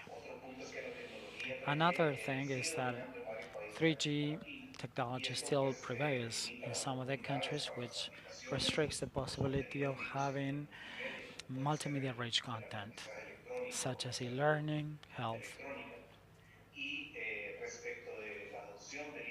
And in IPv6 adoption, we can see that Central America has 30% adoption, or 25% for Central America, 30% for Mexico, and the Caribbean 70%, which are low numbers. In this slide, I would like to refer to the Comtelca countries that are made up of 8. See, from 2016 to 2020, the percentage of internet users is on the rise. This graph depicts in detail the development of people that use, or internet users. You have the statistics of 2020, like Costa Rica, that is leading the market with 80%, Dominican Republic with 70%, Mexico 71%, Panama 64%, Guatemala 50%, Honduras 42%, El Salvador 54%, and Nicaragua 45%. On average, it's 60% of the number of people that use the internet. I would like to underscore the Broadband Development Index.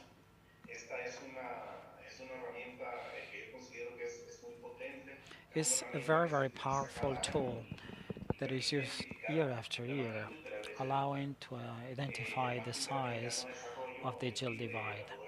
The IDB came up with this index to help with the mission of developing Latin America and to finance the efforts in order to reduce poverty and social inequalities.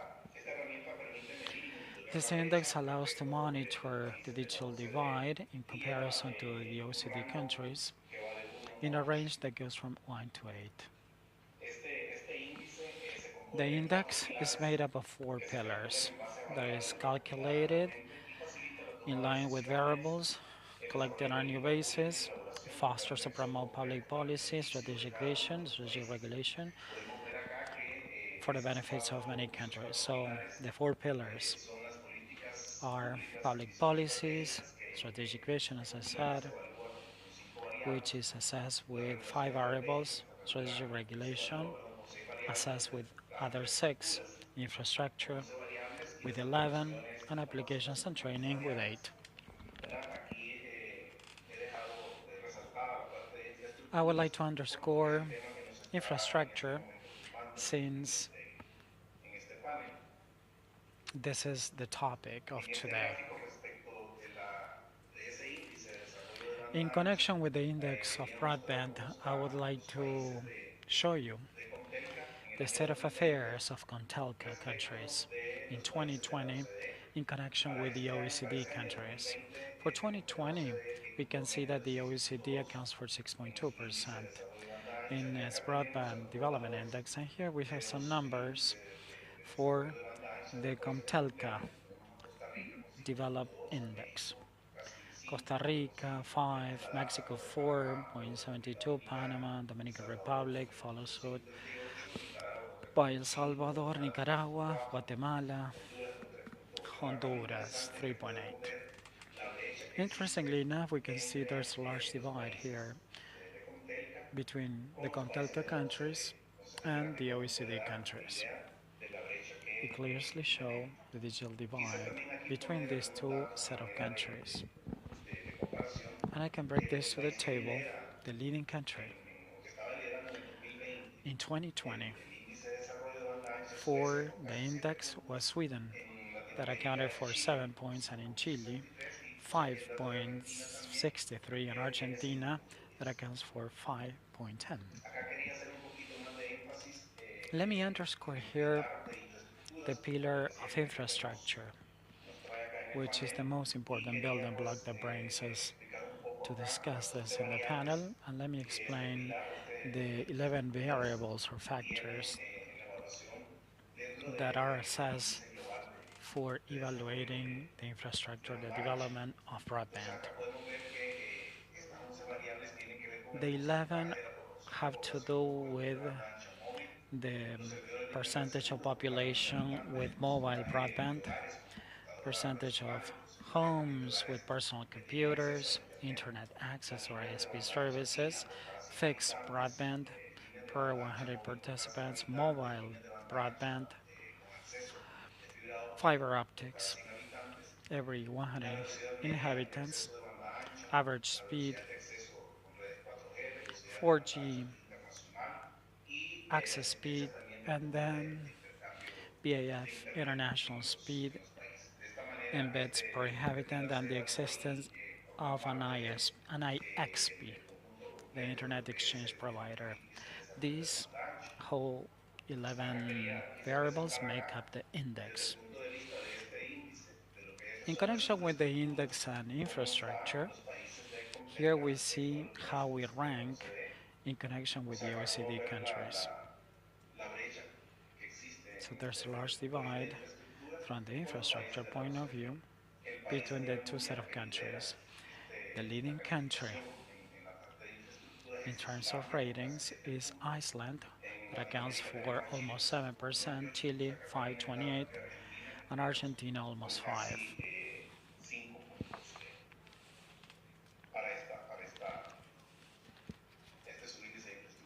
So this is called the infrastructure index. For you to have an idea, when analyzing the sub-index, here you have the ratings and the averages and the percentages for the Latin American countries: Costa Rica, Guatemala, El Salvador, Mexico, Honduras, Nicaragua, Panama, Dominican Republic, and Argentina.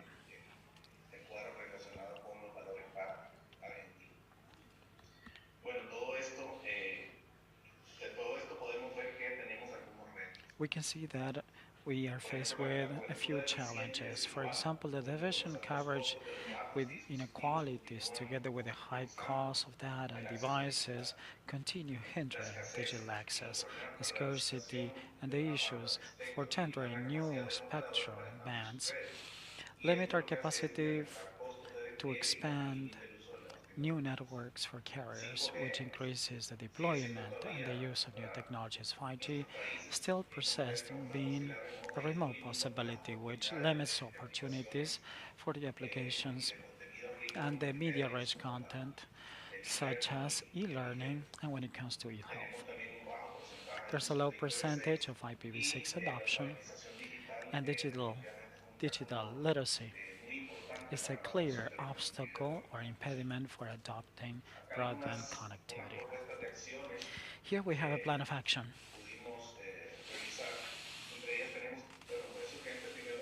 It is imperative to face the digital divide and to address it through policymaking to reduce costs, to extend access, and to incentivize citizenship participation in the private sector. We seek inclusion, or we should seek inclusion by making reforms in the regulatory framework and legal certainty, by establishing a digital identification system which is essential for all citizens to have an equal and reliable access to public and private platforms and to share infrastructure in carriers and the dark web that may include governmental services or whatever, to increase competition in mobile operators to promote innovation and investments, promoting free access, considering technology and security. It is imperative to promote mechanisms and plans to manage the spectrum efficiently. We could have 4G and 5G spectrum licenses with coverage obligations or requirements, and to streamline the management of these processes. Policymakers should promote financial incentives, both for clients and for carriers, where we may subsidize some of the internet costs by reducing taxes and tariffs that are levied on devices or low-cost devices that would carry internet, in order not to exclude so many people that are left behind.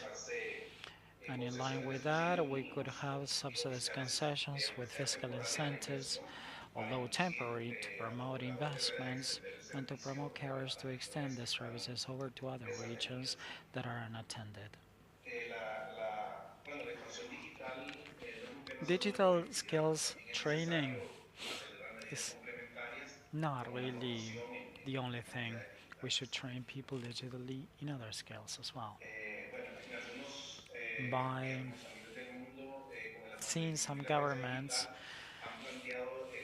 when they saw their digital divide extended, they have guaranteed as a universal right, as the UN have done it. So it's like a human right now. There are also parliamentary initiatives that have proposed to qualify the internet or to rank internet as a basic, essential service for all people. Hopefully this requires not only political will, but also economic resources and infrastructure in line with its consolidation.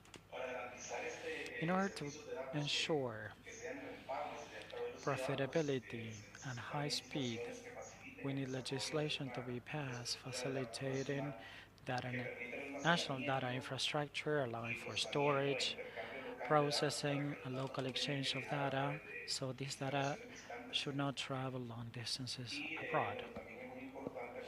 And it's very important to promote, adopt, and deploy IPv6 by applying the best prices in developing the internet. Some conclusions to be drawn are the following. Those policymakers should pay more attention to the barriers of entry, the digital literacy, and the accessibility and affordability of phones in order to ensure that the system is supported by a national data infrastructure that is modern, supporting the exchange, the storage, and the processing of data efficiently.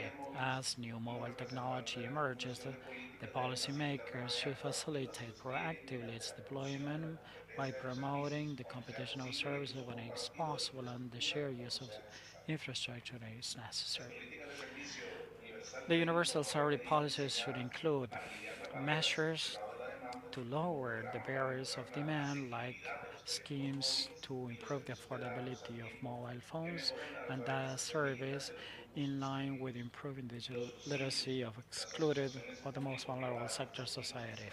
The association's public-private alliance, fiscal incentives, and funds of universal access are the necessary tools to redefine coverage expansion, to create specific content and to promote demand of connectivity, incentivize the expansion and the use of new technologies of information and communication.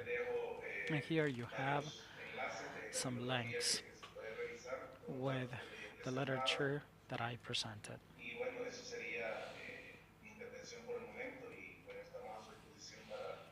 And I'll be at your disposal for taking any questions that you may have. Thank you very much, Hector. It was a very clear overview of the Contalca countries. We have 15 minutes left to conclude this panel. And I would like to see if there are questions in the audience. And if not, I have included some questions in the list. Olga, can you see if there are questions in the auditorium?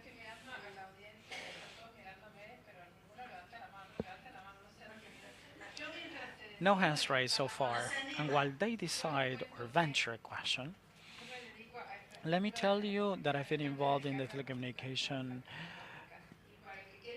in deployments.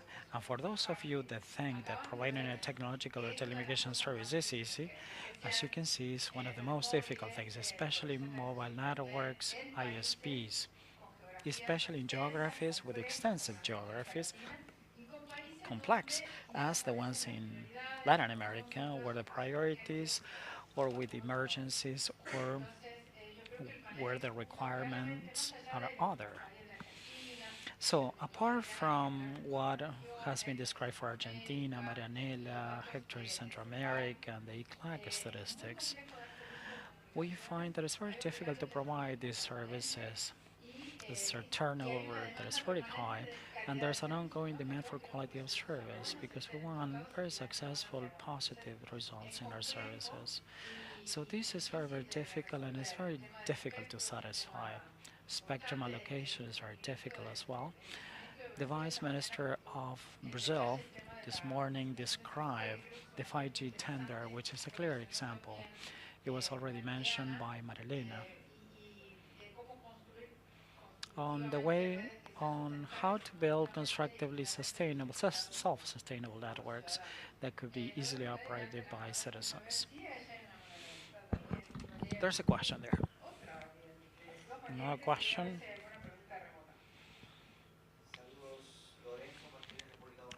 Lorenzo from the Dominican Republic. I would like to commend you by summarizing a lot of information, just a brief window of time.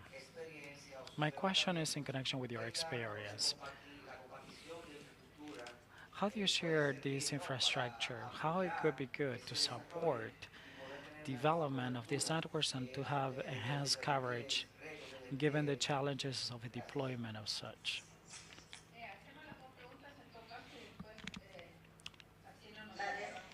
And the other question? Yes. My name is Karina Medina Sali and I come from Bolivia. After commending you for this information that you have given, let me tell you that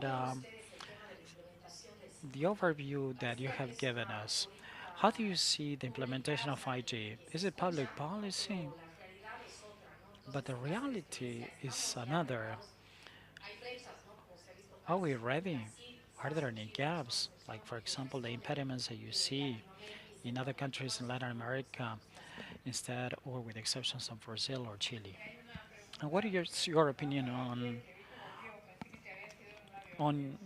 in line with your views as you are experts? And there's another question here. I think it's in the Q&A. Yeah, the other question is for Ariel Greiser.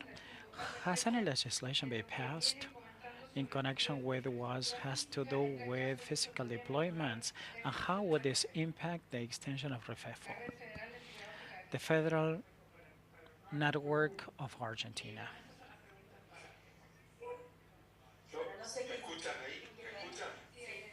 Can you hear me? Yes, I did. Okay. I had the time to fix my microphone.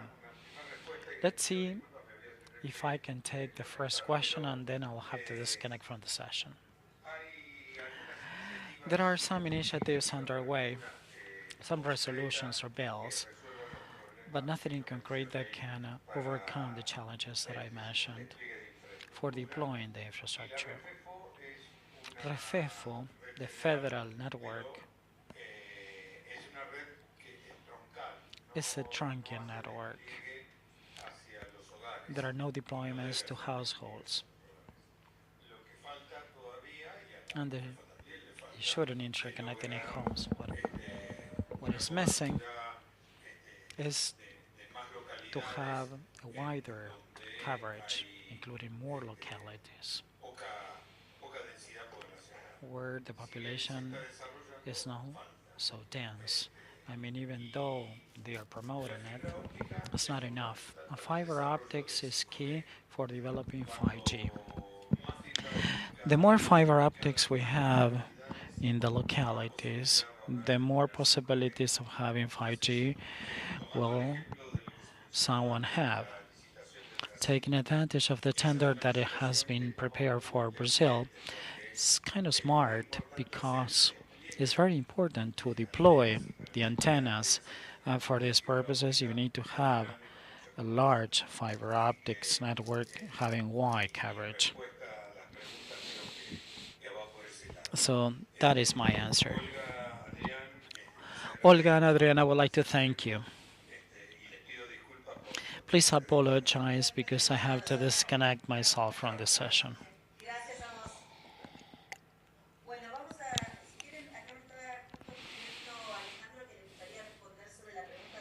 Alejandro said that I would like to take Karina's question. That is the 5G deployment. Alejandro, floor is all yours.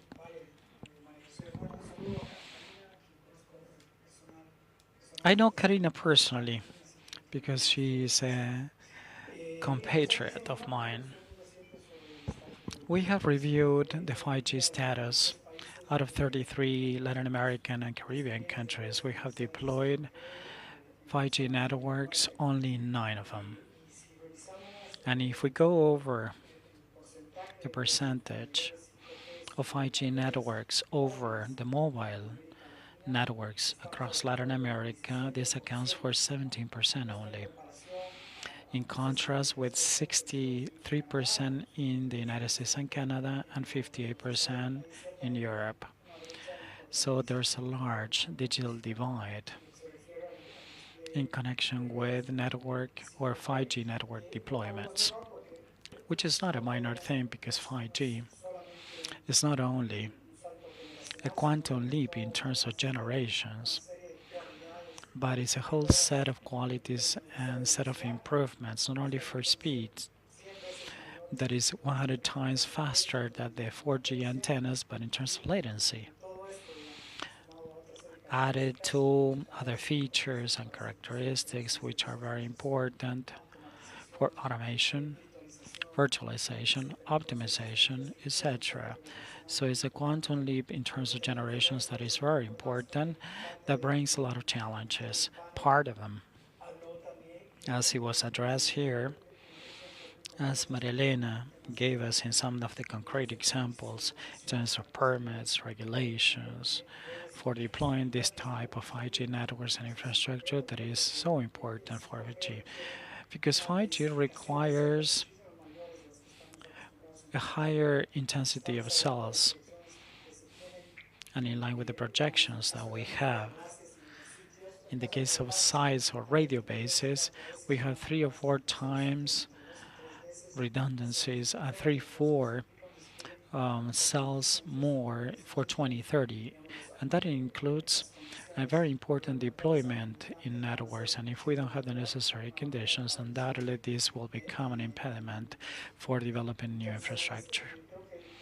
So I believe this topic is key. Marilena has given us concrete examples to make progress towards these infrastructure developments and to modernize the regulatory framework that is in line with this, and the fiscal terms. That is another aspect that we should consider for 5G deployment, and it's something that is missing so far. Maria Elena or Hector, would you like to add something? Other contributions? Any other thoughts? Marilena, microphone. Hector has raised his hand before me. Briefly, I would like to describe what Lorenzo was asking in connection with infrastructure deployment. I would like to say that delving into what Alejandro has said, one of the most complicated things for 5G adoption is the large investments that needs to be made on the part of carriers for developing this infrastructure. From that point of view, let me remind you that there should be resources. We have scarce resources in order to develop the infrastructure, which is whether it's passive or active. We need investments and we need to promote competition with the necessary stakeholders so it could be fair for consumers. Another key aspect for developing 5G would be the shared use of infrastructure that is so necessary to deploy this infrastructure. Thank you, Hector. Any other thoughts? Yes. Along these lines, I believe that we have seen other examples in countries where there's a need to share investment, and that created the scenario of having support companies. We have third parties that develop support infrastructure, and they become real estate companies. So they lease towers in line with the capacity of that infrastructure.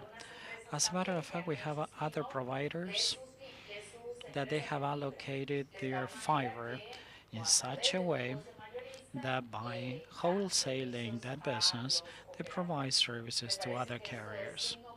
So this is a clear example and a signal that the marketplace is driving these new schemes or new business. And by sharing the infrastructure, it becomes a wholesale business, and there should be consensus among the stakeholders. With 5G, we believe that this is very clear. It's a large investment that requires definitely public policy, facilitating successful use of infrastructure in Latin America to provide sustainability to those investments. When we do have the devices capable of using 5G, which is a very small percentage of it in Latin America so far, apart from that, we require that the industrial applications adapt themselves to the strengths in Latin America. So we find places with capabilities in the agribusiness sector, in agriculture, where they grow soybean or other cereals or grains, where they could use 5G, and public policy should be inclusive of that. Since if there's demand of 5G, we are going to be able to provide this successfully. Likewise, it is essential to point out what is the spectrum allocation. The way we are going to allocate the broadcasting spectrum for 5G, it is fundamental or is essential not to focus primarily on gathering resources for the coffers of government, but to create the necessary virtuous circle of investment that is so required to effectively make this dream come true and extend this business. Understanding that in Brazil, the service requirements were in 5G, not in 4G. 5G in certain districts or states with certain definitions and the obligations or the requirements, understanding that 4G may evolve towards a 5G eventually with the necessary upgrades within the same premises.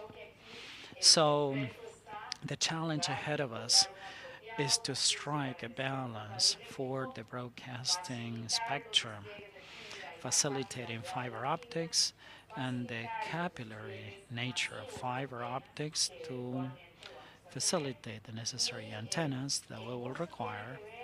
That has to do with the capability of governments to make public policies that will eventually be policies of state, not of a certain administration, but in the long term, to provide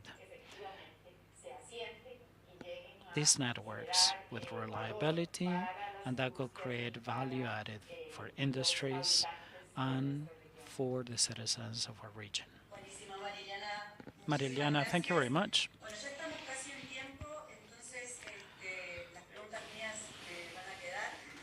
I think that this has concluded our remarks and the presentations of the panel. It was great. Every vision is a clear sentiment of where we stand, the challenges ahead of us, what is pending, what's new, and what can be attained in order to have a better quality service of internet in the region. To sum up, I would like to show you some of the highlights of the panel for you to take them home as takeaways, like the regulatory frameworks, public policy, state public policy, promoting the emergence of new business models, providing a better investment scenario. It is indispensable to incentivize dialogue among the different stakeholders in the industry, to review tax collection that affect investments, and sometimes prevent them from having long-term sustainable investments. Barriers of entry at the municipality level that could streamlines the deployment of telecommunication networks. Some paperwork or red tape sometimes prevent us from doing so many things and implementing infrastructure in the long term. Another key highlight is the use of universal funds to be used in initiatives to promote service in the most vulnerable sectors of society where they lack connectivity and coverage. Another key aspect that I would like to bring to the table is digital literacy for users. That sometimes they miss the capability, so they cannot afford the internet or they cannot have access to technology. These were the main highlights. Probably we missed quite a few, but at least it's a good summary for you to take. I would like to acknowledge Olga and Adrian, and I wish you the best for the whole week. It's the 14th edition of the South School of Internet Governance. Thank you very much. It's been flawless, perfect. Thank you very much to all of you. Greetings and a large round of applause for the panelists. My greetings to all of you. Wish you the best. Thank you. Ciao. Bye. Audiencia. Atención. Okay, attention. We're gonna take a group picture. Please brush your hair now. We still have half an hour for a coffee break. We have a great photographer where we have Lucas and Federico that will help us with an aerial snapshot. Yeah. Yeah, overlooking the balcony. Okay. We'll be looking forward to seeing you there.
Are we ready to continue?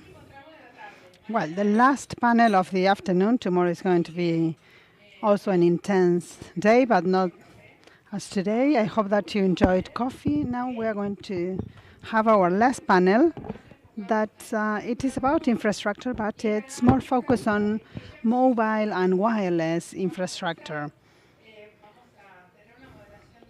Our moderator is going to be a friend of the school, Mr. Diego Molano Vega.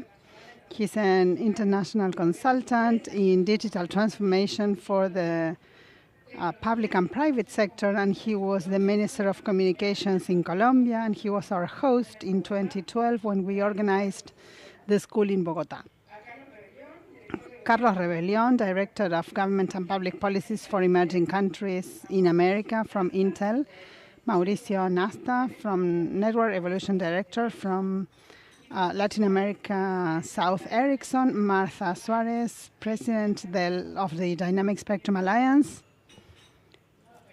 I can't see the members of the panel, but I'm sure they are already there. Hello.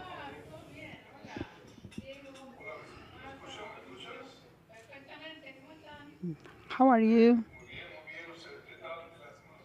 Fine, and you? I'm sorry I can't be there with you. We have 60 members here in the audience and 140 members in the online audience, mainly from Latin America, but also from all over the world.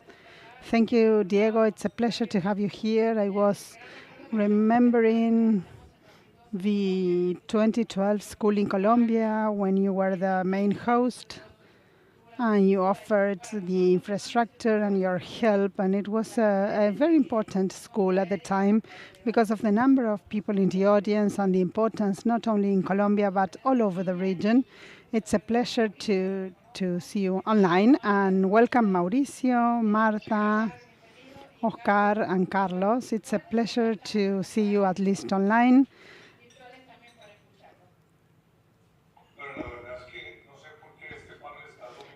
I don't know why this panel has mostly members from Colombia,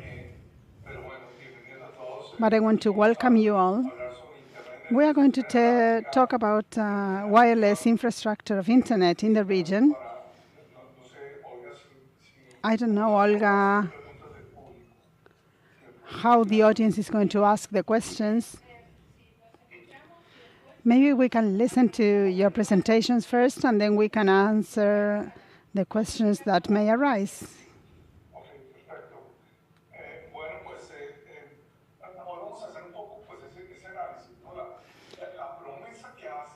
We're going to talk about the promise of the industry about closing the internet access gap, which is generally with wireless infrastructures, because wired infrastructures are kind of difficult because it costs a lot of money.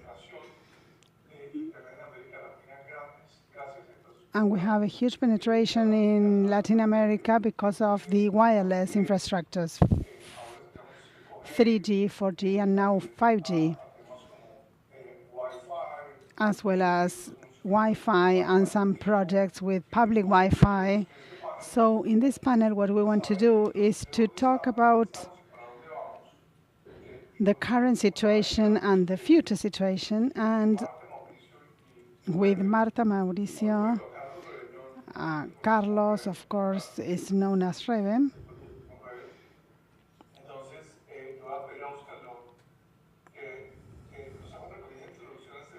So we're going to give you a brief introduction on the topic. Oscar is the director of CITEL in Washington, and he has a global view, and he can maybe explain the situation of the region and which are the challenges that we are facing. Hello, Diego. Good afternoon to all of you. Thank you for the invitation to talk about the different ideas that the players in the industry have about this topic. I have a brief presentation to show you. I wanted to be a co-host to share my screen, but maybe you can tell me if you can see the presentation.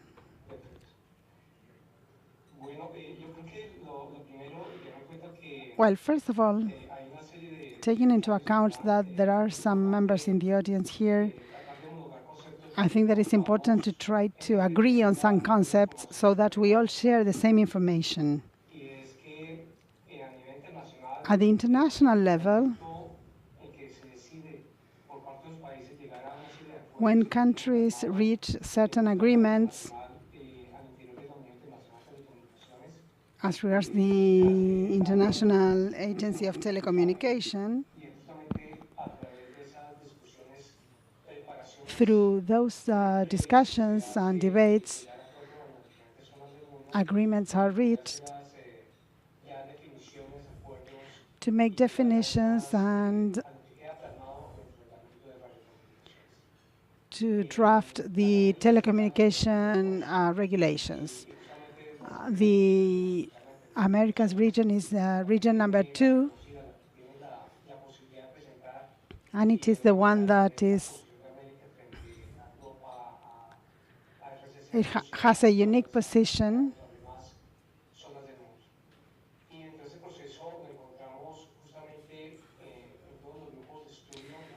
So in all the research groups, what we are doing is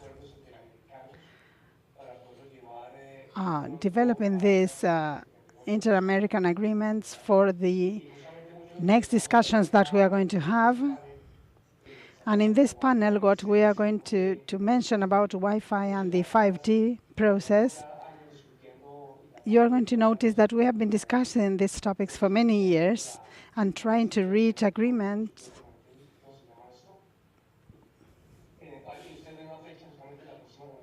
And the next meeting is going to be at the end of the month in Trinidad and Tobago. As regards contents, whenever there is an international conference, there are different topics in the agenda. And we also have working groups.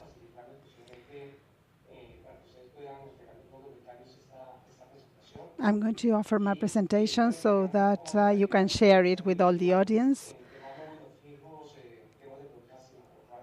We have different topics such as mobile, fixed, and broadcasting in Group 1, and then the future works in Group 5, which are both important groups.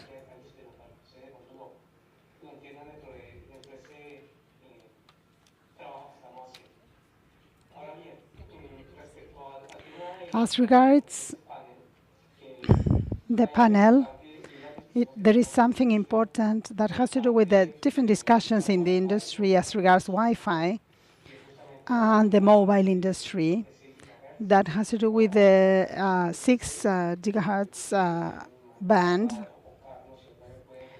Maybe Martha, Carlos, or Rebe can talk about this. There's a huge discussion as regards the megahertz in this band, and if this band is being totally used, or if it's only a part of the band that is being used, that maybe is 2 megas. And what the Wi-Fi industry has been doing, Martha is going to talk about the details, is that there's not going to be a possibility of having all the benefits of the high speed of maybe 1 gigabyte, it has been mentioned. And there are going to be challenges as regards network cohesion. Because of some technology issues, I'm not going to get into the details, but it's going to be necessary to have huge or bigger channels with a higher broadband to have that kind of Wi-Fi speed. But the mobile industry has defined 3 bands, low, medium, and high. Here we have the medium bands. And what they are saying is that it cannot be the 1200 total, and that there cannot be a decision to use the total band of the Wi-Fi because it would be against the idea of the mobile industry to make sure that the estimates of data traffic demand is fulfilled. So what we are doing here is, I'm not going to go into details, but we have the different channels and the sizes. And we can see that there's a possibility of having bigger channels with 6 gigas. And when we have a higher broadband, we may have even 7 channels with 160 megas. And it's going to be compatible with the previous Wi-Fi systems. In some other regions in the world, such as Europe, they have decided to use the 500 megas, and that considerably reduces the channels. Instead of 7, there are 3.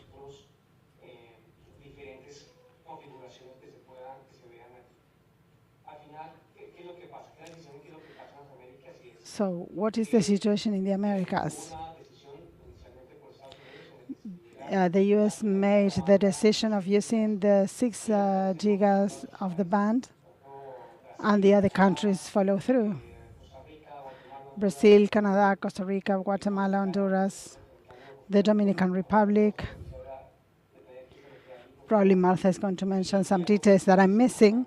And something that I believe is important is that some of the countries are waiting to see what happens in the next radio conference next year.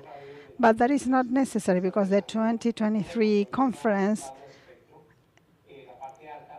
is talking about the high spectrum of the band for Region 1, and we are Region 2. So it's not going to be necessary to wait. The decision has been made as regards Region 2, and that is something that is going to be considered for the European countries next year.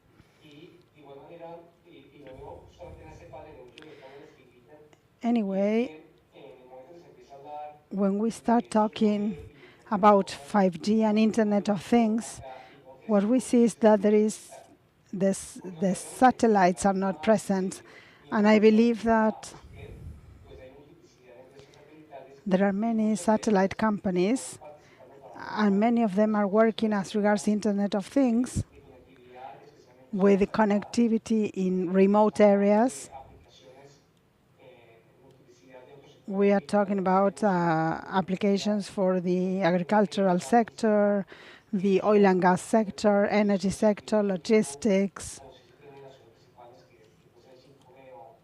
And this is a different kind of infrastructure than the one that we have in the cities. And some way or another, that is going to depend on having that fiber optic connectivity. There's going to be a need of having the different technologies, and we cannot talk in isolation of these technologies, because all should be included in this industry. I'm not going to get into details, but what I wanted to say is that something important is that regardless of the decisions of the Wi-Fi that you may use at home, like 4, 5, or 6 gigas, what we need to take into account is that in the networks that you use for Internet of Things, there are going to be millions of devices connected, and if we don't have basic practices to make sure that there is a new access to information without a third party or a hacker being able to remotely affect us at home, or maybe affect an industry, the security software should be updated. And something very simple is to use networks for guests. And doing that, we can avoid some of the problems that we may face in the network. And something that is basic, that probably most in the audience always ask, like for example, to change the password for the devices that we have at home. By default, we authorize the use of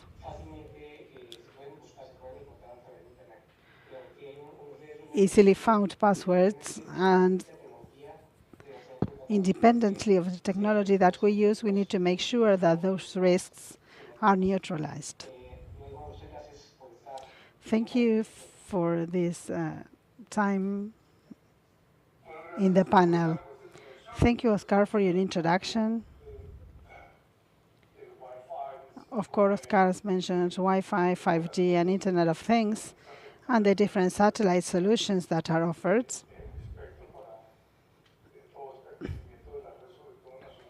In the development of this network, specifically in rural areas, but we're going to focus a little bit more on the topics. And I wanted to ask Martha, who is an expert in these spectrum topics, I wanted to ask you about Wi-Fi. Probably most of us is what we mostly use every day, the 2.4 and 5 Wi-Fi.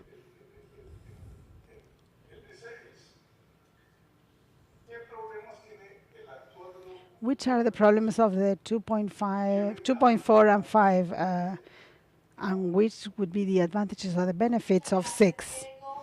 Thank you, Diego. Thank you, Olga, for the invitation, and the rest of the panelists. It's a pleasure to be here with you today.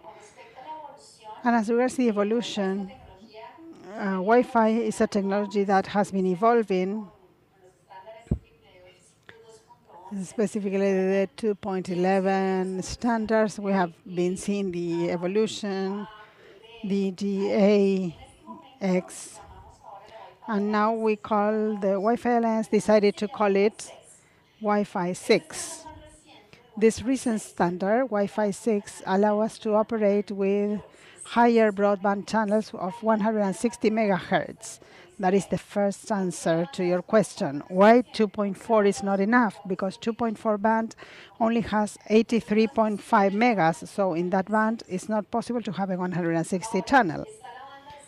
Then we have the 5 gigahertz band. Each country has different regulations. Some countries may have segments for different segments, but this spectrum is reduced for the 160 megahertz channels. In some countries, we may have only one channel. So we need to take into account the needs, the underlying needs. Allowing these channels means that by having a higher broadband, we may deliver this speed that users want. Users today want higher speeds, and they require apps with low latency. So when we have higher broadband channels, we can send information in less time and to comply with the latency requirements. So that is one of the topics. And the other thing is that Wi-Fi is not an exclusive, a unique standard. You may be in a building and the different apartments may have the Wi-Fi network, and the standard is that all those users can coexist at the same time.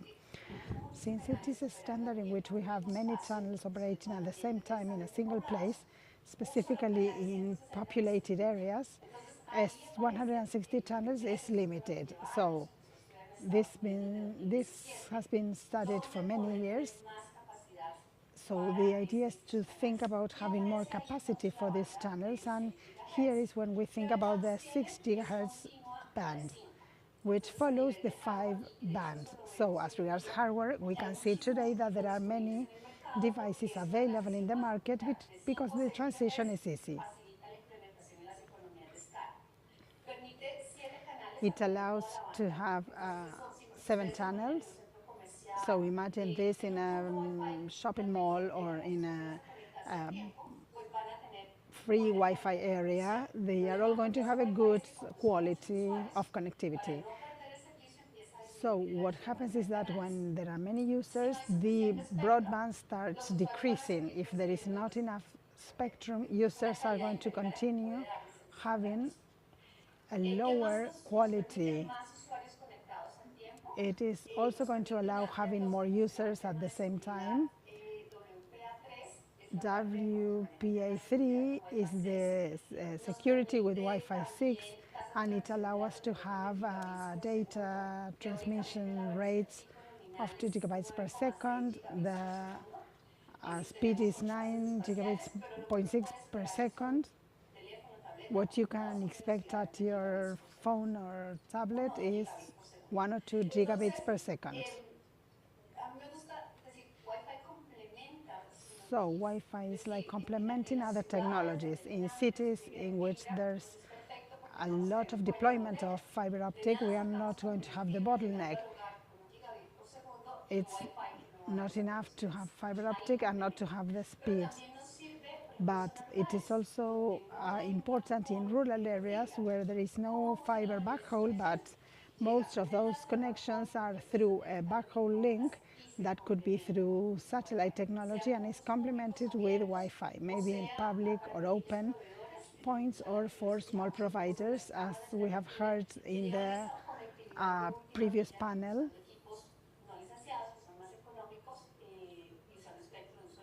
About the free spectrum.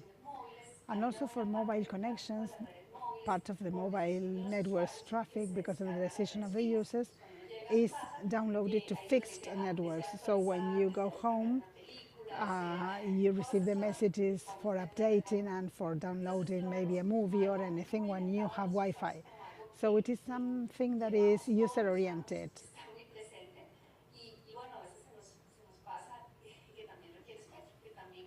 And sometimes, of course, as any kind of technology is going to require certain spectrum, in some countries, maybe there's been 20 years in which there was no spectrum offered for Wi-Fi. It's interesting to listen to this Wi-Fi 6 idea, and what Oscar was saying is that we all need to agree with those frequencies. What is going to happen if we don't agree on this? What is going to happen if the region makes different kind of decisions as regards this 6 gigas band? Is it going to work? If, for example, I am in America and I'm in Europe with my computer or my tablet, is it going to work? What is going to happen if I use a router that has all the spectrum band open? I bought it in the US, for example, and it was set for Europe, where there are not so many channels available. What is going to be the case there? The fact that today Wi-Fi is cheaper compared to other technologies has to do with the fact of harmonization. Today, probably Carlos can mention a little bit about this, with computers and tablets, Wi-Fi is included because it's something that is global. If the decision is not massive or global, costs are going to be increasing for users. So since it's not globally produced, let me give you an example. When we use a harmonized band for cell phone communication, the idea is that it's going to be globally harmonized so that we can have those economies of scale. That goes hand in hand. So in this case, the risk may be to not have a globalized economy for that band, because the 8 countries represent more than 90% of the GDP of the region, and some countries are not going to change their decision. So here, the devices are not going to be so cheap, and we don't run the risk of the 5 band, where somebody would buy a device and would connect it to other region. So in order to protect that, when you are going to use it in other country, you need AFC, and the devices are going to include that. So the risk has to do more with maybe computing devices. You can control the local market, but if we have a global market, there could be different challenges as regards devices. So, Rebe, you are developing chips for computers. Intel is one of the companies that produces more chips for tablets and computers. What is going to happen with Wi-Fi 6? Are you already producing and selling the Wi-Fi 6 chips? What am I expecting in my next computer? Can I go to the market and buy a Wi-Fi 6 computer? Thank you, Diego, and I want to thank the South School of Internet for the invitation and the possibility of sharing with my colleagues this panel that is a very interesting one. There's a lot to be defined in the future of wireless communication, and the future of wireless communication depends on all the elements that were mentioned. Being successful with deployment of Wi-Fi and 5G and satellite technologies and everything that Martha was mentioning. There's a well-known quote that means that many cables are necessary for having a wireless communication. Sometime to make communications wireless, what we have is mobility. We can share in the case of Wi-Fi, and the most successful countries are the ones that can mix all these technologies.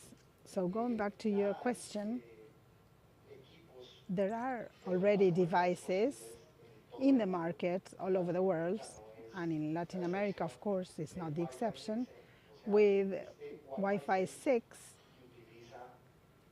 which uses all the 6 gigahertz band that is called Wi-Fi 6C. And to give you an idea of the numbers, there are more than 800 models all over the world of devices.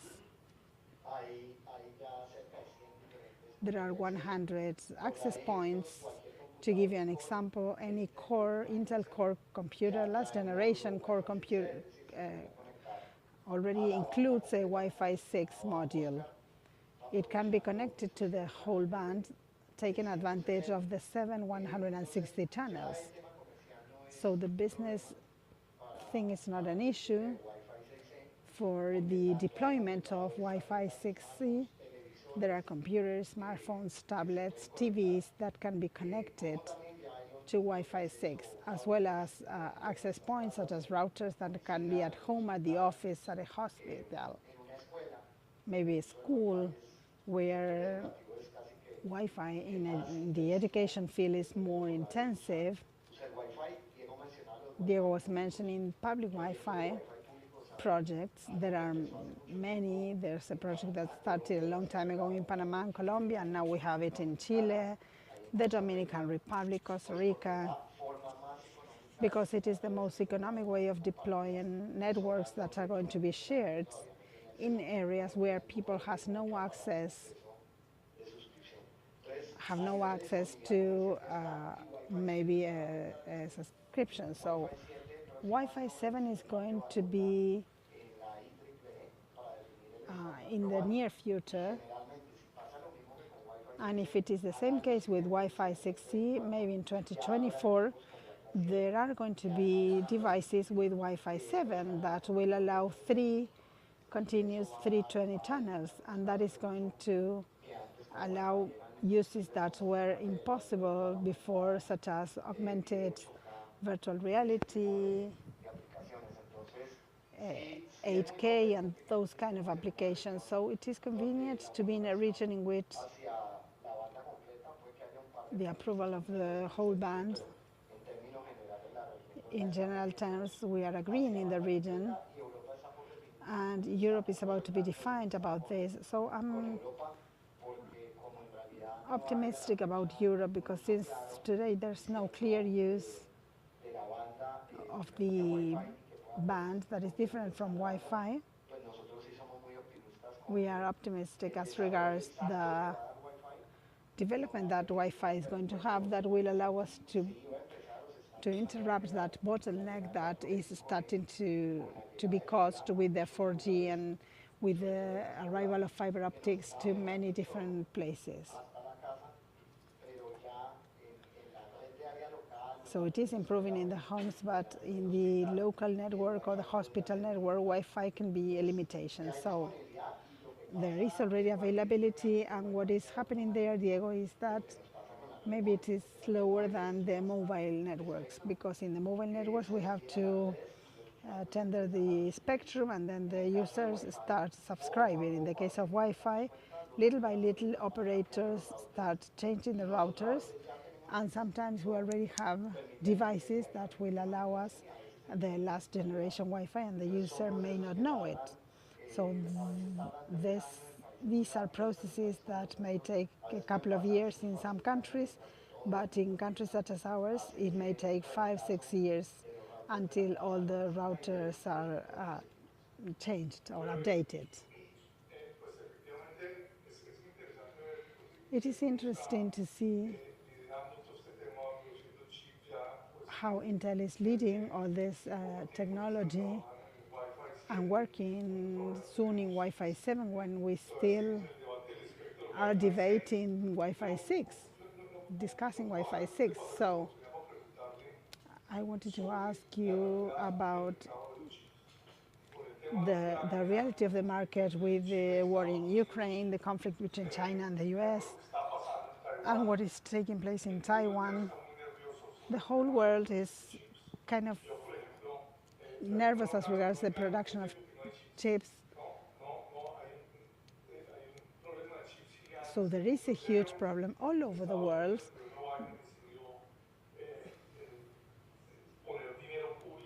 The US decided to invest public money in order to stop that dependency on China and Taiwan. And the world is concerned about this. So what is the role of Latin America? What can we do to mitigate that risk? All this is connected because you started talking about the fact that Wi-Fi 7 is in the near future. Unfortunately, in the Wi-Fi technology, Wi-Fi 7 is going to use the same band as Wi-Fi 6. So the future of Wi-Fi, not only in the short but also medium and long term, is going to depend on the fact that that band is already available. And that takes us to this conversation that you are mentioning, that also has to do with the fact that we were not very conscious about the availability of the chips,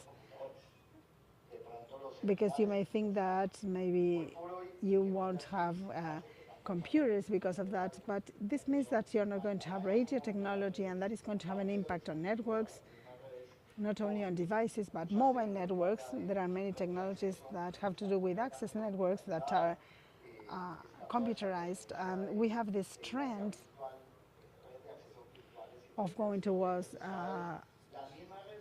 access networks, virtual access networks, and it's going to depend more on the availability of these chips. And also the automotive industry, for example, the defense industry and the aeronautic industry, aviation industry is going to depend on this. And we also need to mention the entertainment industry as well as healthcare.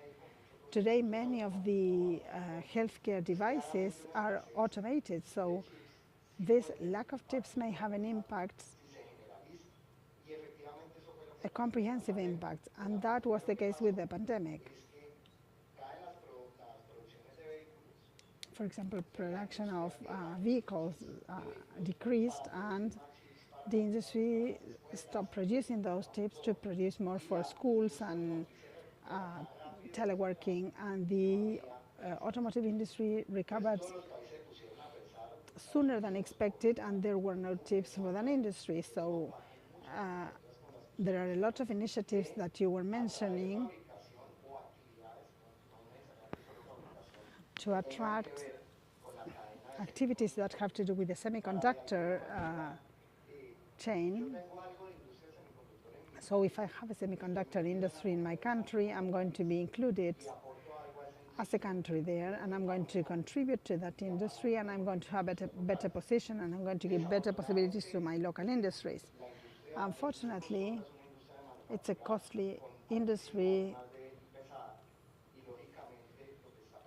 and of course what is happening is that it's an industry that was mostly concentrated in Asia.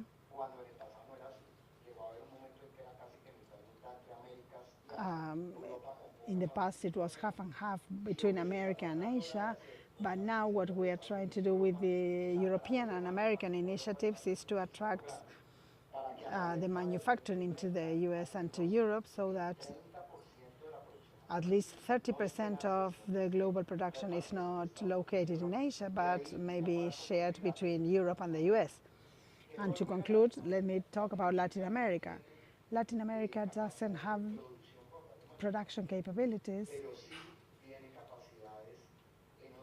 but it has capabilities in other areas of the value chain. For example, the assembly. There's some in Mexico and Brazil.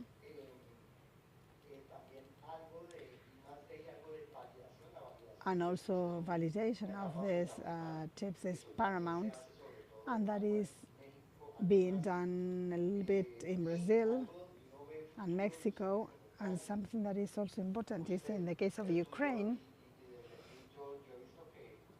I have seen that in the IDB you talked a lot about the talent in Latin America, and that is the case for the chips. One thing is maybe a developer for web applications or mobile applications, but we need software developers for the machine language that we need for validation, for setting the chips in the devices, and many that have been located in the past in Ukraine and Russia. We have only a few in Latin America, but there's a great opportunity for the Latin American talent because of costs and the possibility of learning that. Most new engineers are in Mexico, Brazil, some in Colombia. So what we need is that governments, for example, in the case of Mexico, try to develop semiconductor industries in the region, in those areas of the value chain where there are huge opportunities. This is very interesting. There are also some things that are difficult to agree upon. For example, the purchasing power. If we unify the market,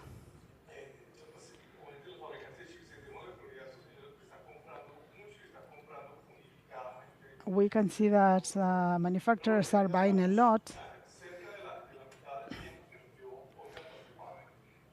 We are reaching half the time that we have been assigned for the panel. We have talked a lot about Wi-Fi, but I wanted to ask Mauricio about 5G. In Latin America, there's been a huge deployment of 3G. A little bit of deployment of 4G. Mauricio is going to tell us how much 4G is being used and what is the situation of 5G in Latin America today. Mauricio, welcome. Good afternoon. Yes, that's true. There's been deployments of the different technologies, as you mentioned. In the case of 4G, 2 and 3G are well known. Those are technologies that still exist and are going to continue to exist. And with time, probably some are going to stop being used. But nowadays, as regards 4G, there's been some considerable deployment, not at the same level of 3G, but when these 2G and 3G technologies start becoming obsolete, 4G is going to take the place of that technologies, and 5G, as all the new technologies, is going to be covering then capacity demand, specifically in big cities. And also, since in 5G we have different uses, it is also vital to consider that it's not only to cover mobile broadband, but in the case of 5G, we also have new uses. So low concentration, maybe in big cities at the beginning. There's going to be also cases of use in remote areas, and also they are going to use 5G there. So as any other technology or new technology, this starts where there's a focus of attention or awareness, either the consumers or the carriers, and then it expands to the rest of the region. I would like to show you some slides. Do I share the slides or we can do it by way of discussion? In the interest of time, probably we can hold it just a discussion. What are the advantages for somebody that doesn't have any idea of technology or doesn't know what spectrum is? What are the possible advantages of 5G in comparison to 4G or 3G? At first, as in Wi-Fi, the user experience is totally different since we have wider broadband or bandwidth channels. When we speak of 5G, it can be used in different frequency bands, whether it is frequently bands that are used by LTE or 5G, and we're going to see a negligible difference. It's going to be just the same as 3 or 4G. In terms of latency, 5G is going to be much better and it's highly noticeable, but in throughput or speed, they're going to remain the same. The large difference lies where 5G is developed in frequencies such as the medium frequencies, 3.5 megahertz. That's the kind of spectrum in that range. So carriers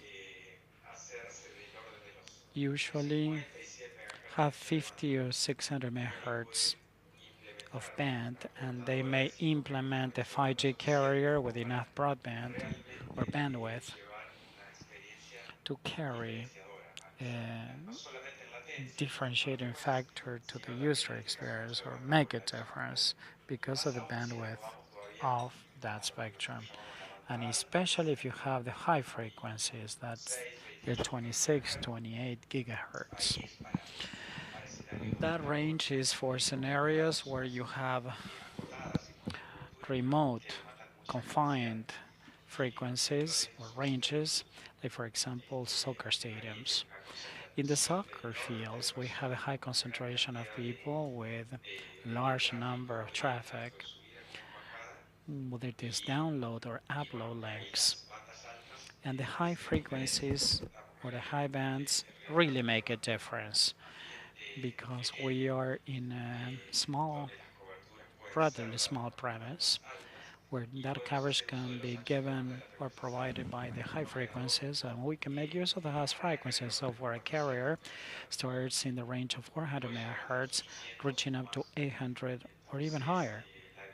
So the difference in terms of user experience is pretty large.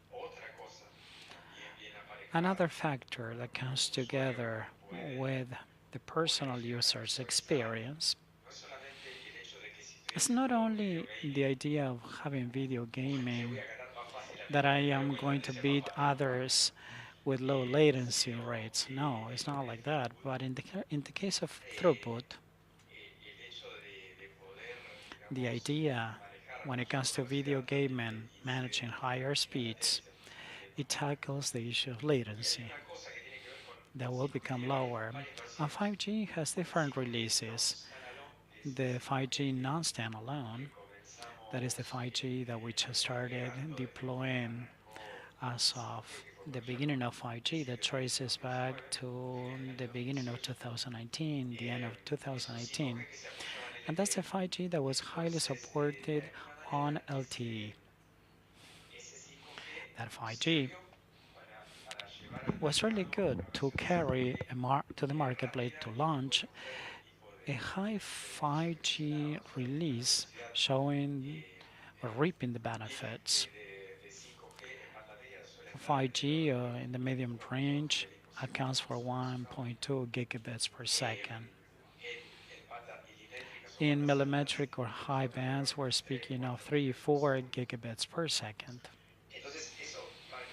So it really makes a difference. Another story is the 5G standalone, which is a 5G that is not really supported on the 4G network. It's a 5G that is a standalone and is the target 5G because all carriers will aim to that target. That 5G facilitates to you have a user's experience that is totally different. Either you deploy a toolbox that cannot really be implemented with a non-standalone. For example, a smartphone or a tablet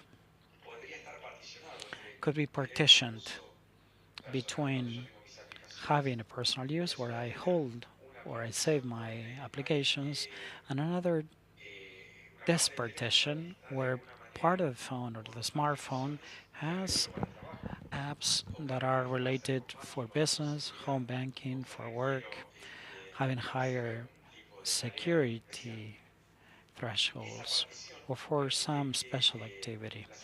The disk partition facilitates that I pay for those applications. However, if I use that bank because of higher security reasons, that app or that partition shall be borne by the bank. Or if I have at work Microsoft Teams as a video conference application, I use it because it's a corporate edition, so it's borne by Ericsson, the company where I work for. The same goes for telephones.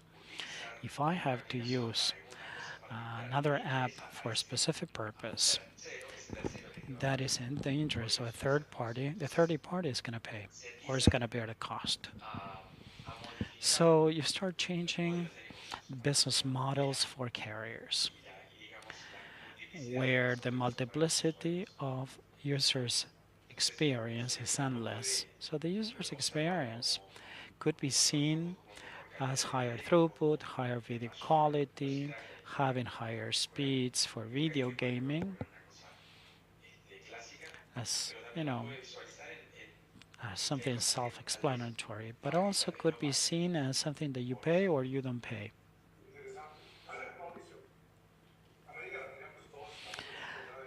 America Latina is waiting for the implementation of 5G, so users could have a higher throughput, higher speeds. So that is the dream in Latin America, the download 1.2 gigabytes or even higher to 3 gigabytes. That would be great, but what are the determinant factors for 5G to be successful? If you want to be a country as successful in 5G, what is required from that country to have 5G? What are the determinant factors to be successful in order to attain 5G so people can use it? Success of mobile technologies depend on using something that could be scalable, that has economies of scale. For economies of scale to work, you have to use the right spectrums that are homogeneous across the board, and especially for those spectrums that could be scalable. So far, the NT78 for 3.3 to 3.8 gigahertz, you have the spectrum and you have the large number of spectrums. For mobile telephony, the success comes because of the low budget device. If it has low cost, it is widely adopted by users, and that's one of the pillars. The other building block to be considered is the technology transformation adopted by the carriers in order to tell the final users those business models that are different from what traditionally they expect. So 5G brings to the table new players that could be considered or not, that they range from application providers, for consumers, or industrial applications. I mean, the carrier you're dealing with industries, having a specific network dedicated to users or industrial users to serve those needs. That that is not easy, requires a high level of transformation on the part of the carrier because they need to think outside the box in line with the new clients that he may target to. When you speak of this, it gives me the feeling that Wi-Fi 6 and 5G compete with each other in such a way. Do they compete or not? No, they do not compete at all. They are supplementary. Wi-Fi 6 could operate perfectly well in certain environments and in some others where large coverage extensions are required with higher mobility and with a high range of systems reliability.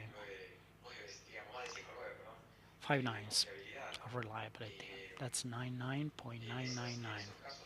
So in those kind of cases, mobile networks or mobile technologies could play a key role in performance. So they are supplementary. They supplement each other. It's not that they compete. There's no rivalry. It's just like fiber or mobile telephony to carry that access to the last mile. They supplement each other in the cities. Fiber is a solution where it's extended or laid and the cost is not that expensive, but in the remote areas, the immediate location or the immediate solution until we get fiber is through satellite or wireless. So they supplement each other.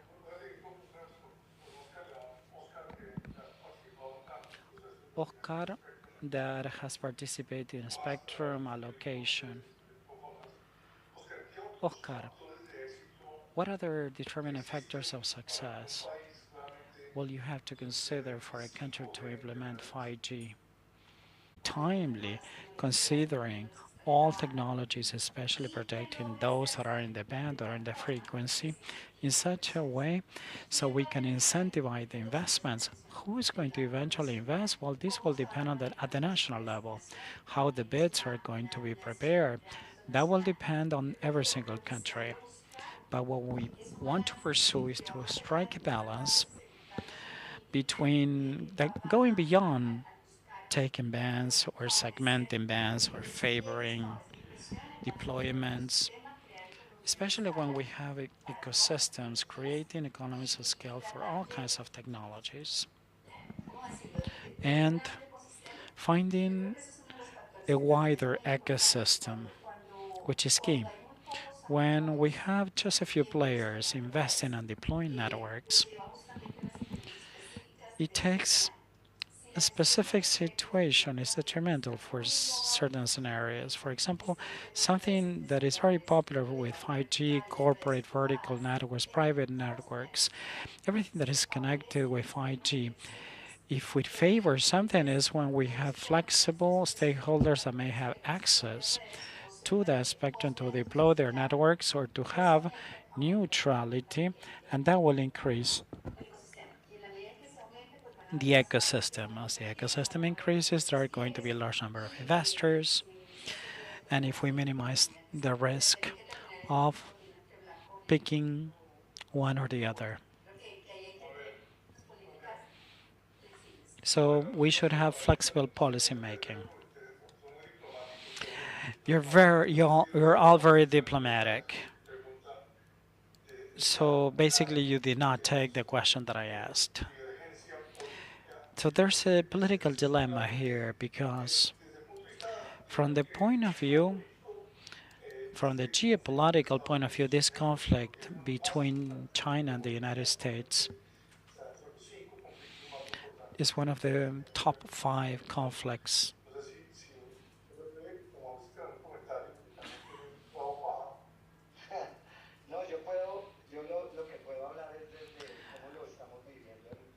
I can tell you what we're going through in Intel since we are a global carrier of manufacturer. We provide to a global market, and at the same time we gotta be in line with international American regulations. So we shouldn't overlook the importance of this conflict, and the variables indicate that this is going to be persistent. It's not that they're going to settle amicably all conflicts immediately. So as a corporation, we should comply with any kind of mandate dictated by any country in terms of tariffs, regulations, prohibitions, exports and imports prohibitions, and that is the core of the dilemma. Whether it's one country using against the other, what can be shipped, what cannot be shipped, what can be sold or can't. So we're very respectful in complying with standards. There are other guiding principles, such as the principle of technology neutrality and open standards. When we discuss this with any country and when we're asked, okay, what is the source of this technology or what is the source of the other, the best way or the best model is that neutrality is the principle, and authorities should advocate for the selection or for the regulations to be technologically neutral. Otherwise, you are trapped with a vendor. Sometimes you are trapped in a city or you have a vendor locking product in a certain city, and that municipality basically is dedicated to that technology or that brand specifically for a long time. But regardless of the struggle between China and the United States, that is the principle that we pursue, principle of neutrality. With Wi-Fi 6, for example, we said, okay, the spectrum decision should be in the lives of the hands of a few that invest more. If they invest in a single country, we shouldn't be listening to that person if he's a heavy investor in one country or the other. I mean, they should operate in the same level playing field. It's not that we should overlook one or the other. So everybody that has been involved in public policy making, we know we are full aware of this. And we know that independent authorities, we need to be neutral in terms of geopolitical discussions or conflicts. So I would like to join to what Oscar said. Because if the investor conditions or investment conditions are not there, either you favor the United States or China, you're not going to decide to invest in a certain location. So you need to benefit from those resources to have enough money and to spend that money. But we know that that money is not available. Europe, the United States, large powers are joining forces in order to close the fiber optics divide that Oscar was telling us, or by collecting less money per spectrum to have higher deployments and to take on more responsibilities of coverage.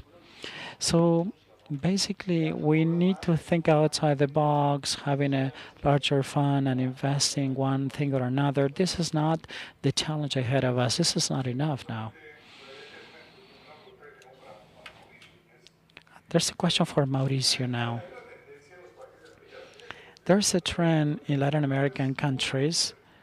First is to have or to load the coffers of governments with money, because we can reflect or pass on the cost to consumers. And this has not been effective with distribution. And third or fourth,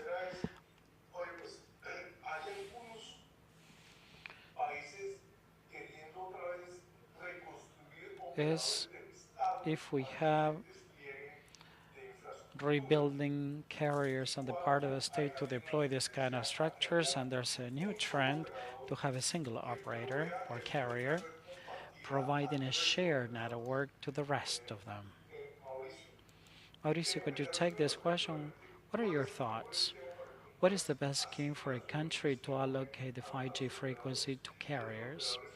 and those carriers in turn can deploy the necessary technology that it will eventually reach most of the consumers with a high quality of services and cheaper ones.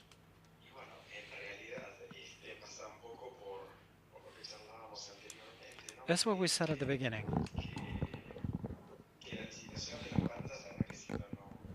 Allocation of bands shouldn't be money-wise or compensatory, and that would be the first step, the first measure. As Oscar said, most of the countries are making that decision or taking that path. To cover remote areas will depend on every single country and every particular situation, whether it is remote areas or countries where you need to close the digital divide.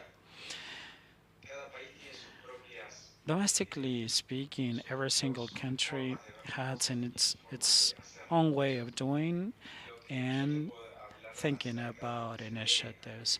But from what we see at the global level, in general terms, the solution lies in co-partition the equipment and eventually partitioning the spectrum. And carriers, they said, okay, pitching with some equipment, and you can use the premises equipment and another location that could be invested by other carrier, etc., etc. So those agreements are finally signed and are finally prosperous and successful in order to serve these areas that are typically small communities or remote areas are an effective solution. It requires a set of operators or carriers, and it's not that complex because technology helps with the implementation and with a large number of ways to implement it. Because even though we share the equipment, each could have a spectrum or they could share the spectrum to compile the range of spectrums and to share it. In that regard, there's a lot of experience from the technological point of view that helps with these solutions to be easily implemented and to be widely discussed by carriers. We're concluding with our remarks because our time is up, and I don't know if there are questions from the audience, either face-to-face or online. We have many questions in the audience. We have people online, and we have people face-to-face. There's one question. Marta, let me pass you the roving mic so we can ask that question, and later I will read the questions that are online.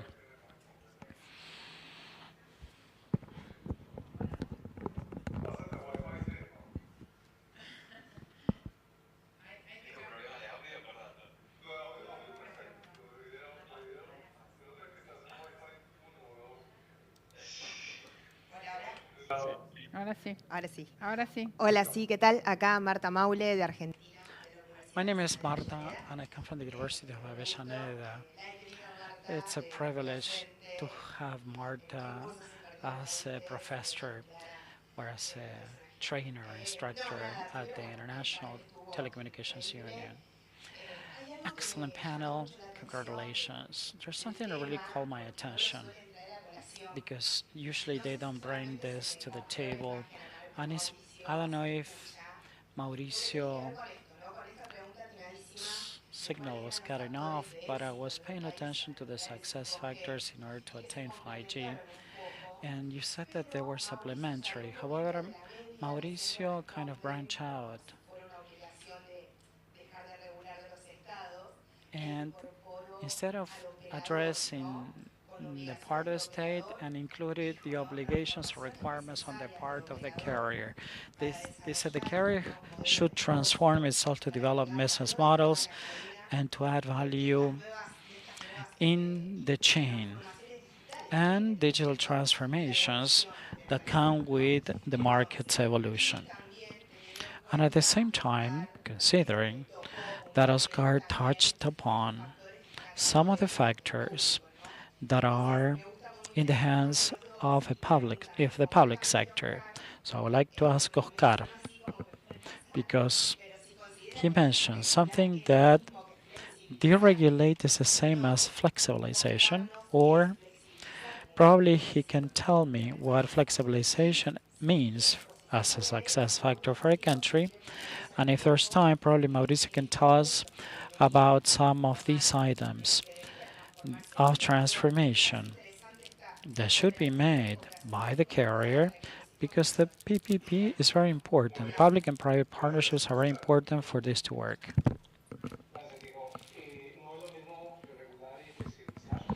Flexibilization and deregulation are totally different, and both things need to be made.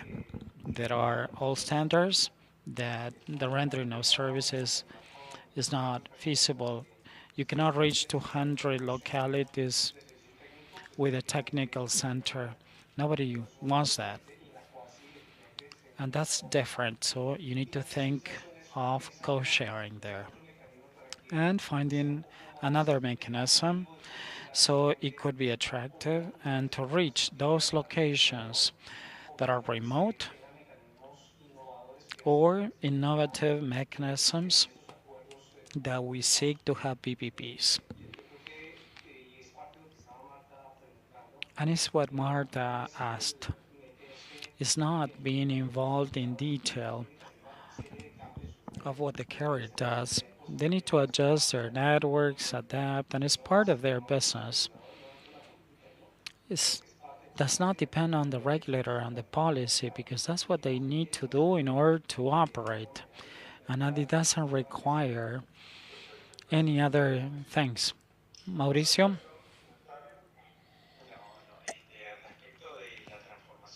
In connection with the transformation that carriers have undergone, and as a matter of fact, they have started doing that, is related to different aspects. One is to daisy chain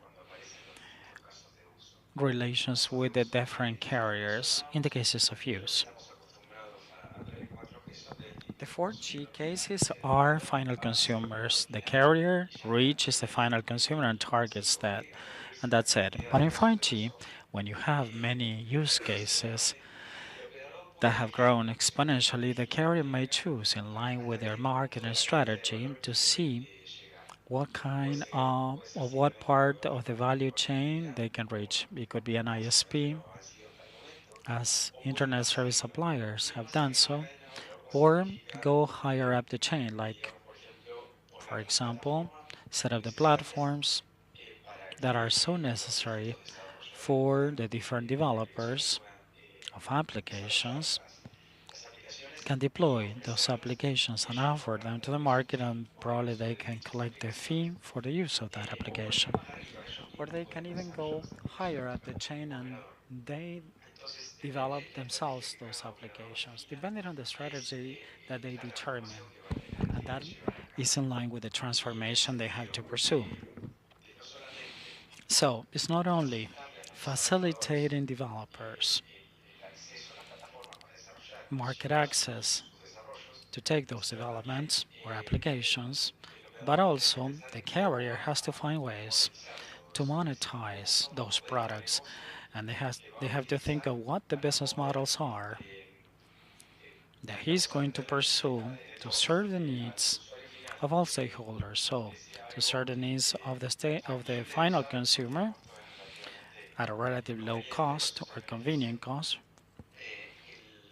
in line with the benefit they get, so they could have their own share. And that is the business model they need to pursue. And that is the transformation that should be made by the carriers. The business models and the monetization of those carriers. Yeah, but I need to close. I have 2 questions online. Valentina Gracia from Italy is a student that is online We know that it's too late, but she is asking if the development of the connectivity in the internet would it be the rule or the next step. And if Wi-Fi 6 networks for IoT devices may cause security problems for users or have security breaches in standalone systems. Marta, you're the expert in Wi-Fi 6. Given the large deployment of Wi-Fi, what are the risks that we are going to run in terms of security breaches? There are just quite a few elements to answer this question. Wi-Fi 6 improved the security breaches. We are with WAP 3 instead of WAP2. And there are some companies that provide this service. At the end of the day, any vulnerability could be exploited, not by the system in itself, but by the way it is managed by users.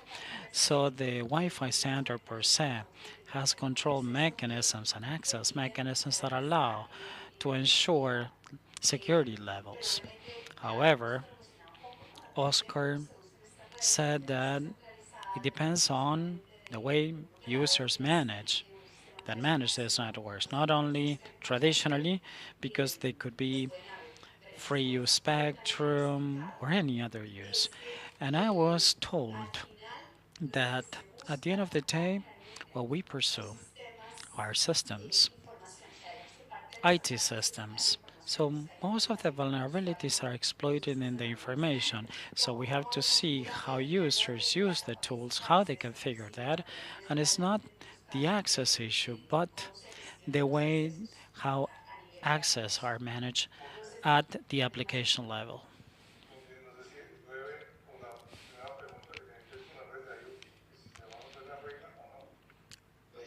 Are you going to break the rules in IoT applications? I think that we are heading towards that because all countries and all the economies are racing for efficiencies, for automation of the Internet of Things. So IoT is reaching all corners of the world and is highly promissory that for example, in mining or agriculture, that could be used through the automation of many of the tasks, and that will require the Internet of Things to work. So depending on the environment, like open environments, 5G by default will be the technology to connect. And for indoor environments, manufacturing environments, Wi-Fi could be the best solution because both of them are more secure than its predecessor technologies. So that will depend by the management of users, not by just having updated legal frameworks by regulators. For example, we have the need to regulate critical applications, critical mission applications, key verticals such as energy, water treatment provisions, financial services. So technology is runs better than security. And most of the devices have security features that we usually don't care about or we don't usually use. More than 65% of the cell phones connected to the internet in Latin America, they have some kind of malware. So probably the viewers that we have here have a malware in their cell phones. So what are we going to do to prevent this from happening? Are we taking the necessary measures to prevent the malware from entering our phones and breaching information?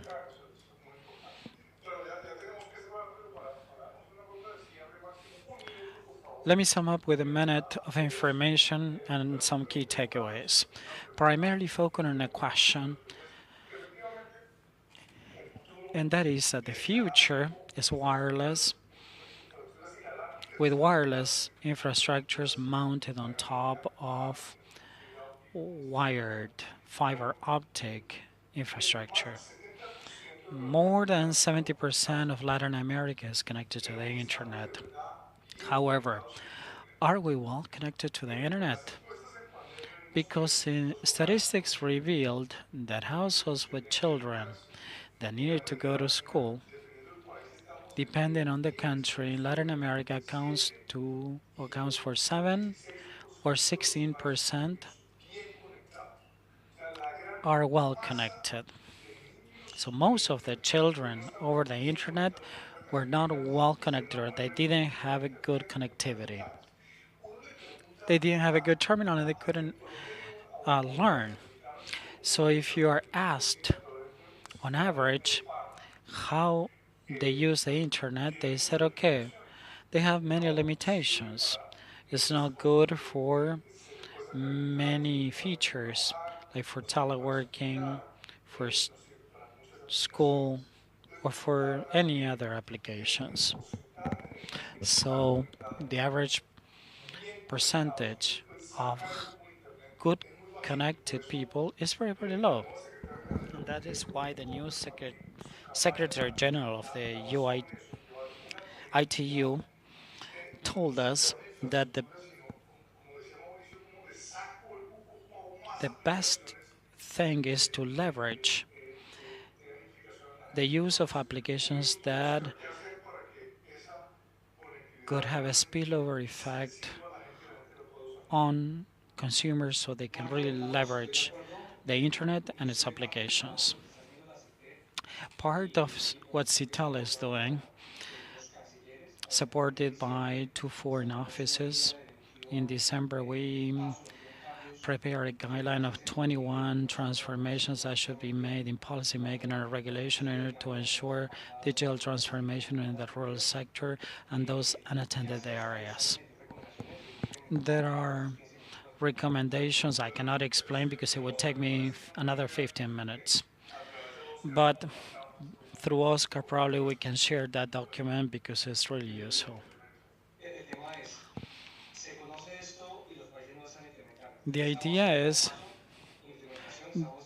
first, we have to implement, we have to provide technical guidance.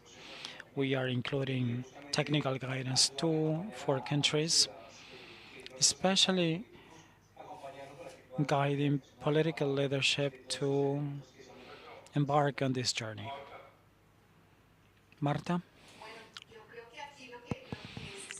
I believe what we expect is with CITEL, together with the members, we were part of the work supporting CITEL and striking a balance, urging authorities not to partition prevent, but to have a comprehensive growth with every single technology and providing a different ecosystem, attracting different levels of investments to every single country.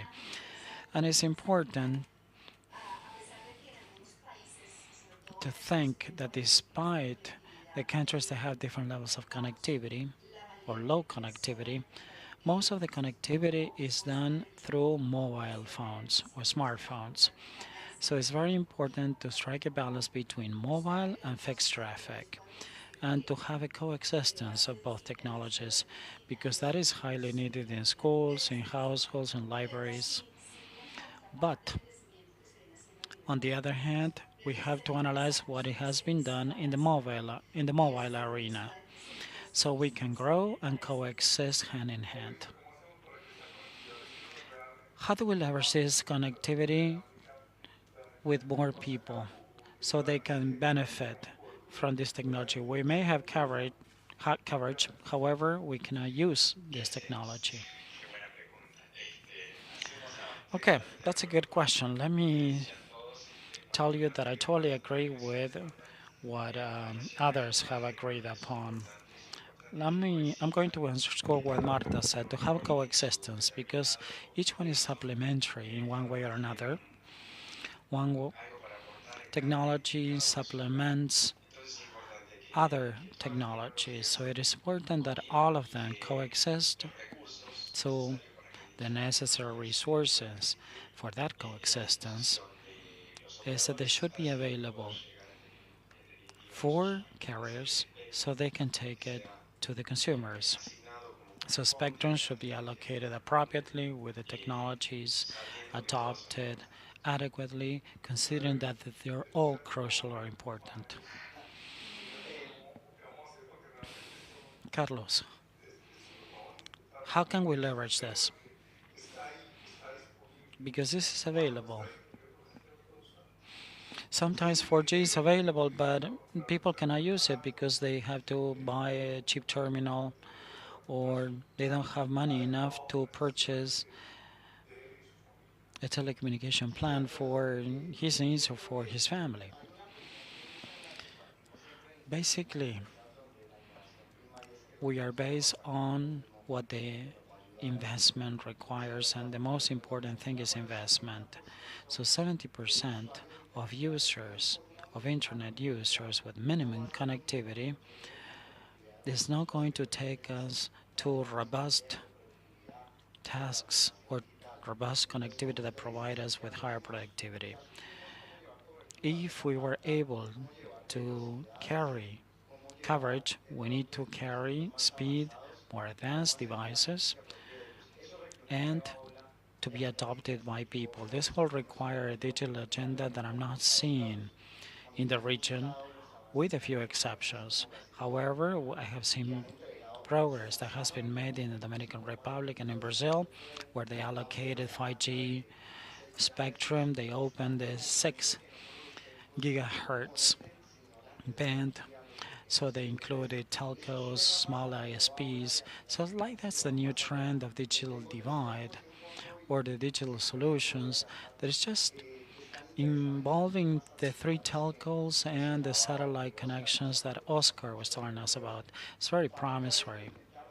We have to experience new technology. Brazil is very interested in using Wi-Fi in cars or in vehicles because new technology allows for that. And you were saying that governments want to become involved as with public investments in spectrum.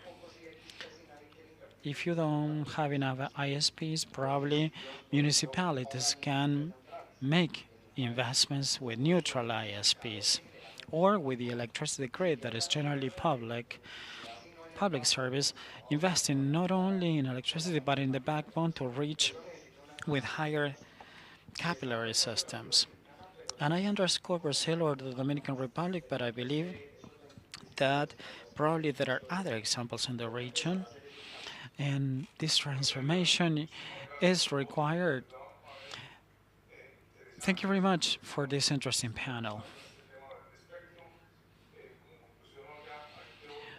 We discussed spectrum allocation. I know that there are pending issues like the conflict between the United States and Chinese on this technological struggle that they are fighting or they are waging besides technology. They clearly was intended to be illustrated by this example of 5G networks and deployments. Thank you very much for having invited us, and I wish you success with the South School and Internet Governance. Thank you very much. I really appreciated these topics. I really enjoyed this talk. Thank you very much. A round, large of applause for our panelists. I would like to thank all panelists, Diego, Marta, Carlos. Great pleasure to have you here, Oscar and Mauricio. Mauricio was the only Argentinian among all Colombians. Greetings from Buenos Aires to all of you. Thank you very much. Let me tell you that tomorrow morning we're going to have a representative coming from the U.S. State Department. So we're going to ask him that question between the United States and China. I think that I can follow this in YouTube because there are some pending issues or pending questions that I have. I was asking or wondering of what Carlos said about training in low-cost services for chip training courses. I'm sure that this implies a great opportunity. Probably we cannot manufacture chips, but we can produce software. We will resume at 8:45, okay? 8:45, so we can start and resume the session at 9. Thank you very much. Have a nice day. For those of you that are not from Buenos Aires, please enjoy the city. Have a great time. We'll see you tomorrow.